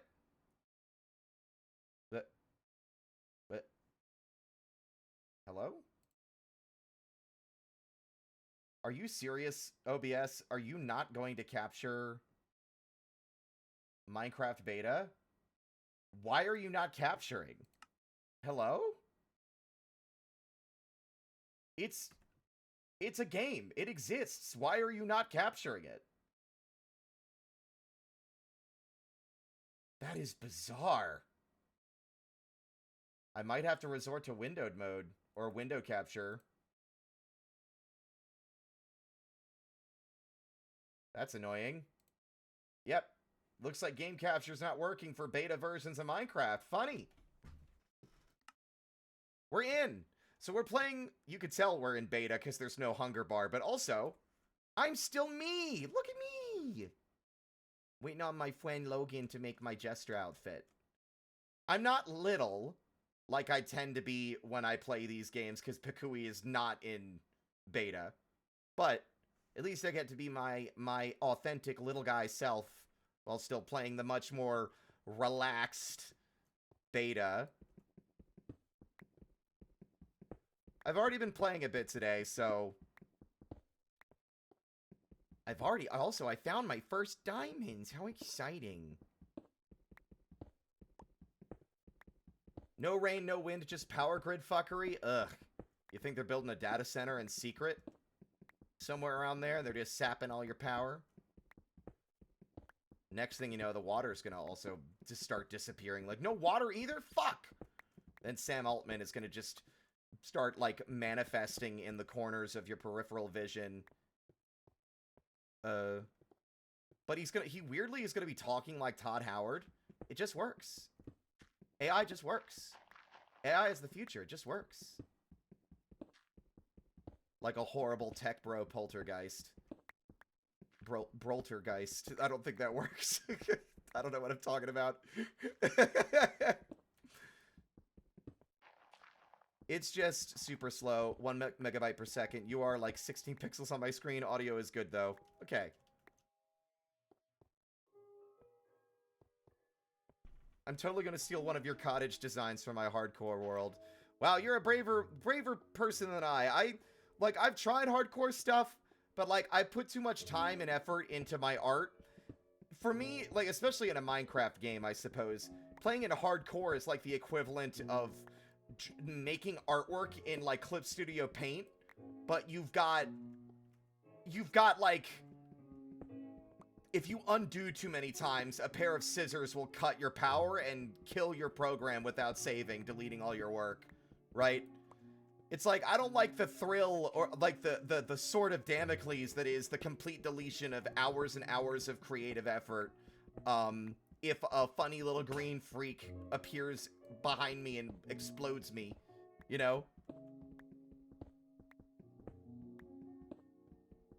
I've realized that some people are supportive of AI because artificial is the only variety of intelligence they have! That's a fucking great burn. Oh, fucking excellent. Get them. Tear them apart. They'd have to go and use ChatGPT to make up their own fucking, like, retort anyway, because they have no creative integrity. Anyone that uses AI to make their decisions for them is effectively just a Muppet.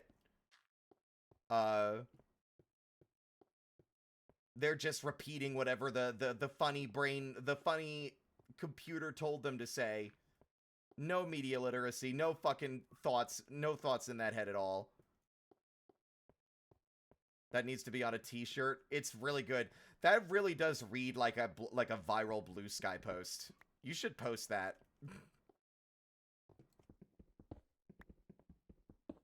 dare you insult Kermit? I'm not saying Muppets are bad. I'm just saying that they are, like, the puppeteer is, like, the horrible, faceless, idiot plagiarism machine.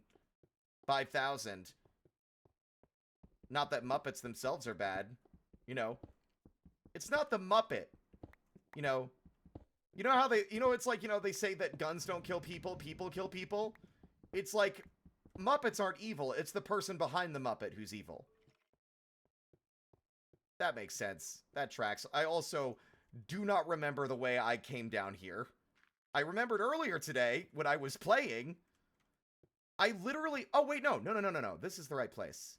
So remember that little alcove there. Then that would mean over here. Yes! Funnily enough, it would be here. Yes. Where's the funny little skeleton? I hear his bones are rattling. If anyone can find a mod that reduces mob sound effects, like frequency or volume for beta, I would be eternally grateful, because my issue I've been having, the only thing that's making this not a relaxing experience, aside from whenever I get killed and have to wander through the caves to get my shit back, is when a bunch of mobs, passive or hostile, are spawning outside my house, and it's just meh, meh, meh, meh, bleh, bleh, moo, moo, moo. Like, it's constant and it's maddening. And the only way to make it stop is to go on a murder spree, which just makes it sound like all work and no play makes Spirit a dull boy. Like, all noises and no silence makes Spirit a dull boy. Don't shoot me, you bitch! I'm talking! Case in point, bitch. Fuck you. I forgot to light this little area up. Found him. There's also down here. Ew. Mr. Rattlebones. I don't run. There's no sprinting anymore. I just beat him to death. There we go. I miss this. I miss being able to just spam swing the sword. Ah! Where?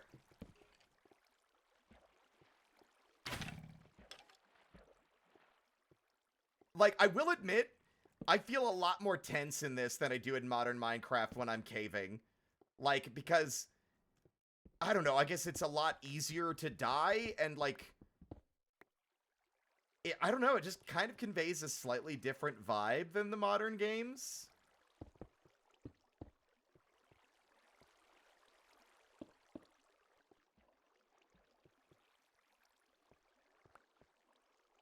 Nope, it only has a slider for, yeah, see, I could show you. Music and sound, that's it. This was in the back when times. They didn't have, like, individual sliders for that. Maybe my temperament has shifted. Oops. Since I played the game back in the beta days, but, like, I do just find, like, I've always generally found, like, the repetitive and frequency of Minecraft mob noises to be, like, a source of eternal agony for me.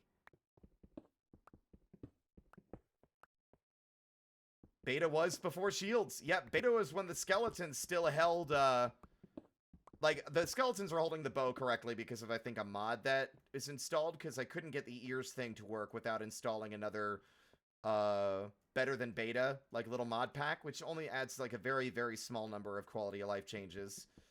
Mainly, like, inventory swaps, but it fixes the skeleton. But, yeah, no.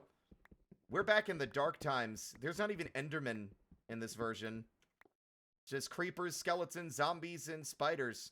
Back when you could still spam the sword swinging, and there wasn't, like, a little cooldown. Back when there wasn't a hunger system, and eating a pork chop just fucking healed you. For a portion of your HP. Well, I mean, I don't know why it's dumb. Like, it was just an older version of the game. Like, I'm not gonna fault it for not having the accessibility features it has now. It's come a long way. Beta was, like, what, 2011? Like, this version of the game is, like, over a decade old.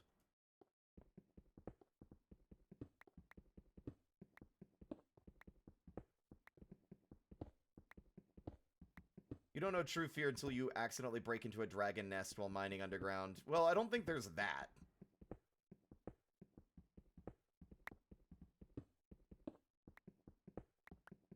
I never felt the attack cooldown was worth it. I've kind of grown accustomed to it. I never really had a strong opinion on it, but I do think that it's fundamentally made the game slightly... I don't know, like, I prefer just being able to spam attack enemies. You can also tell that there are some people that still haven't accustomed to the new way that you fight things, because there are... I think I've seen, like, I wouldn't be able to name any, but I've definitely seen Minecraft YouTubers that still, like, spam attack, even though it doesn't do nearly as much, or any, like, it just doesn't have the same efficacy as it had back in the game's early days. Also, it's, like, eerily quiet. Like, I know Minecraft's a quiet experience, but it's still... It's a lot quieter than I remember it being. I guess I'm used to playing the game with a lot of music in the background, I suppose, maybe, as well, but, like...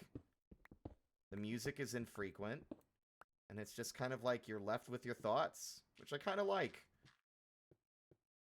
I've already gotten used to the fact that I can't sprint, which I'm enjoying in a weird way. Like, I don't know if I've talked about this, but I found myself, not due to being impatient, but I just passively rush through things I'm doing, right? I'll rush through gameplay. I'll, like, sprint to every location. Gotta go boom, boom, boom, boom. On to the next thing, on to the next thing, on to the next thing. In a way that, I think actively damages and, like, reduces the enjoyment that I should be having from playing something. Because it's like, I'm, for some reason, always in a hurry. Hold on.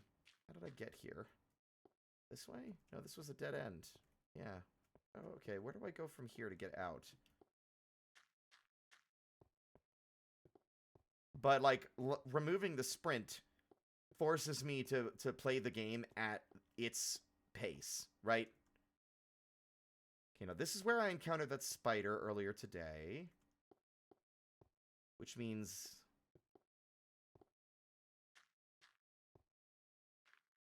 This way? Oh. Uh-oh. Get away. Oh, oh my god! There's a lot of guys in there. Nope. Gotta go!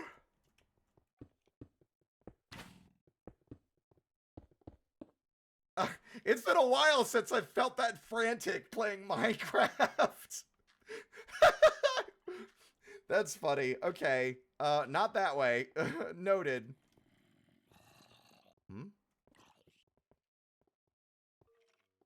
Uh-oh. I don't have any more torches either, so... Yeah, you can spam the sword. This way?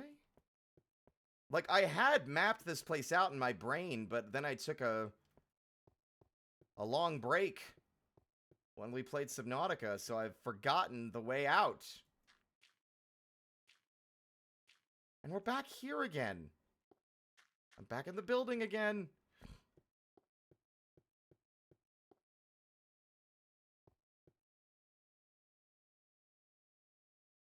It's one of the reasons I play hardcore. It forces me to slow down and take my time to prepare because rushing means that I will lose progress. Yeah.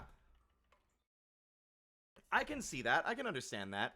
But yeah, for me, I think it's just an ADHD thing. I think it's just a passive thing I've developed over the years that I don't even do consciously. It's like I'll lose track. I'm like, if I don't go quickly, I'm going to lose my place in the plans or things I want to do next. So I end up kind of just hurrying along to the next thing, to the next thing, to the next thing, instead of, like, pausing to just enjoy the experience of playing the game, right?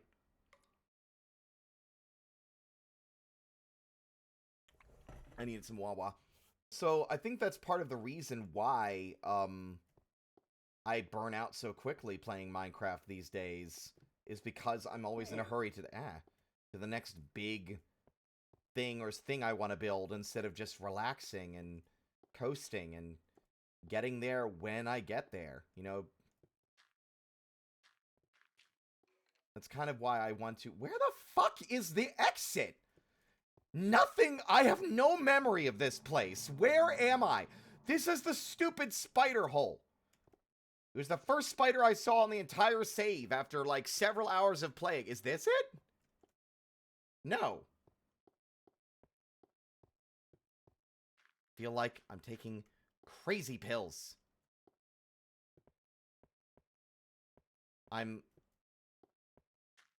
deeply scared. I don't know where I am. I don't know. It's gotta be that way. I remember having to go back this way on my death run. Okay, no. I think I'm remembering. Yeah, I'm literally like Alfred right now. I'm like, back in the cave again!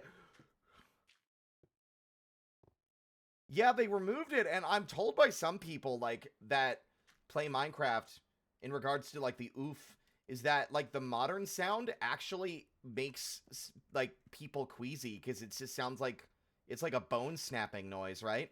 It's never really set that off in my mind, because I'm also very squeamish when it comes to sound effects like that. Oh! Here it is. I've been walking by the exit this whole time. I forgot that I fell down last time and didn't actually make a way back up. There we go. Here we are. I knew it. Yeah, because there's the dungeon. Yep. We know the way home now. The old days. It's been a long time for me as well. But yeah, like, I don't know, like, and I will also say, I'm not a fan of nostalgia, like, nostalgia bait, right? Like, I'm trying to think better and more critically about things and be like, just because they were nostalgic to you doesn't mean that they were better. Right? Modern Minecraft is kind of catered towards a different audience than it was when it was first created. Whether you like him or not, it's important that you still acknowledge the man who made the game, just because I don't think it actually helps to pretend he doesn't exist. It comes across as, like, weirdly childish, I suppose. Notch sucks. He sucks. He's got some shit opinions. He's, like, kind of like a terrible dude. But he did make the game, and he was making the game with a different vision in mind than what Microsoft now has, having purchased it. Ah, here we are. Home. So this is my little home. I've got a little tunnel that leads to this little bridge. And I've got my little bed and my storage room and some paintings. And we've got this little... Oh, there's a lot of creeps up there. I'm gonna have to deal with that later. Ooh. Yeah, we're here. Look at that. And all my stone is finished. God damn it, I immediately already... I'm getting my wires crossed with the fucking Subnautica controls. I keep pressing tab to close inventories.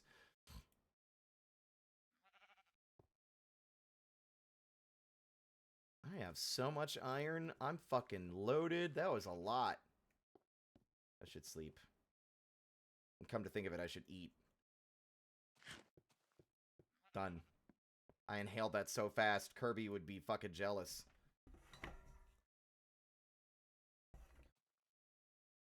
But yeah, like, modern Minecraft is, it's like, let's be honest, it's catered towards children. Right? Like, a lot of adults do play it, and it still has a lot of value and enjoyment for people who are adults, but it is primarily, like, its primary demographic now is for kids. Not to say that it wasn't originally just kind of like a free-form game. I'm not saying it was like a hardcore adult experience, but the vision wasn't to, like, and I hate to say this because it gives it a negative connotation, but it's kind of true. It hasn't been sandblasted down and have all of its weird, eerie edges, like, shaved off to appeal to bright-eyed and, like, you know, bubble-blowing babies, you know? Like, I love Minecraft, don't get me wrong, but I think modern Minecraft feels very, like, what's the word? It's very corporate, you know? Like, the most recent update that they added with, like, the baby animals was very much, like, a marketing decision on, like, okay, we can make, like, plushies to sell to children, if we add all these cutesy animals to the game now.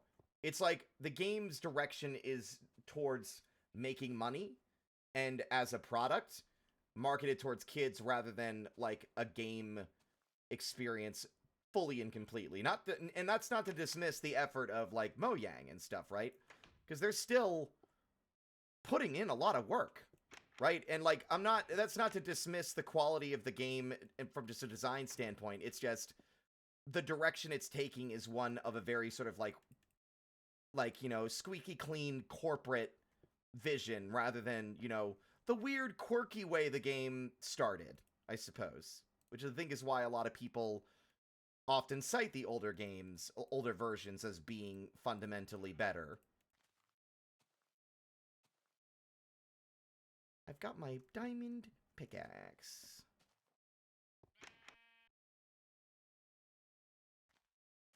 Mostly agree. I feel the skulk kind of differs. Well, yeah, like, the skulk is dope, and, like, that's, like, what makes it so interesting, and admittedly why it's one of my favorite aspects of modern Minecraft, because of the darkness within, not to be weird about it. Skulk is... It's not ever said in-game, but the fact that mobs drop XP when they die. You get XP from mining coal. Coal is inherently made of, you know, it's basically made of, like, you know, dead biological matter, right? Like, over many, many, like, eons, just like oil. At least that's my base understanding of it. It's been a while. But even ignoring that, the skulk spreads when creatures die nearby. There are screaming faces within the chest of the warden. Screams emanate from the shriekers. The skulk is inherently absorbing and devouring the essence of a person, their soul, in order to spread. That's some true cosmic horror shit. And that's why I think it's so interesting. But generally speaking, most of the game is still very, like, bright, colorful, and friendly. You know, even the Nether got kind of, like, sanded down to be slightly less, like, eerie and inhospitable by adding all the new biomes in the Nether update, which I've cited as being an update I really like. You know? I think the Nether needed it. The Nether sucked before. It sucked in beta. It was a miserable slog. It was a nightmare filled with, like, a very noisy block texture and a bunch of hostile, dangerous critters. And that's it. Whereas the Nether now feels a little bit more like just almost like an alien world. But overall, the modern games are very, like, sanded down. You know? I'm sure I had a point to this at some stage, but I have long forgotten what it was. Someone got me on the discussion, and I just didn't remember where I started. I got on a winding path.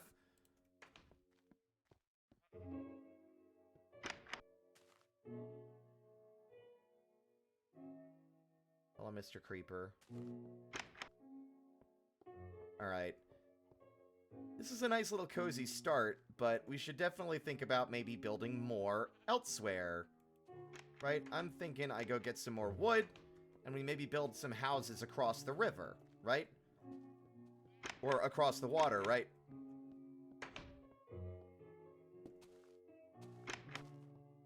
I'm on edge at all times now because all the footstep sounds are the same. So I can't tell if it's a creeper walking towards me or if it's just a sheep or a chicken.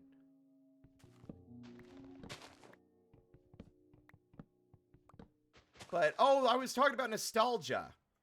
Like, even with all that, which was admittedly a lot of criticism, I like modern Minecraft. I think Minecraft has made a lot of very positive changes that make the game more accessible and fun for people to play instead of being so obtuse. Well, I do think I miss and like this where I don't even have, like, the recipe book. Minecraft, and by extension, like Terraria and other games like it, suffer heavily from having to rely on an external source of information to play it. There's, like, a joy to be found in discovering information and figuring it out for yourself. But with such an open-ended game like Minecraft, and with how much they've added, it's kind of just fundamentally a detriment to not have some kind of resource to figure out recipes and stuff, especially when it's shaped crafting. I think it's good that we have that, like, modern recipe book. While the hunger system is a little half-baked, it's still much more an exploration, a sandbox game than survival. I think that was a nice change, right? They've added a lot of different unique and weird creatures and stuff that have breathed a lot of character into the world, even if it's, in the end, taken away a lot of that lonely, melancholic atmosphere the game had back in the day, you know?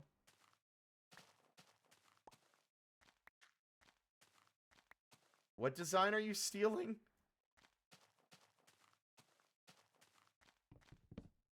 But, like, yeah, modern Minecraft's done a lot of good shit. They've got, like, obviously the Skulk is a big thing that I'm a fan of. Even if I think the creaking could have been done better, I think the creaking in the Pale Garden is super interesting. I really, really like... I do think the sulfur stuff is kind of neat. I can see some fun things you can do with that. The copper golems are fun. Redstone has taken a lot of great strides. I was playing a bit of modded 1.21 before I kind of bailed on it just because I wasn't feeling it. But I had a trial chamber that I'd never gotten to mess with before. I'd seen videos covering them extensively, but I'd never played them. I think the trial chambers are cool. I think that's a really good addition. Like, because the game really hasn't gotten any new dungeons in a long time. They've still got the same, like, you know, cobblestone box with a spawner in the middle. And then sort of like some other, like, dungeon adjacent shit, like abandoned mine shafts. And most dungeon stuff, I would say, is really in the nether. But I think the trial chambers are cool. I think they're fun. I like that you have an option to engage in a more difficult version of the trials by drinking a potion. And you get better rewards if you take that risk. I think that's fun. That's cool. That's incentive to explore, which I think the game still has the game has long suffered from. You know, a lack of incentive to explore. Right? Like, I know I criticize modern Minecraft a lot, but it does a lot of shit right. And I don't think nostalgia is something that should shield older versions of the game from criticism, you know? The game is one biome. Well, two, I guess. There's this and desert, maybe. I don't even know if there's deserts in 1.7.3. It's very buggy still. It's obviously in beta. But it's lacking a lot of features and incentive to explore, although there's something to be said about how it's way more sandboxy in the older versions, because there's so little to actually go and explore and find. It incentivizes you to make the world your own, right? The cozy little base you have going on, simple yet elegant. Yeah, go for it. I don't have a monopoly on, like, a goofy cave with some planks on the floor. Go nuts. I was like, if you're saying I'm stealing the design in regards to my Minecraft skin, then I would have to choke slam you into a paper shredder. You know, it's that meme of like, oh, you weren't talking about that, she says, casually tossing aside a large rock.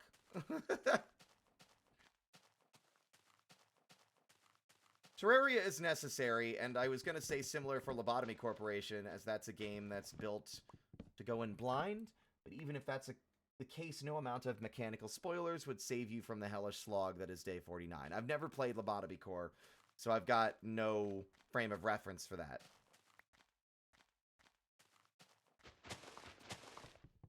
Yes, the leaf blocks did degrade in this version. It's just that they do very slowly, right?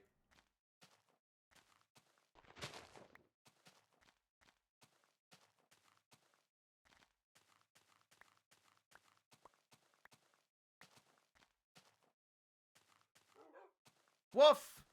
Woof! Woof.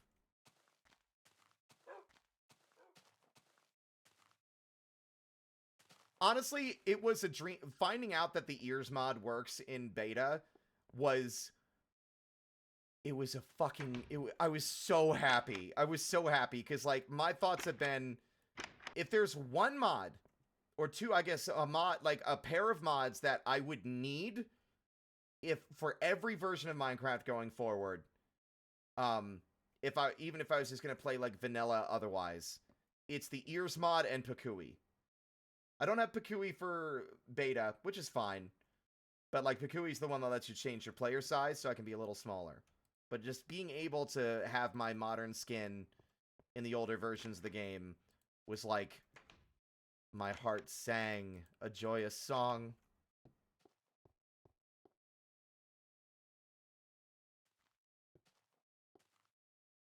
Well, you still have to break every single log. If there's a single log attached to the leaves, they won't decay. You might have noticed that I've been avoiding cutting down any of the big trees with, like, the branching, like, extra log sections, because I've always hated cutting those down. So, rather than having to go through the rigmarole of searching for every log inside the leaf clump, I just avoid cutting down the big trees.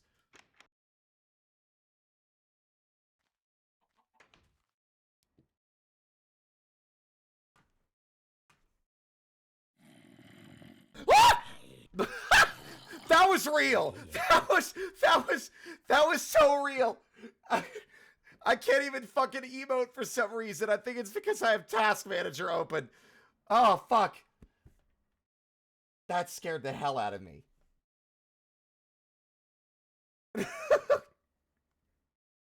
One second. It scared me so bad my face froze. Oh my god. I forgot about that. I guess I'm gonna have to put more lights in my house. Whoops. Jesus.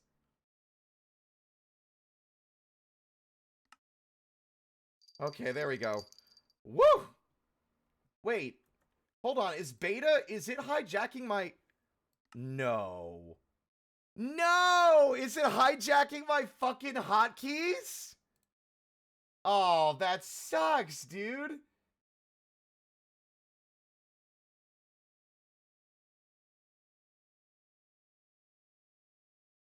It's always something, isn't it? I have to tab out of the game.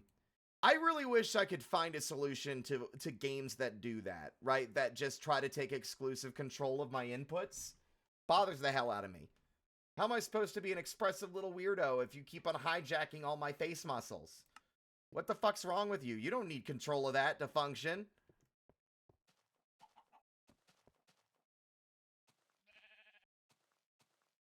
Oh, I lose my mind if I can't vein mine a tree. Those super tall ones are murder. Oh, yeah. I feel one major thing I have an issue with in modern Minecraft has to be the mob votes. Like, 3 potentially mediocre mobs, like, I think the last one was the armadillo.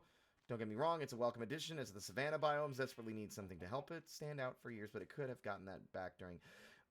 I think it's been done to death. I think people have pretty much criticized the mob vote to hell and back at this point. You might notice it's very telling that they don't have them anymore, right? Like, I'm guilty of it. I voted for the glow squid because I thought it would have some other mechanical effect than just glowing, right? The trailer misled me into thinking it would have some kind of, like, hypnotic effect, which might have translated into some kind of interesting tool or crafting ingredient when it was literally just ambient. You know? It pits the community against one another. Everyone tears each other apart like a bunch of... Can you stop spawning in my house? I'm not having nightmares. Why? What is so dark over here that's making you spawn? Jeez. Fool me once, shame on me. Or shame on you, fool me twice, shame on me. Fool me 3 times, you're officially that guy. You know the one. Talking about, oh, this suit's Giorgio Armani. My dad knows him. Fuck you! There, now we can really, like, embrace the past. Playing an old version of Minecraft, making an old joke from a formerly funny YouTuber turned shithead.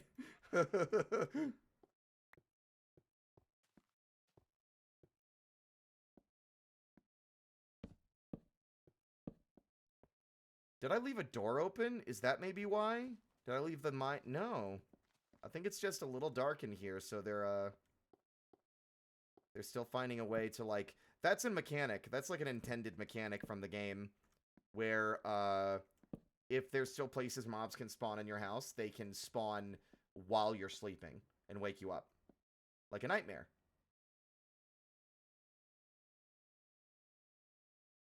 That disappeared from the game a long time ago. I also feel it's silly to have a vote for one and the others don't get made. Yeah, that's, like, I think the biggest criticism people had. But I'd rather not get into the nitty-gritty of bitching about the mob vote. I've already said my piece a dozen times over. Like, it sucked and it's gone. And now we have what we have now, you know? No sense in lamenting about things and complaining of things that have already passed and are not really relevant anymore, you know? Best to look towards the future. It's so eerie. Like, look at that fog. Hello, Mr. Sheep.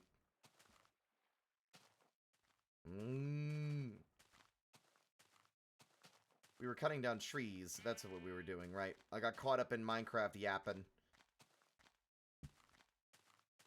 Yeah, the 2018 biome votes never come back. We still haven't gotten the Savannah updates and stuff, right? But still, you're catching me in a fucking pit of quicksand. Stop it! I'm gonna get you. No one's in trouble, but I'm requesting that we move on from the subject of the mob vote. Otherwise, I'm gonna keep getting trapped in another thought loop of talking about it. And I'd rather move on. But yeah. Modern and beta have... God, creepers really notice you from way further away than they do in modern Minecraft. Crazy. It makes them extra threatening, I think. I'm actually scared of creepers again.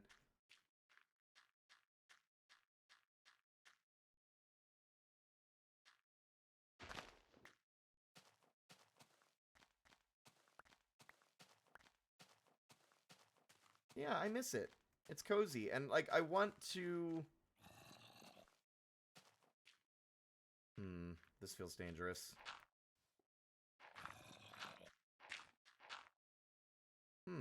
I was expecting some 404 siege shenanigans, but I guess it's just under the gravel. Who's going... What do you want? Whoa. That's a cave down there. Oh, looks like you found a cave, mister. Looks like you found it. Hello, Mr. Zombie. You want to come on up here and get immolated by the midsummer sun or whatever? Ooh. A very small cave. Saw that iron. Don't think I didn't notice you.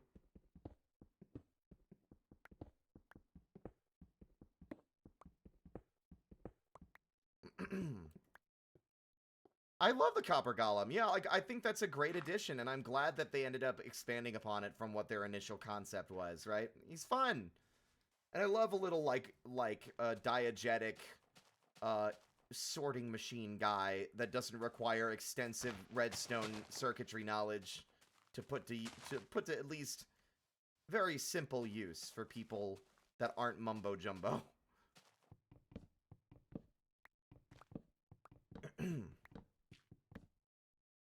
Yeah, like the new updates are adding sulfur cubes in a sulfur biome, and sulfur cubes are like these little slimes that if you interact with them with a different, like a block, like a Minecraft block, they will like stop moving, like their AI shuts off, and then they'll gain like physics effects or properties based on like the kind of block you put in them. So like some of them will make them extra bouncy, or will make them really heavy. Some will make them like slide across the ground, which the idea being that could make for interesting minigame design, right? You can also put TNT in them, and then you can like slap them, and they'll slide along the ground, and if they interact with like a redstone block or a redstone torch or any kind of live redstone, they'll ignite, right? So you could make soccer games or hockey, or you could have like some kind of TNT based bowling system thing going or whatever. It's really neat.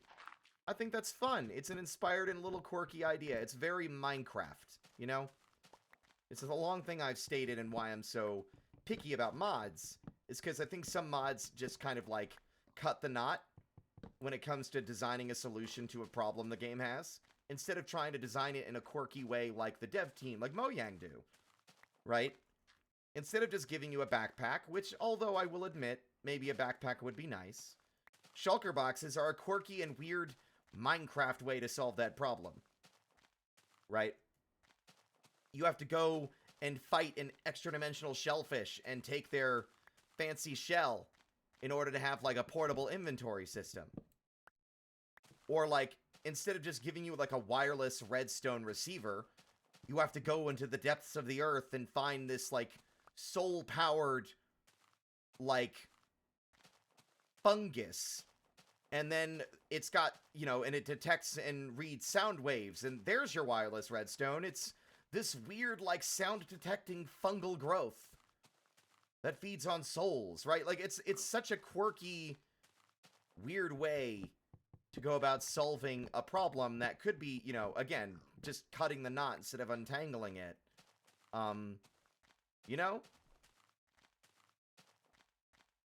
I think I'm gonna have to cut some of these obnoxious big jumbo trees. Alright.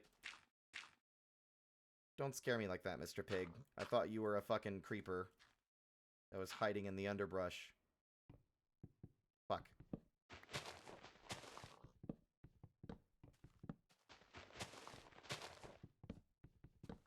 Some mods are fun, some are not. I think create is fun, but then there's the mods where you can create. Well, I feel like that's a very reductive way. Yeah, I mean, you're not wrong, Dutchling, but, like, create's also a dramatic overhaul of the game. And when I'm talking about mods, I'm not talking about mods that are well put together and mods that were made by little Timmy in his bedroom that gives him the Ultima Gun 5000 that instantly kills all creepers and deletes the terrain, right?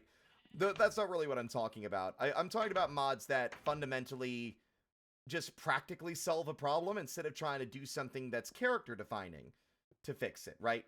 You know, again, like I said, cutting the knot instead of going through the trouble of untangling it would be backpack instead of shulker box. Like, redstone, like, dish to transmit signals over weird sound-based fungus thing, right? Shit like that. You know, that's what I'm talking about. Minecraft is weird. And it's got a weird little world with weird little quirks and behaviors and things in it. And I think that fundamentally breathes so much life into it, where I think some mods just ignore that in favor of just making it work. Which, you know, nothing to say there's anything wrong with that. Like, there's nothing wrong with a practical mod. Like, I've used those backpack mods, but I think a lot of mods just, again, ignore the spirit of the world in favor of fixing an annoyance that they have with the game.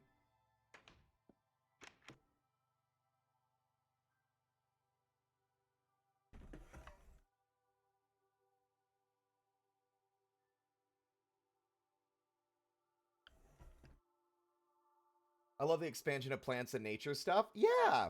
Like, we've got a much more, like, wider varieties of plants and stuff now. Trees. All the different tree types and wood types. Again, my shout-outs from me towards cherry wood. What? Was that a cow? I only heard the tail end of the moo, and it sounded like a fucking, like, a computer error noise. Like a... And it scared me and completely derailed my train of thought. I forgot what I was saying. You're making too much noise! Get out of the pool!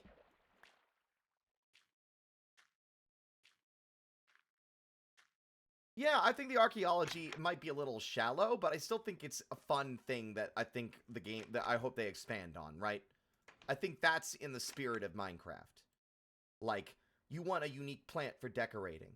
So you have to uncover an ancient, like, mob egg, and then you have to hatch it, and then it has to sniff up the seeds for you. That's weird. It's weird and character defining, right?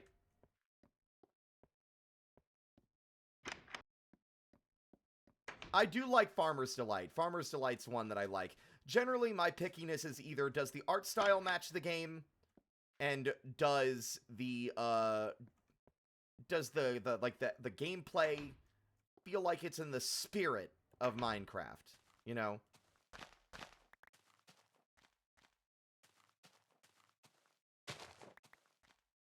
Alright, I'm gonna have to, replace my axe, because it fucking broke while I was cutting that tree. And I've got enough iron? Fuck it, we'll make 2.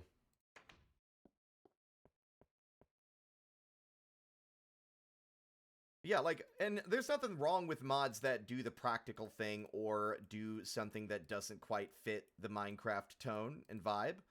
I would argue that Alex's Caves is cool and I like it, but it very much feels like its own thing. It's got personality, don't get me wrong, and I love the art style, but it's very much its own personality, and I don't think it's like, it doesn't feel like it fits it, like, you know what I mean?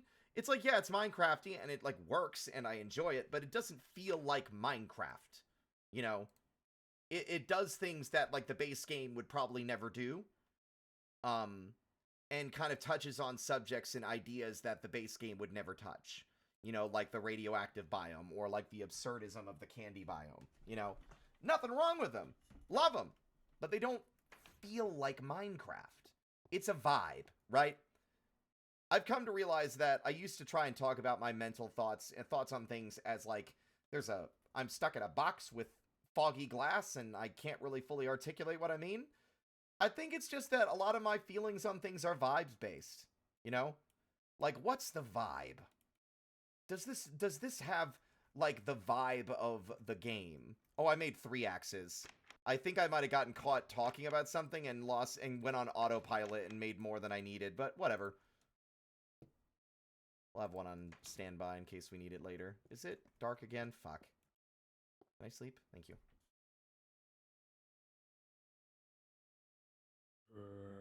Motherfucker, stop breathing in my ear! How many more torches do you want me to place?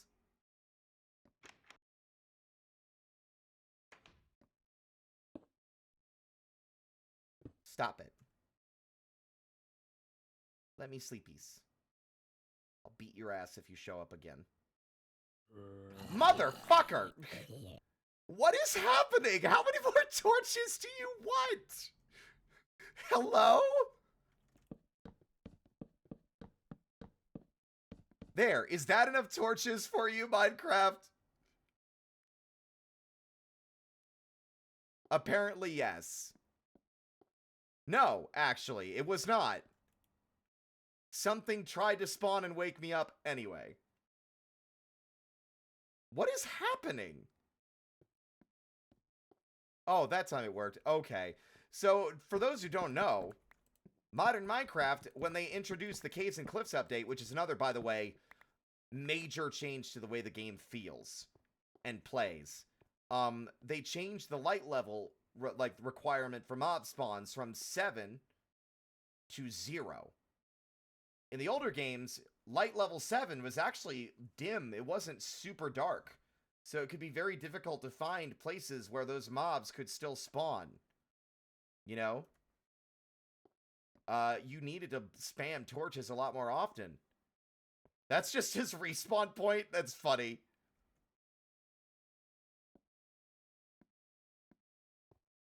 I think we're gonna need more light.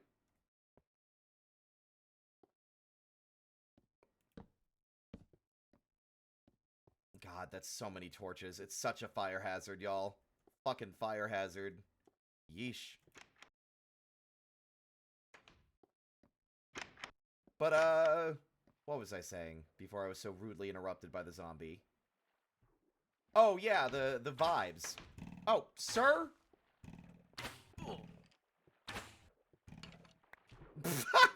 Bye. I just felt like I bonked him on the head with like a paper towel tube and he just fell over. I know it was a diamond sword, but it was just... He died so quickly. He burned a little already before getting in the water, I suppose. But yeah, like, the vibes, you know? Like, I feel like a lot of mods don't match the vibe of the base game and try to do too much, and I think there's something to be said, even if I sometimes disagree with this design philosophy sometimes. There's something to be said about, what is effectively the inconvenience that Minecraft places in your lap, right? Minecraft doesn't just give you necessarily a lot of just blunt, like, convenient solutions to problems. It forces you to, like, engage in interesting systems to fix them, you know? Like, they don't just give you a sort button on your on your chests, even though I still think that's one of the few things they should change. They instead like, oh, if you want to sort things, you need to make a funny little robot to help you. Or you need to use this funny little circuitry stuff to, like, make a mechanism to do it for you. I mean, it's a wooden chest. It's not just gonna sort things magically. You know? Whereas, like, you know, a lot of mods just, again, I keep saying it, but they cut the knot. They find the quickest and easiest solution to an issue that they have. And that doesn't feel like it's in the spirit of the game. Even if it might make the overall gameplay more convenient. It goes back to what I was saying earlier, right? About how, like, this doesn't apply to everybody, but I do think the old game, like, this version of the game forces me to take things slower, right? I'm not, like, constantly, like, elytra boosting across my room, digging through, like, 60 different items, grabbing them, putting them in my inventory, flying all the way back over here, and then, like, super speed digging through everything to place blocks. It's all very overwhelming. Whereas, like, the inconvenience that Minecraft imposes on you for some things, the work you have to put in to make some things function and to gain that benefit, it forces you to slow down. It forces you to engage the game at its pace instead of at the high-speed, frenetic pace of our modern world, to a degree, you know? I can't sleep without my 12 torches. It's really getting me. I'm imagining, I'm really picturing a fucking image of just, like, Arduin hugging, like, 12 torches and looking really scared, like, sitting on his bed, like, with, like, big, wet, sad eyes.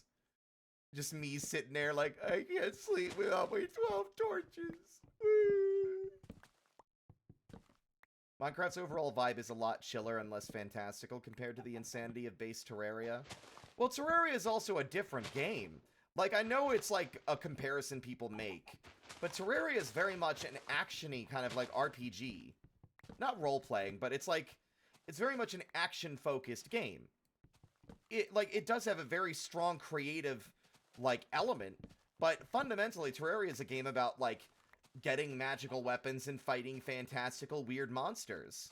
You know? The only comparison to draw is that they're both, like, you know, they're both creative building games. You know? I think that's where the comparison really ought to end.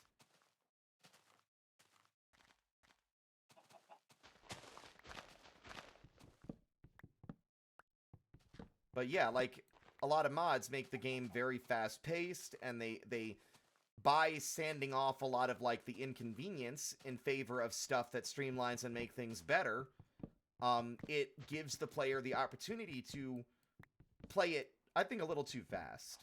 To, like, not really, like, reflect and, like, spend time just, like, thinking and absorbing and appreciating the effort. Not to say that, like, not to sound like a fucking boomer where it's like, you know, hard work pays off and you feel like, you know, the reward after all of the effort is just, you know, like, hard work. Like, yeah, like, you know, the hard work makes the final result feel all the sweeter because you know how much time it took to make it. Modern Minecraft, like a lot of modern mods, shave a lot of the difficulty and inconvenience away so that I think there's a slightly less sweet taste when you get done with whatever thing you were working on. Because it was easier done this way than if you had done it vanilla, I suppose. And that's not me being, like, elitist about modding or not modding, but you get what I mean. It can be easy to cut out too much fat and be left with much less of an experience. Absolutely. Absolutely. Ars Nouveau has a neat storage unit. You have to make a bunch of book repositories and summon little book dragons.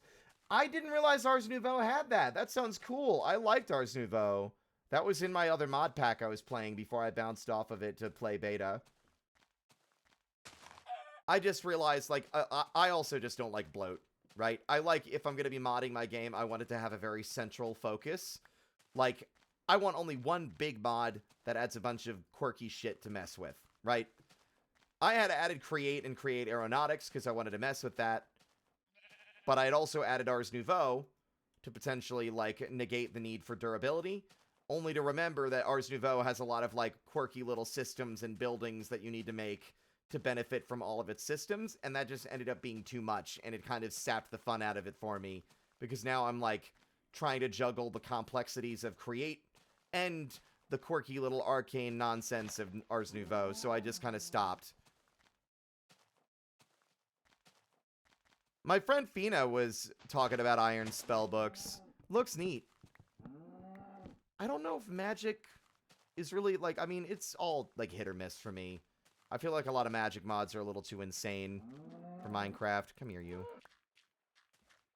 And you. Oh, Lauren, thank you for... Oh, hey, Spar. Thank you for gifting Spar a sub. It's the fucking Sprite Star. How you doing, dude? Ars Nouveau is my go-to for magic and fun. Yeah, like... But I don't know. Like, I feel like you spend a lot of time in menus in Ars Nouveau. I also really like mods that prevent... Like, that's why I bitch about inventory management a lot as well. It's because inventory management means I'm spending more time staring at a fucking artificial, like, immersion-breaking GUI instead of playing the damn video game. Right? It's why I like mods that add, like, environmental things. Like, you know, any of your crafting has to be done with, like, a multi-block building or, like, physically done in the world. That's why Vintage Story, it checks so many of the boxes, right, for the kinds of things that I want out of Minecraft. But, you know, the reason I'm playing Minecraft right now instead of Vintage Story is because Vintage Story is still, to a degree, a lot more high effort. And I kind of just want to relax. And while it is a relaxing game to an extent, it has enough mechanical depth that it's not really the kind of game I want to play right now. We're going back to the super basics over here with beta. But yeah, like Ars Nouveau, you spend a lot of time in menus, like on like the magic book screen, like crafting your spells. And while it's a cool mechanic, I'd prefer to spend less time in a menu, you know? And I think that's a hard balance to strike for a lot of mods. Like, I think, oddly enough, Create does it really well. I think its only issue is if you're not super familiar with it, you are still spending a lot of time in the GUI looking at the ponder screens to understand how the machine parts work. Or looking at the recipe list. We're making some progress out here. We're clearing out the trees.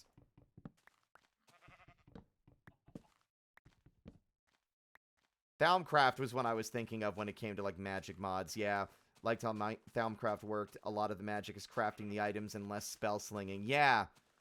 I remember early Thaumcraft. There's a part of it that is very strong in my memory.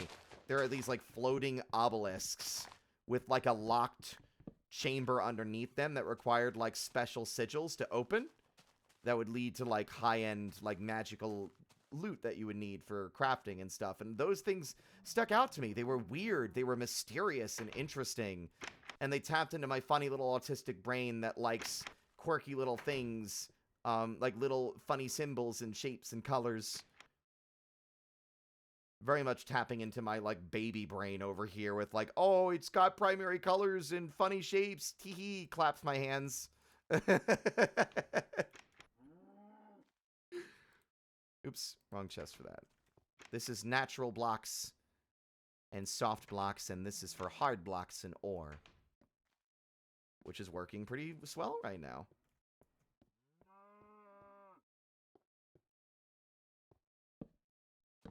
Am I gonna be, like, the fucking scary grabber free tonight, please? Fucker! God damn it! Nope! We're not free! What is going on in here? How many more torches do you want? I don't even have the ability to... Okay, light level 14. I think... Okay, so I think what's happening here, it's less that this area is not lit well enough. It's that the whole... Like, somewhere in the house is still too low of a light level. 14, 13, 14, 13, 14, 15, 14. What? What is causing this? I'm like genuinely confused. I might need someone to look this up. So remember the update Minecraft added the hunger bar, and even then I was like, damn, this is way different. It is. It fundamentally changes the way the game feels.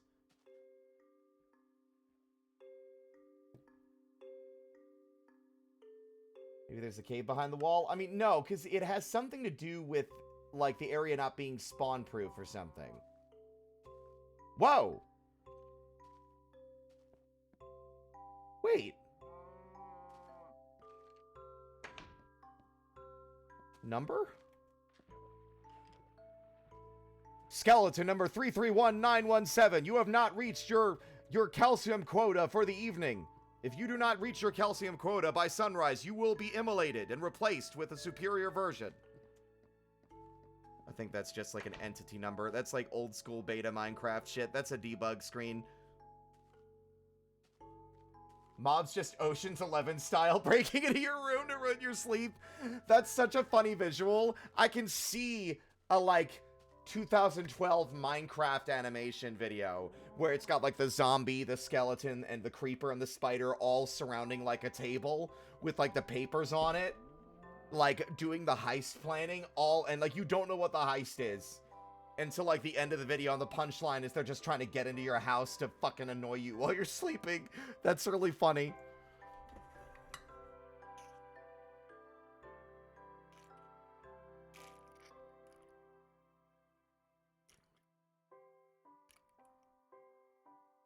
Would default cave floors just spawn monsters no matter? No, I don't think. It's always been light level based, but I wonder if I need to like break the natural block and replace it. I don't know.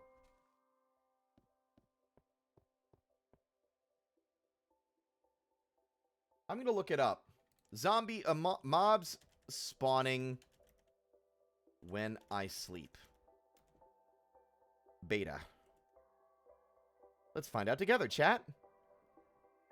Mobs suddenly spawning next to my bed as I fall asleep.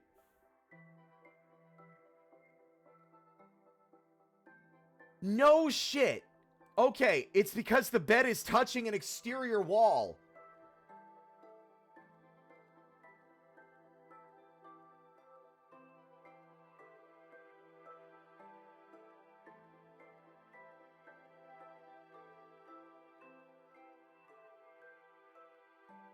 Oh, okay, no. Okay, I'm getting multiple different inputs here. I think it is because some of these blocks are not naturally placed by me. I've placed some of the smooth stone, but a lot of it is the natural stone that the room was made out of when I first dug this space out. So I need to, like, break these blocks and replace them with hand-placed stuff, right? We're gonna do both. We're gonna make hand-placed blocks that we've actually crafted. And from there, we will then move the bed back one. But I don't think that's an exterior wall, because that wall is still, like, got plenty of, like, blocks behind it. You know what I mean? So we'll see. All right. Had to tear a bunch of holes in my beautiful, beautiful smooth stone floor. This better work, otherwise I'm just wasting a lot of, like, coal that I used to fucking make it. Alright, can you shut the fuck up? You'd think that you were being murdered. The amount of screaming you're doing. I did murder him. Don't get it twisted. Time to find out. It's like, surprise, bitch, didn't work. Okay, all right. Now I'm starting to think this is some old wives' tale shit. What's the actual answer?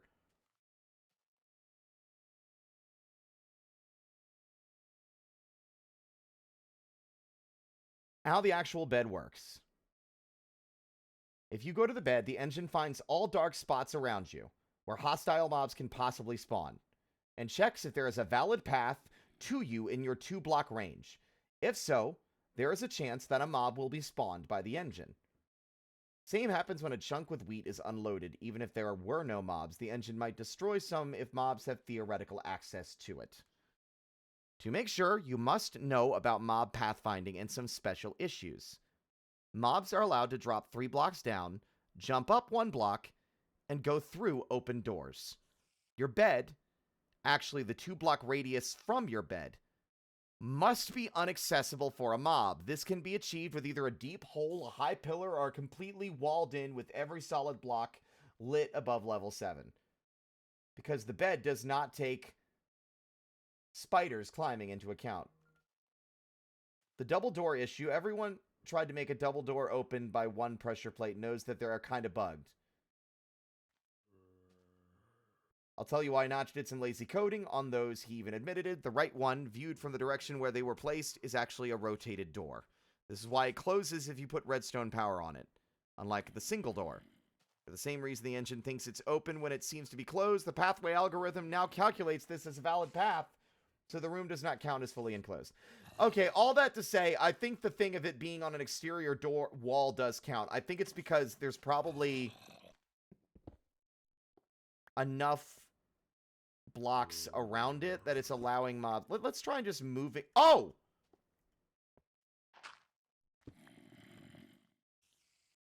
What happens if I just put the bed in the middle of the room? Does that stop mobs from assaulting me? It does! Okay, so it is to do with how close the exterior wall is. There might be a cave. I think y'all might have been right earlier. Someone said there might be like a cave nearby. And I do think that in its own weird, quirky way is the reason that mobs are like spawning in the house. See, I hear a spider. Let's see where they are. Let's get a better assessment of that spot. See, like, it doesn't make sense. What? Ah! Oh, okay. You just did a flying leap off the ledge, but missed. Ah! Go away! Pest.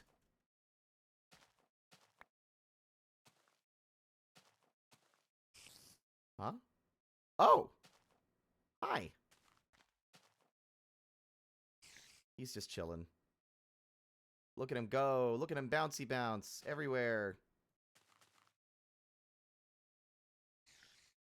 But, like, it feels like there shouldn't be enough space around the block. Like, that really doesn't make any sense. It looks like it should be fine.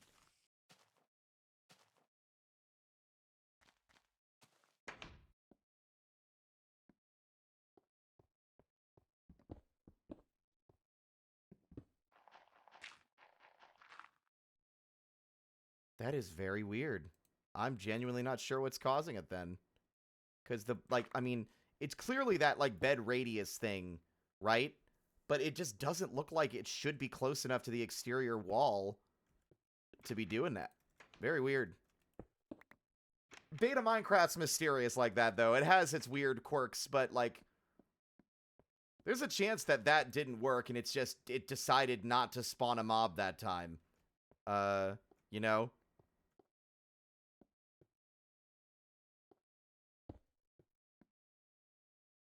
I'm going to move the bed 1 block out.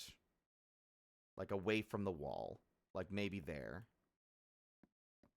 And we'll see how that serves us. We'll play a little longer as well. I'm kind of enjoying this. I think it's cozy vibes. If y'all are willing to stick around. What are y'all thinking? Like, I'm probably going to keep playing a bit on my own time after stream. But are y'all thinking y'all want to stick around longer? Or are you thinking it's getting late and y'all kind of want to go do other shit? Right? Not that you're beholden to what I'm doing, but I think it would help motivate and decide whether I end now or keep going.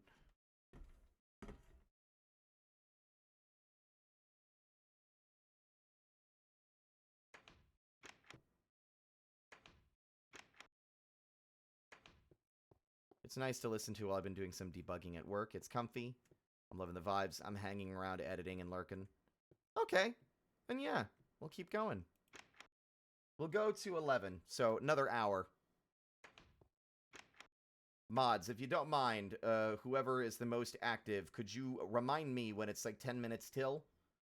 In case I don't, like, if I don't notice. Like, if it looks like I'm not paying attention to the time, just like, gentle reminder, like, hey, Spirit, it's like 10 till. I'm like, oh shit, yeah, thanks. All right. That's a lot of wood. Also, it's a really old version because there's no wood types. It's just oak. It's just wooden planks. There aren't any delineations of wood types, which is another reason I kind of wanted to play an older version of the game, because there's something to be said about being spoiled for choice and being overwhelmed with just options, right? Having this limitation allows you to be creative with, you know, the small number of options you have, you know? I've seen some really cool worlds people have built from in beta only, and I kind of want to do stuff like that. And I'm trying deliberately to not have any grandiose plans, just that I want to build something. And I want to build something cool. I don't think bricks existed yet. I'm going to double check, but I'm pretty sure they didn't. Correct. It's cobblestone, smooth stone, logs, and planks. And then, like, the slab variants of all. Enjoy your night, Lauren and Alexander. Thanks for coming by.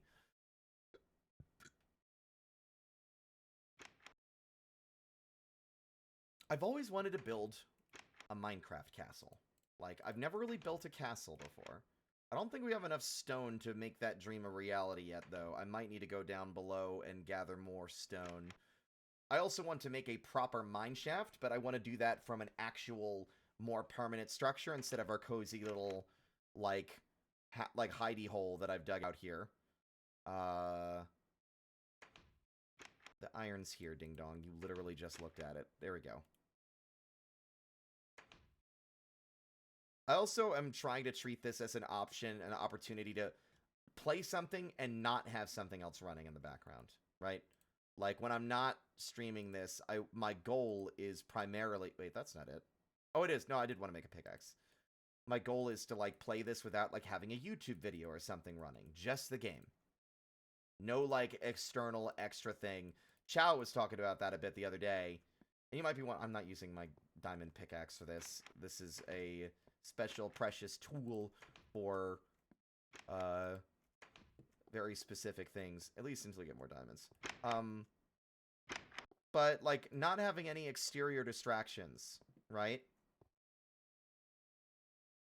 Purely focusing on just the one thing, because there's something to be said about how the modern internet has horribly eroded our attention spans, and it's especially bad for me, Captain ADHD Esquire, who constantly has like something on another screen playing.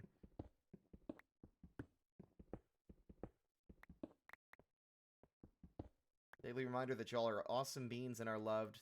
Very sweet of you.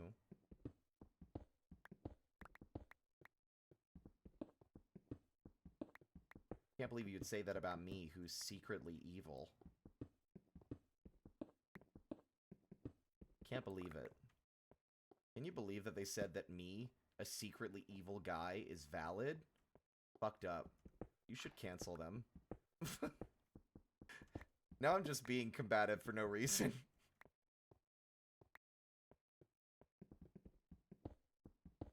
Just start throwing hands with someone randomly in the room just for funny. Just for the funny.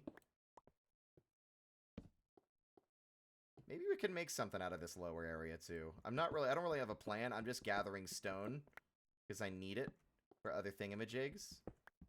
But I figure like, well, if I dig out a big enough space, we can put something to use here. I've been trying to focus on One Piece of media. I thought you were talking about One Piece, the anime. I've been trying to focus on One Piece? Let me try that again. It's like, I'm trying to focus on one piece of media. I'm trying to focus on One Piece. Like I just cut off your sentence of media recently and watch it fully through instead of wandering off. Yeah, it is especially bad when I'm working on something. It's something I've noticed. The second I hit any kind of opposition or struggle when working on a creative project, my brain instantly jumps to another screen to open a new tab or to check Blue Sky or check Discord. It's like it's so natural. It happens so naturally that I sometimes don't even notice it. I've done it, right? I have to actively, consciously pay attention to what I'm doing in a way that I don't normally to stop that immediate ping off of something I'm trying to work on in favor of, like, instant gratification elsewhere. It's frustrating, too, because it's so insidious. It's like I've been fucking conditioned to behave that way the second I experience any opposition with, like, a project I'm working on.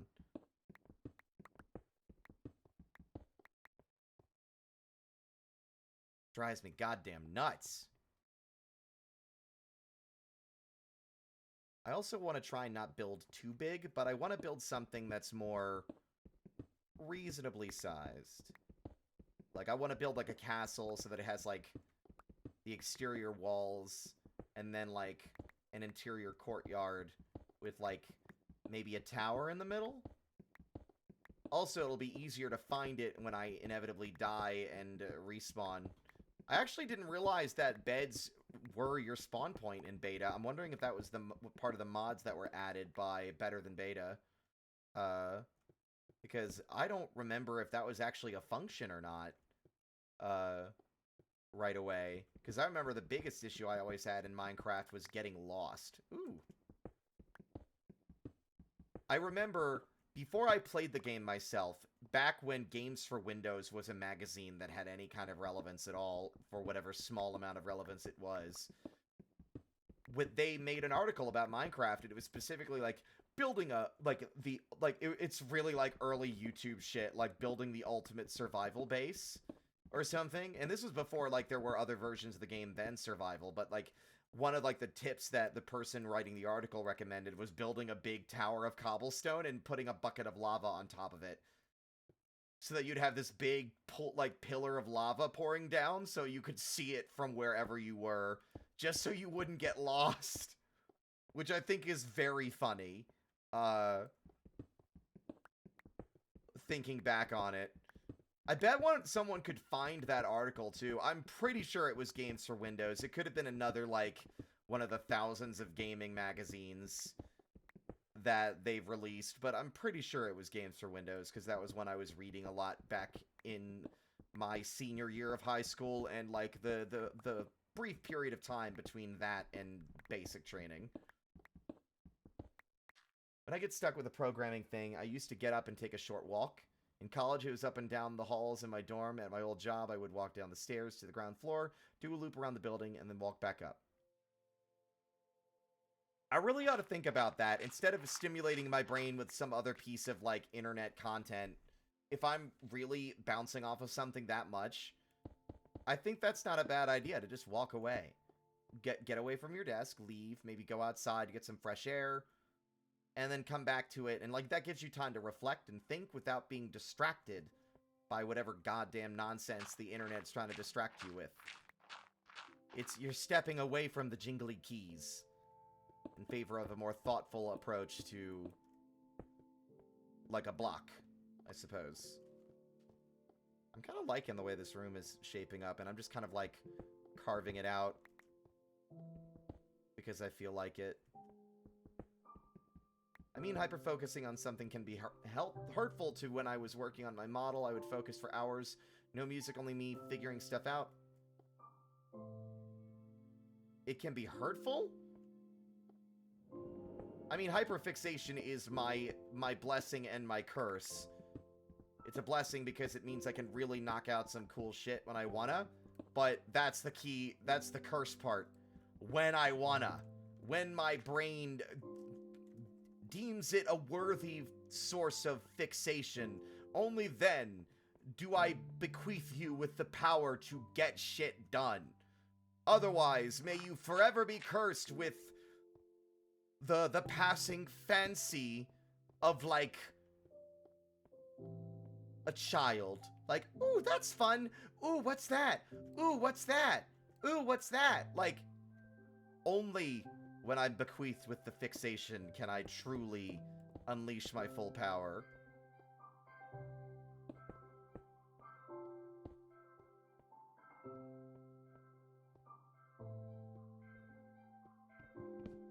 Oh. Oh, that's why that's there. I forgot.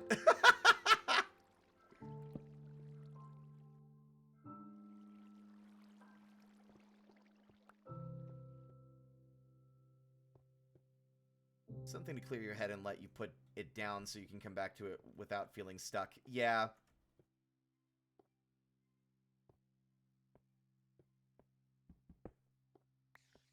I kind of like this shape. It's not like a perfect shape, but it's a fun shape.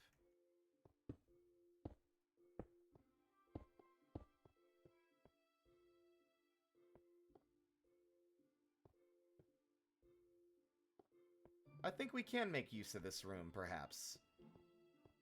I don't know what yet. So loud! Why must you be so noisy? Why can't you just shut the fuck up?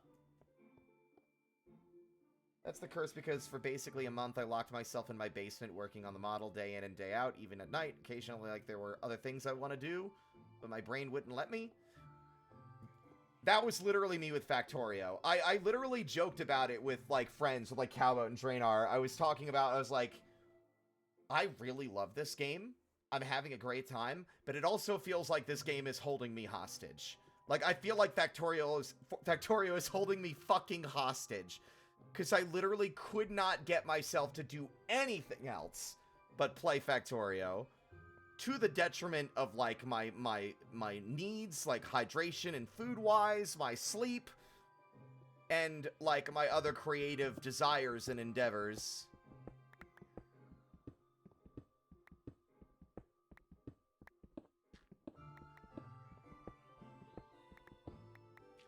Like, sometimes the hyperfixation latches onto something that you can take action on and make, and also doesn't occupy all of your time to your own medical detriment.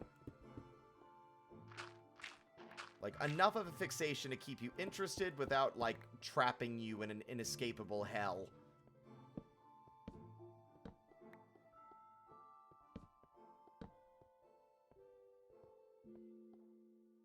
I know I'm here trying to save materials, but...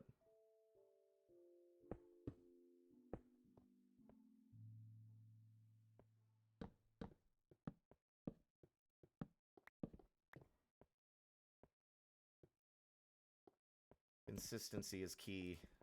I put them on the outer edge, so that's where they go everywhere. They can't be outer edge on one alcove and then inner edge on the other. There we go. I could maybe make this like a storage room. Put chests in here, because there's so fewer items in the game, I feel like that would be enough for the most part.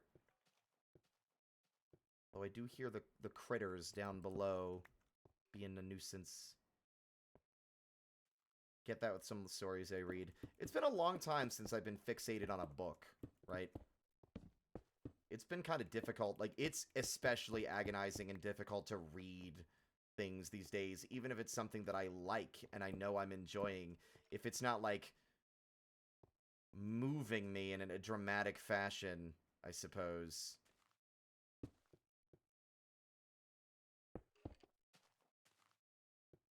It's a very difficult thing to, like, fucking commit to. My brain is constantly, like, trying to distract me while I'm sitting on my futon reading.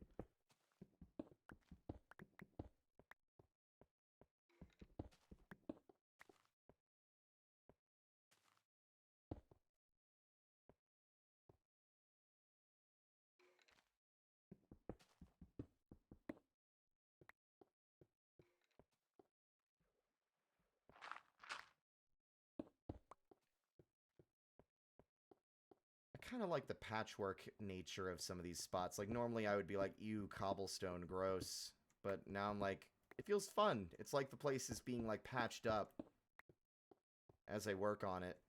Like, it's not all one smooth texture.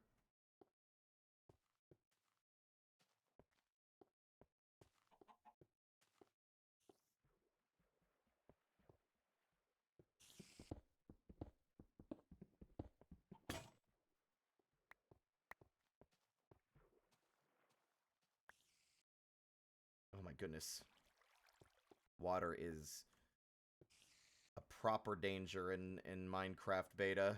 You can't swim in Minecraft beta. It's very much a detriment to your movement speed. Let me see.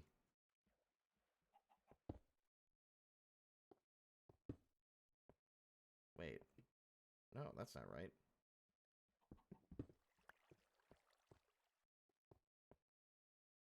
I heard footsteps and it scared me. Yeah, it always makes me nervous when I get into a game without a clear end. If I'll be like, damn, I hope I don't get addicted and lose weeks of productivity. I'm wondering if that... I'm starting to, like, try to psychoanalyze myself and determine, is that why I am so stubbornly... Like, it's so difficult to get me to play a new game and to watch a new thing? Even if I know I'll like it, it's almost because I know I'll like it. And I know that it could, not saying it will, but it could have the capacity to distract me from other things that I currently, I'm still, like, waiting to get the energy to do. You know?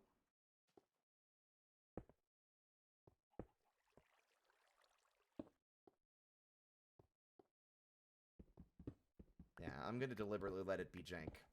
Let the shape not be perfect. I think that gives it more character. Let it be not perfect. Let it be just, like, let it be. It's done. Let it be what it is.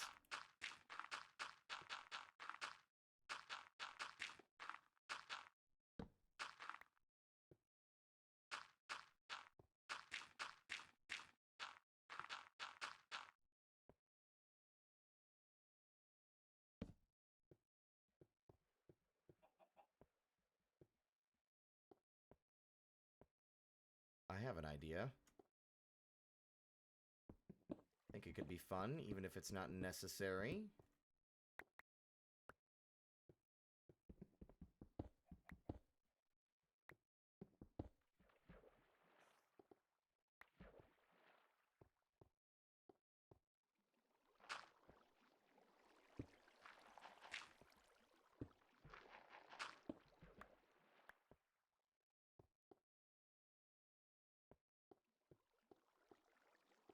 Just like an unnecessary water feature in the house. Although I do admit, again, a lot of the game's sound effects really... That made me fucking flash back to 2023. Like, I heard that noise and I'm like, wait, who? And I looked. I need to deal with these spiders. They're making noises too much. Like, it's too frequent. Cease and desist. Why are you targeting me? That was fast. Okay, Jesus. Chill.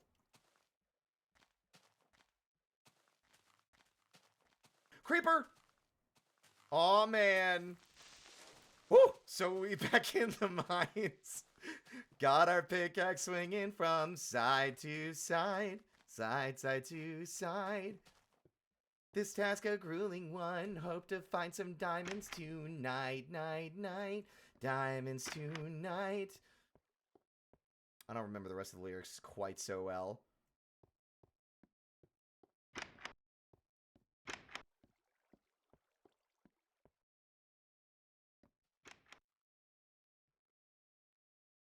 You know what? I'm going to treat this as its own project while we slowly accrue wood. I mean stone, rather, for building. And in fact, I'm going to scoop up a little bit of wawa. Because fortunately, the water has almost always functioned the same over the years.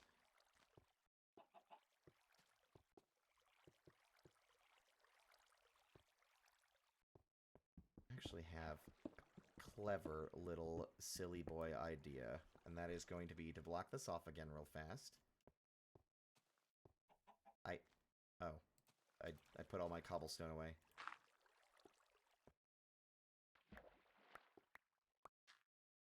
And we're gonna dig a trench all the way around.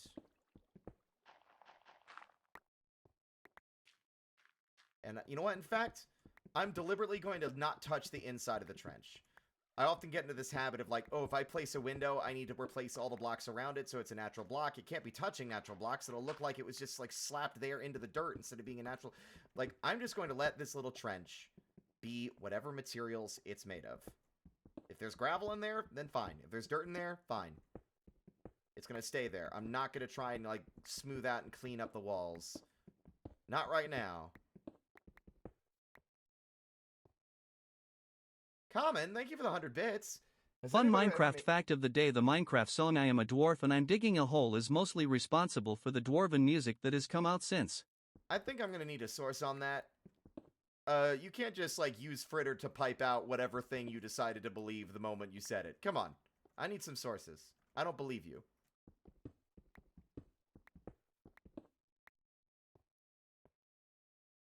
Has anyone made this joke yet? Because I'm gonna make it anyway. Scepter Jockey! Oh. Ew. Gross. Mods. Explode this man.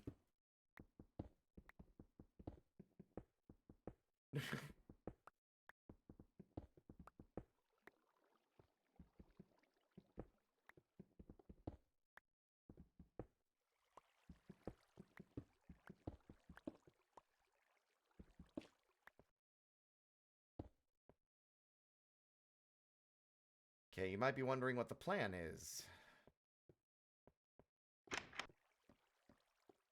Send him, mod team, send him to the principal's office and have him expelled!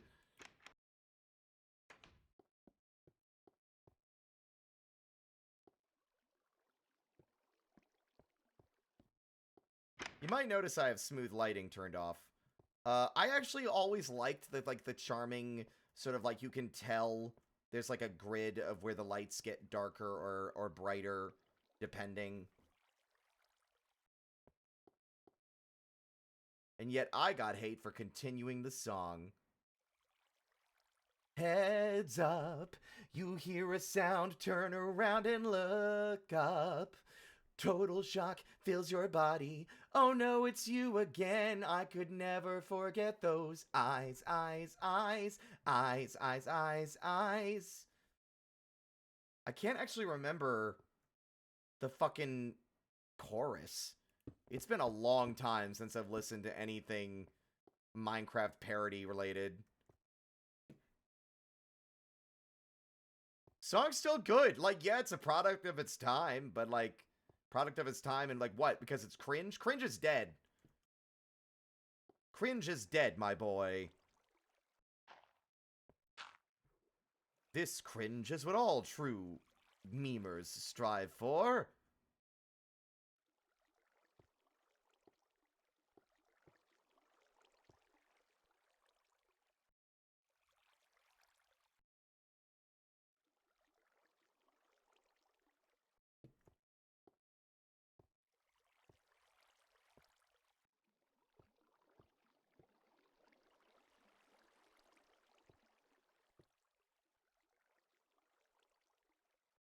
God, this is very, like...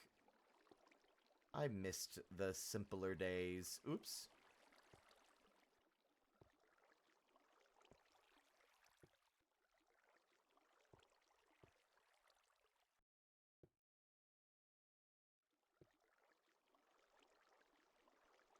Oops, I probably shouldn't have placed those blocks before I was certain I was done with the water, because I forgot we live in a world without, silk touch, so those glass blocks are gone. Goodbye! Hasta la vista!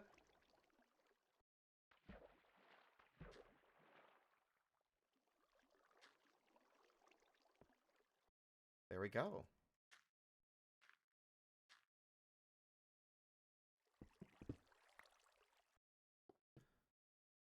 I listen to very bad Minecraft parody, Eye of the Spider, at least once a year. It reminds me to be human.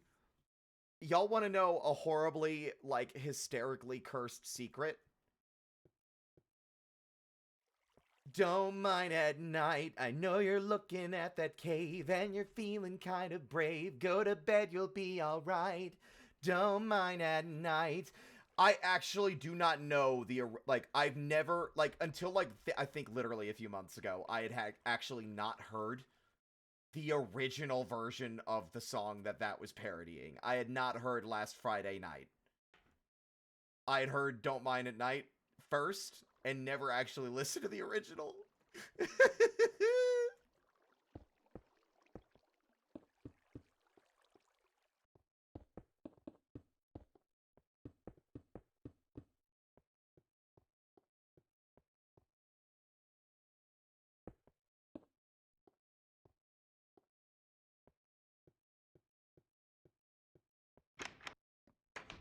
Same thing for a One Direction song.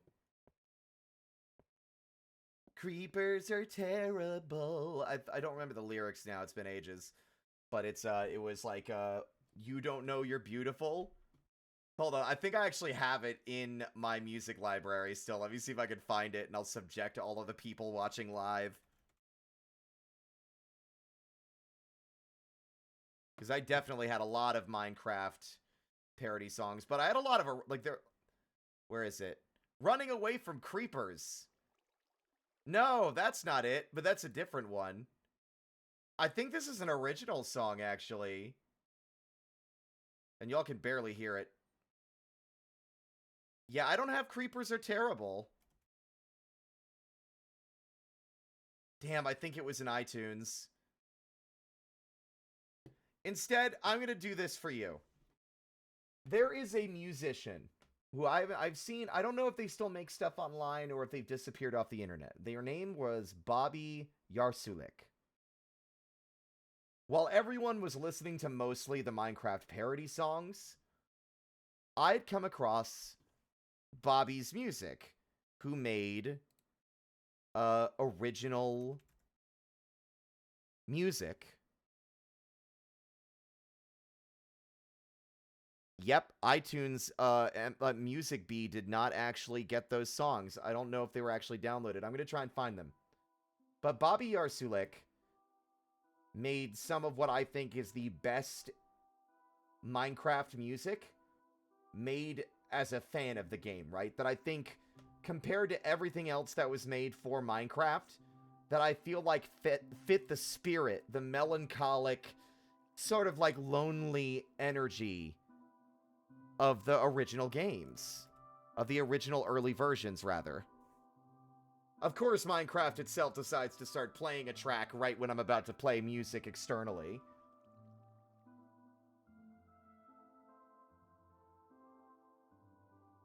Well, don't steal my thunder before I get a chance. I'm waiting for everything to, like, index my computer so it can give me results. Because honestly, I'm shocked that it doesn't exist, because I still listen to these songs a lot. There it is, Bobby Yarsulik. I guess everything doesn't index the folder. There they are.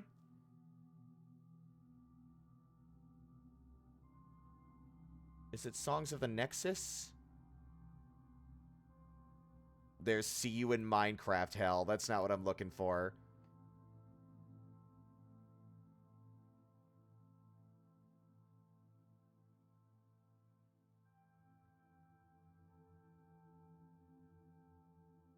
Epistemological Mobism? Nope. Minecraft Epics? I'm looking for your story, specifically. Yes! I found it! Alright. I'm muting the in-game music, but I will also link this stuff maybe on the Discord afterward. But I've shared this on stream before, but it's still one of my, if not my favorite, fan-made Minecraft song that anyone has ever created.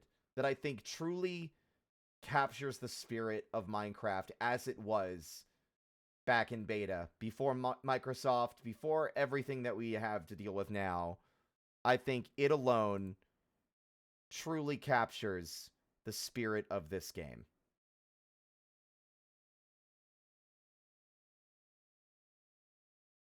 Okay, first off, you are not playing it with that fucking device. Open with Music Bee, you cuck. Alright, let's try that again.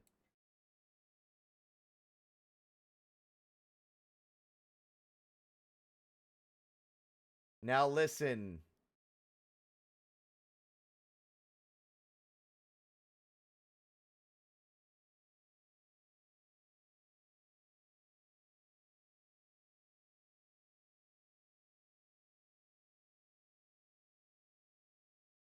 Da, na, na, na.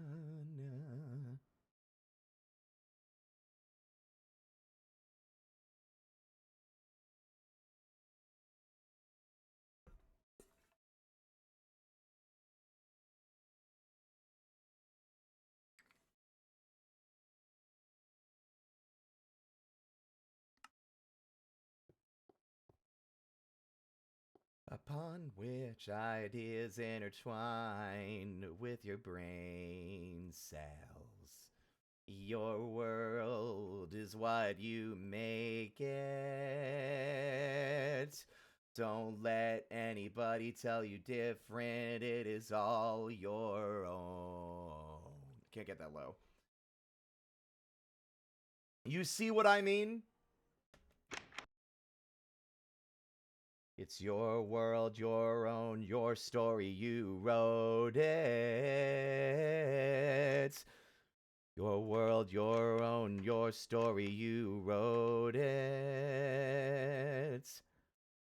Your world, your own, your story. You wrote it. Ugh.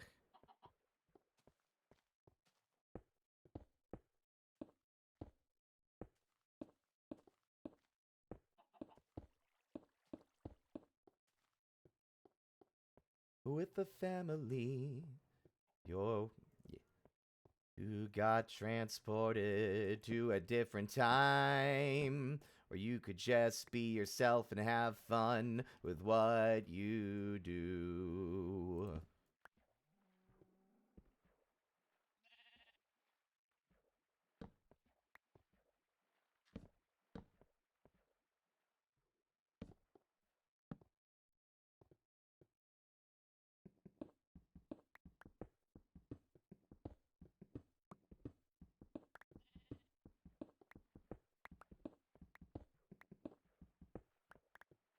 Best part, if I'm honest. Here we go.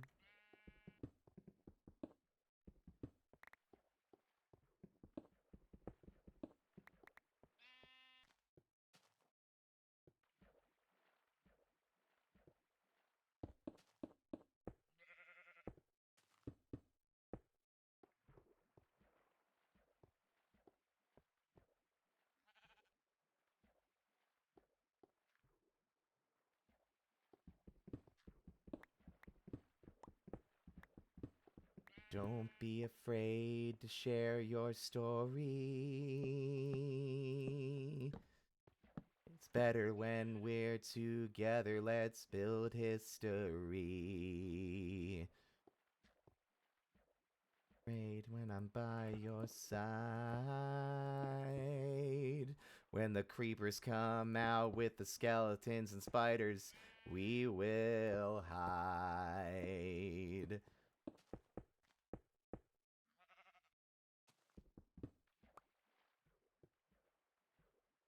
Your world, your own, your story, you wrote it.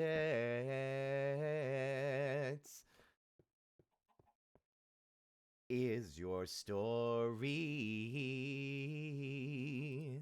You don't have to be good at writing, just use imagination.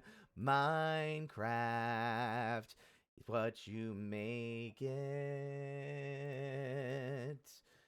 Don't have to worry, there's others who will help by your side. How will you write yours? Gets me a little misty-eyed. Yours. How will you write yours? How will you write yours? Will you write yours? How will you write yours?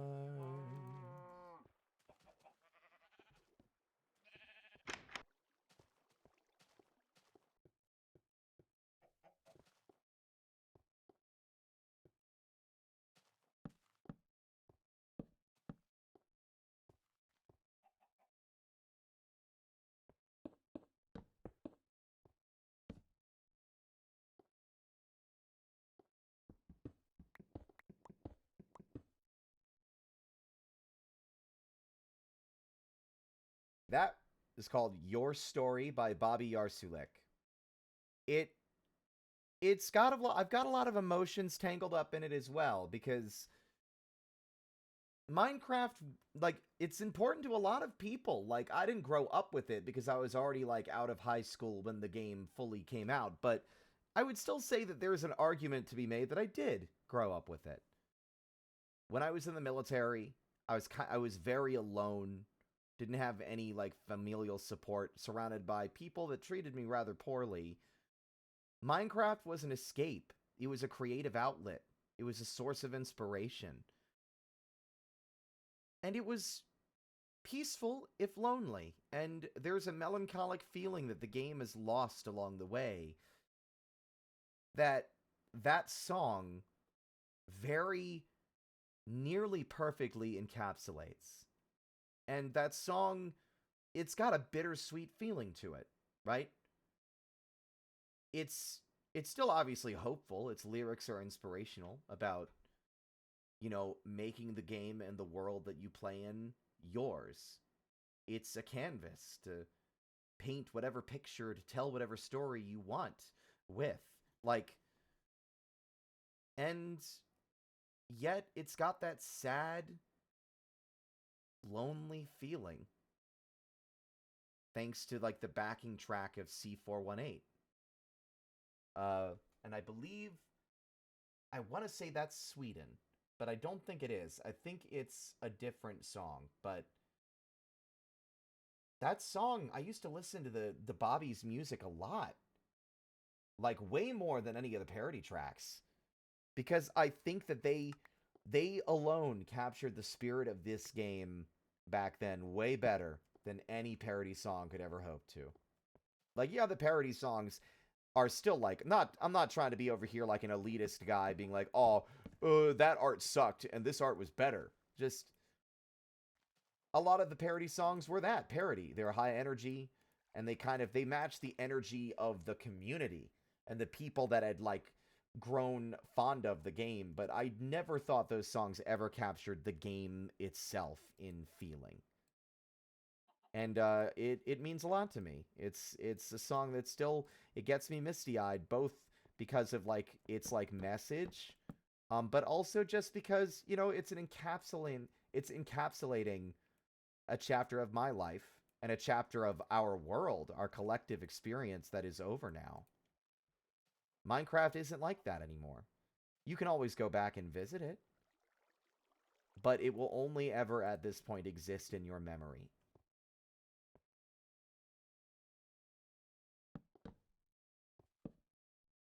Oh my god, I forgot. You can't place chests next to each other like that in the old days.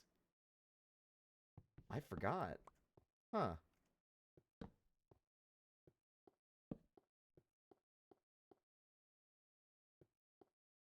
This is a good room.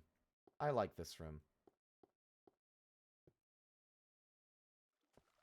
Yeah, obviously there's an emotional connection, and it might not resonate with everyone else, but I've always felt that, like, that backing track is, like, a very nostalgic track for a lot of people who love Minecraft, because it's, like, one of the, I think, most melancholic out of all of them, I suppose. But yeah. Anyway, now I'm going to curse you with something not sentimental for funsies. Oh god, that's a Sky Does Minecraft song. Nope, nope, nope, nope, not that one.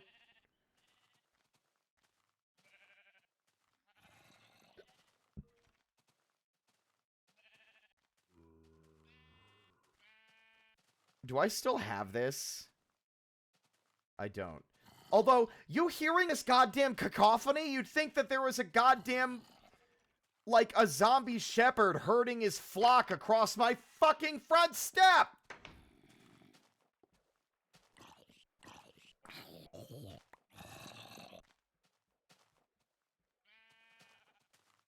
I'm gonna need some fucking quiet. Okay. No one invited you all and your loud, noisy asses onto my fucking hilltop. Get out of here. Get out. Scram. Be gone. Jesus. What is my favorite edition? Would you, like, are you saying, like, modern Minecraft or favorite edition the game has ever gotten? Because that could be that's kind of a difficult question, I would argue. It depends on, like, the scope of, like, what, like, just over its entire lifetime. Gosh. God, these guys spawn a lot more than I thought they did. I guess they don't... I guess they naturally spawn them instead of them just being, like, a one-and-done encounter.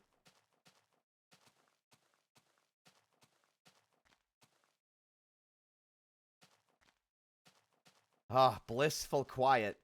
At last. There's a couple of chickens I need to I need to deal with. Nah, he can swim. Let him have it. Do I even have any food left to eat to heal with? Nope.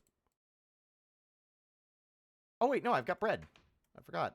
I found that in the dungeon. So it's surely safe to eat. Favorite thing they've ever added.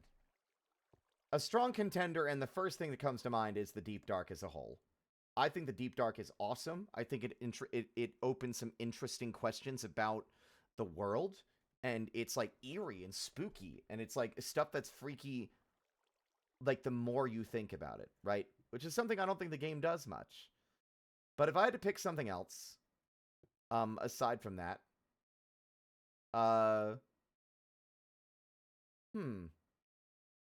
that's hard. That's still hard. Over the course of its entire lifetime.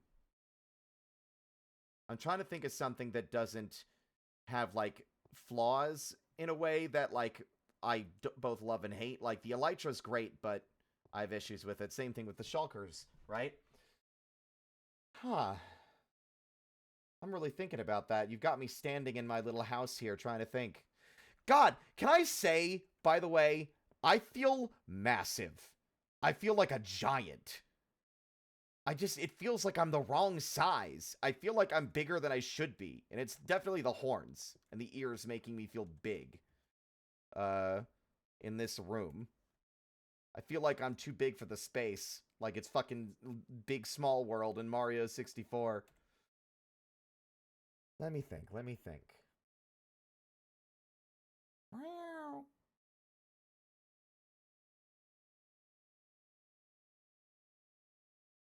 Because I'm also trying to think if there's stuff from the older games that I like. What do you do?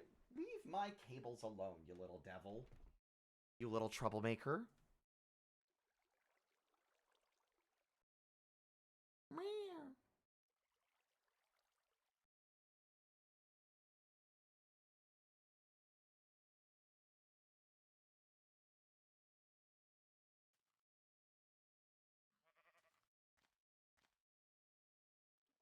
I love you, baby. Hello. God, that is a really hard choice. I guess I technically already answered, but I think Endermen would be a good other choice. I feel like they've been kind of neutered in eerie weirdness over the years, thanks to just, the passage of time. But when they were first introduced, I thought the Endermen were really neat. They were mysterious. Because that was back before the end. This version of the game doesn't have the end. There's no Endermen. There's no blazes. There's no potion making. There's no enchanting. There's none of that. Come here, you little screaming devil. It's you and the dogs outside and the additional animals that have decided to make a ruckus on my fucking doorstep.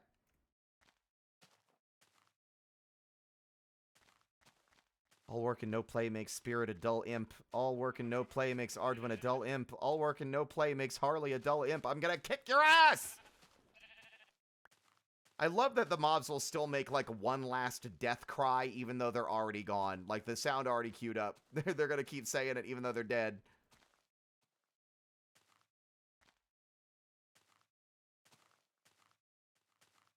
The book and quill? You know what? That's why I was really trying to think. Because that it would be something, like, small like that, right? But, like, just how much it can do. Or, like, how much, like creativity you can get out of it. It is nearly 11 o'clock at night. Can you hear that dog? Probably not. My noise suppression's probably doing a good job of swallowing up their yaps, but it really does feel like at this point, because they're angry, that they're just like I like it's probably the same frequency at which the dogs get let out, but it almost feels like it's like spiteful at this point out of frustration. Just to be a menace while they still can be. But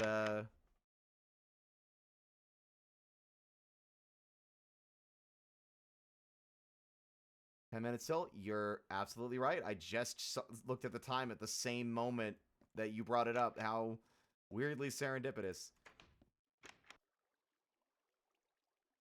I'm gonna have to put a rain check on that. The book and quill, I think, is great for journal building. Yeah, I'm almost in agreement, Shiro.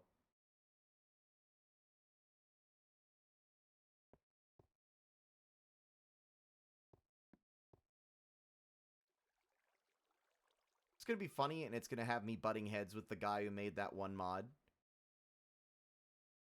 Even though I don't use them that much, in the early days, wolves. Being able to tame a little friend who will defend you and keep you company in this lonely little world that you found yourself stranded in. I think that did a lot for the game's atmosphere. It gave you a companion. Something that you wouldn't really have had. The game is way less lonely now. There's so many friends you can make in Minecraft now. You got iron golems and copper golems and snow golems and fucking villagers and cats and dogs and sheep. I mean, I guess the sheep aren't really friends. You can't really tame them, but yeah, and parrots and stuff. But back then, it was just the dog. It was just your humble little wolf. You and your little wolf friend against this scary, lonely world. I think I do stand by that. I think that is my favorite thing that they might have ever added to the game. Thank you, show. I am very philosophical. I have a lot of thoughts. I can sometimes step away from being a funny, weird little gremlin to have some insightful commentary and some meaningful things to say. I love the old game. I'm actually glad. This was a good stream. We had fun playing some Subnautica, and then we played some old school Minecraft. I think I want to play more of this week. I think we might do more. I think we might just straight up maybe do beta Minecraft tomorrow. Maybe. We'll see what people think. I don't really have anything else calling out to me right now except Disco Elysium, which I admit I'm still kind of putting off.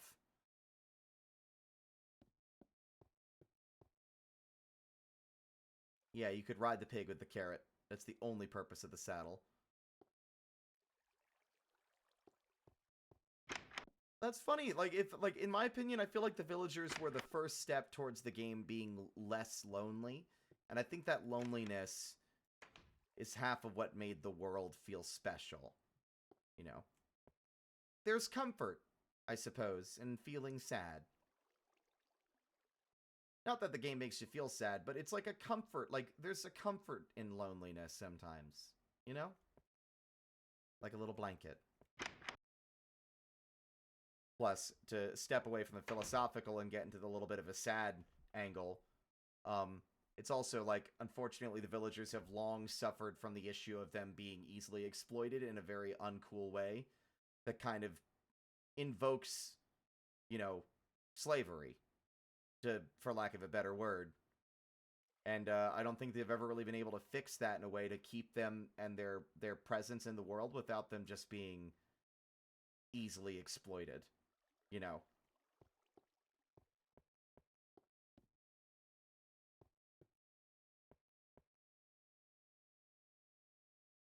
Alright. But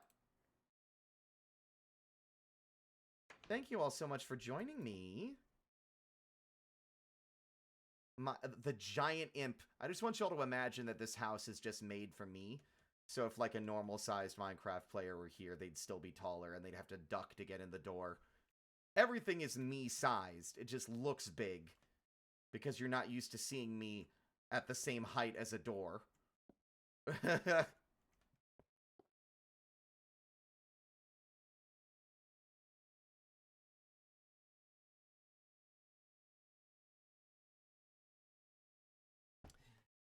Ba-ba-da-ba, ba-da-ba-da-ba-da. Up I go.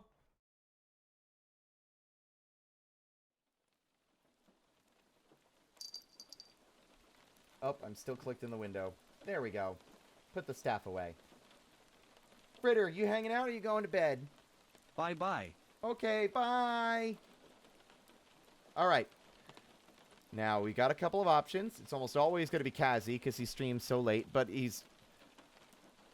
Oh my god. I know who to raid. My ever so skilled and longtime friend, who I don't have a shortcut button for. That's embarrassing. We're raiding Shiny! My friend Shiny Zango. She's... I love her to bits. She's such a optimistic, funny, and endlessly cheerful, and endlessly skilled artist and friend. She is currently working on new PNGs for her stream. So we're gonna go say hi to her. Our raid message, as always, is here to cause mischief. Behave yourselves. Or don't. I'm not the boss of you. I think we all know that, the stay out of trouble is, you know. It's sort of like nudge, nudge, wink, wink. Tomorrow we'll be back in the evening for more beta Minecraft. Thursday we'll be streaming with Aira in the morning, and I might do more beta Minecraft or something else after that. Friday might be more 4 Gears. We shall see. But with that in mind, thank you again. And as always, until next time, stay out of trouble.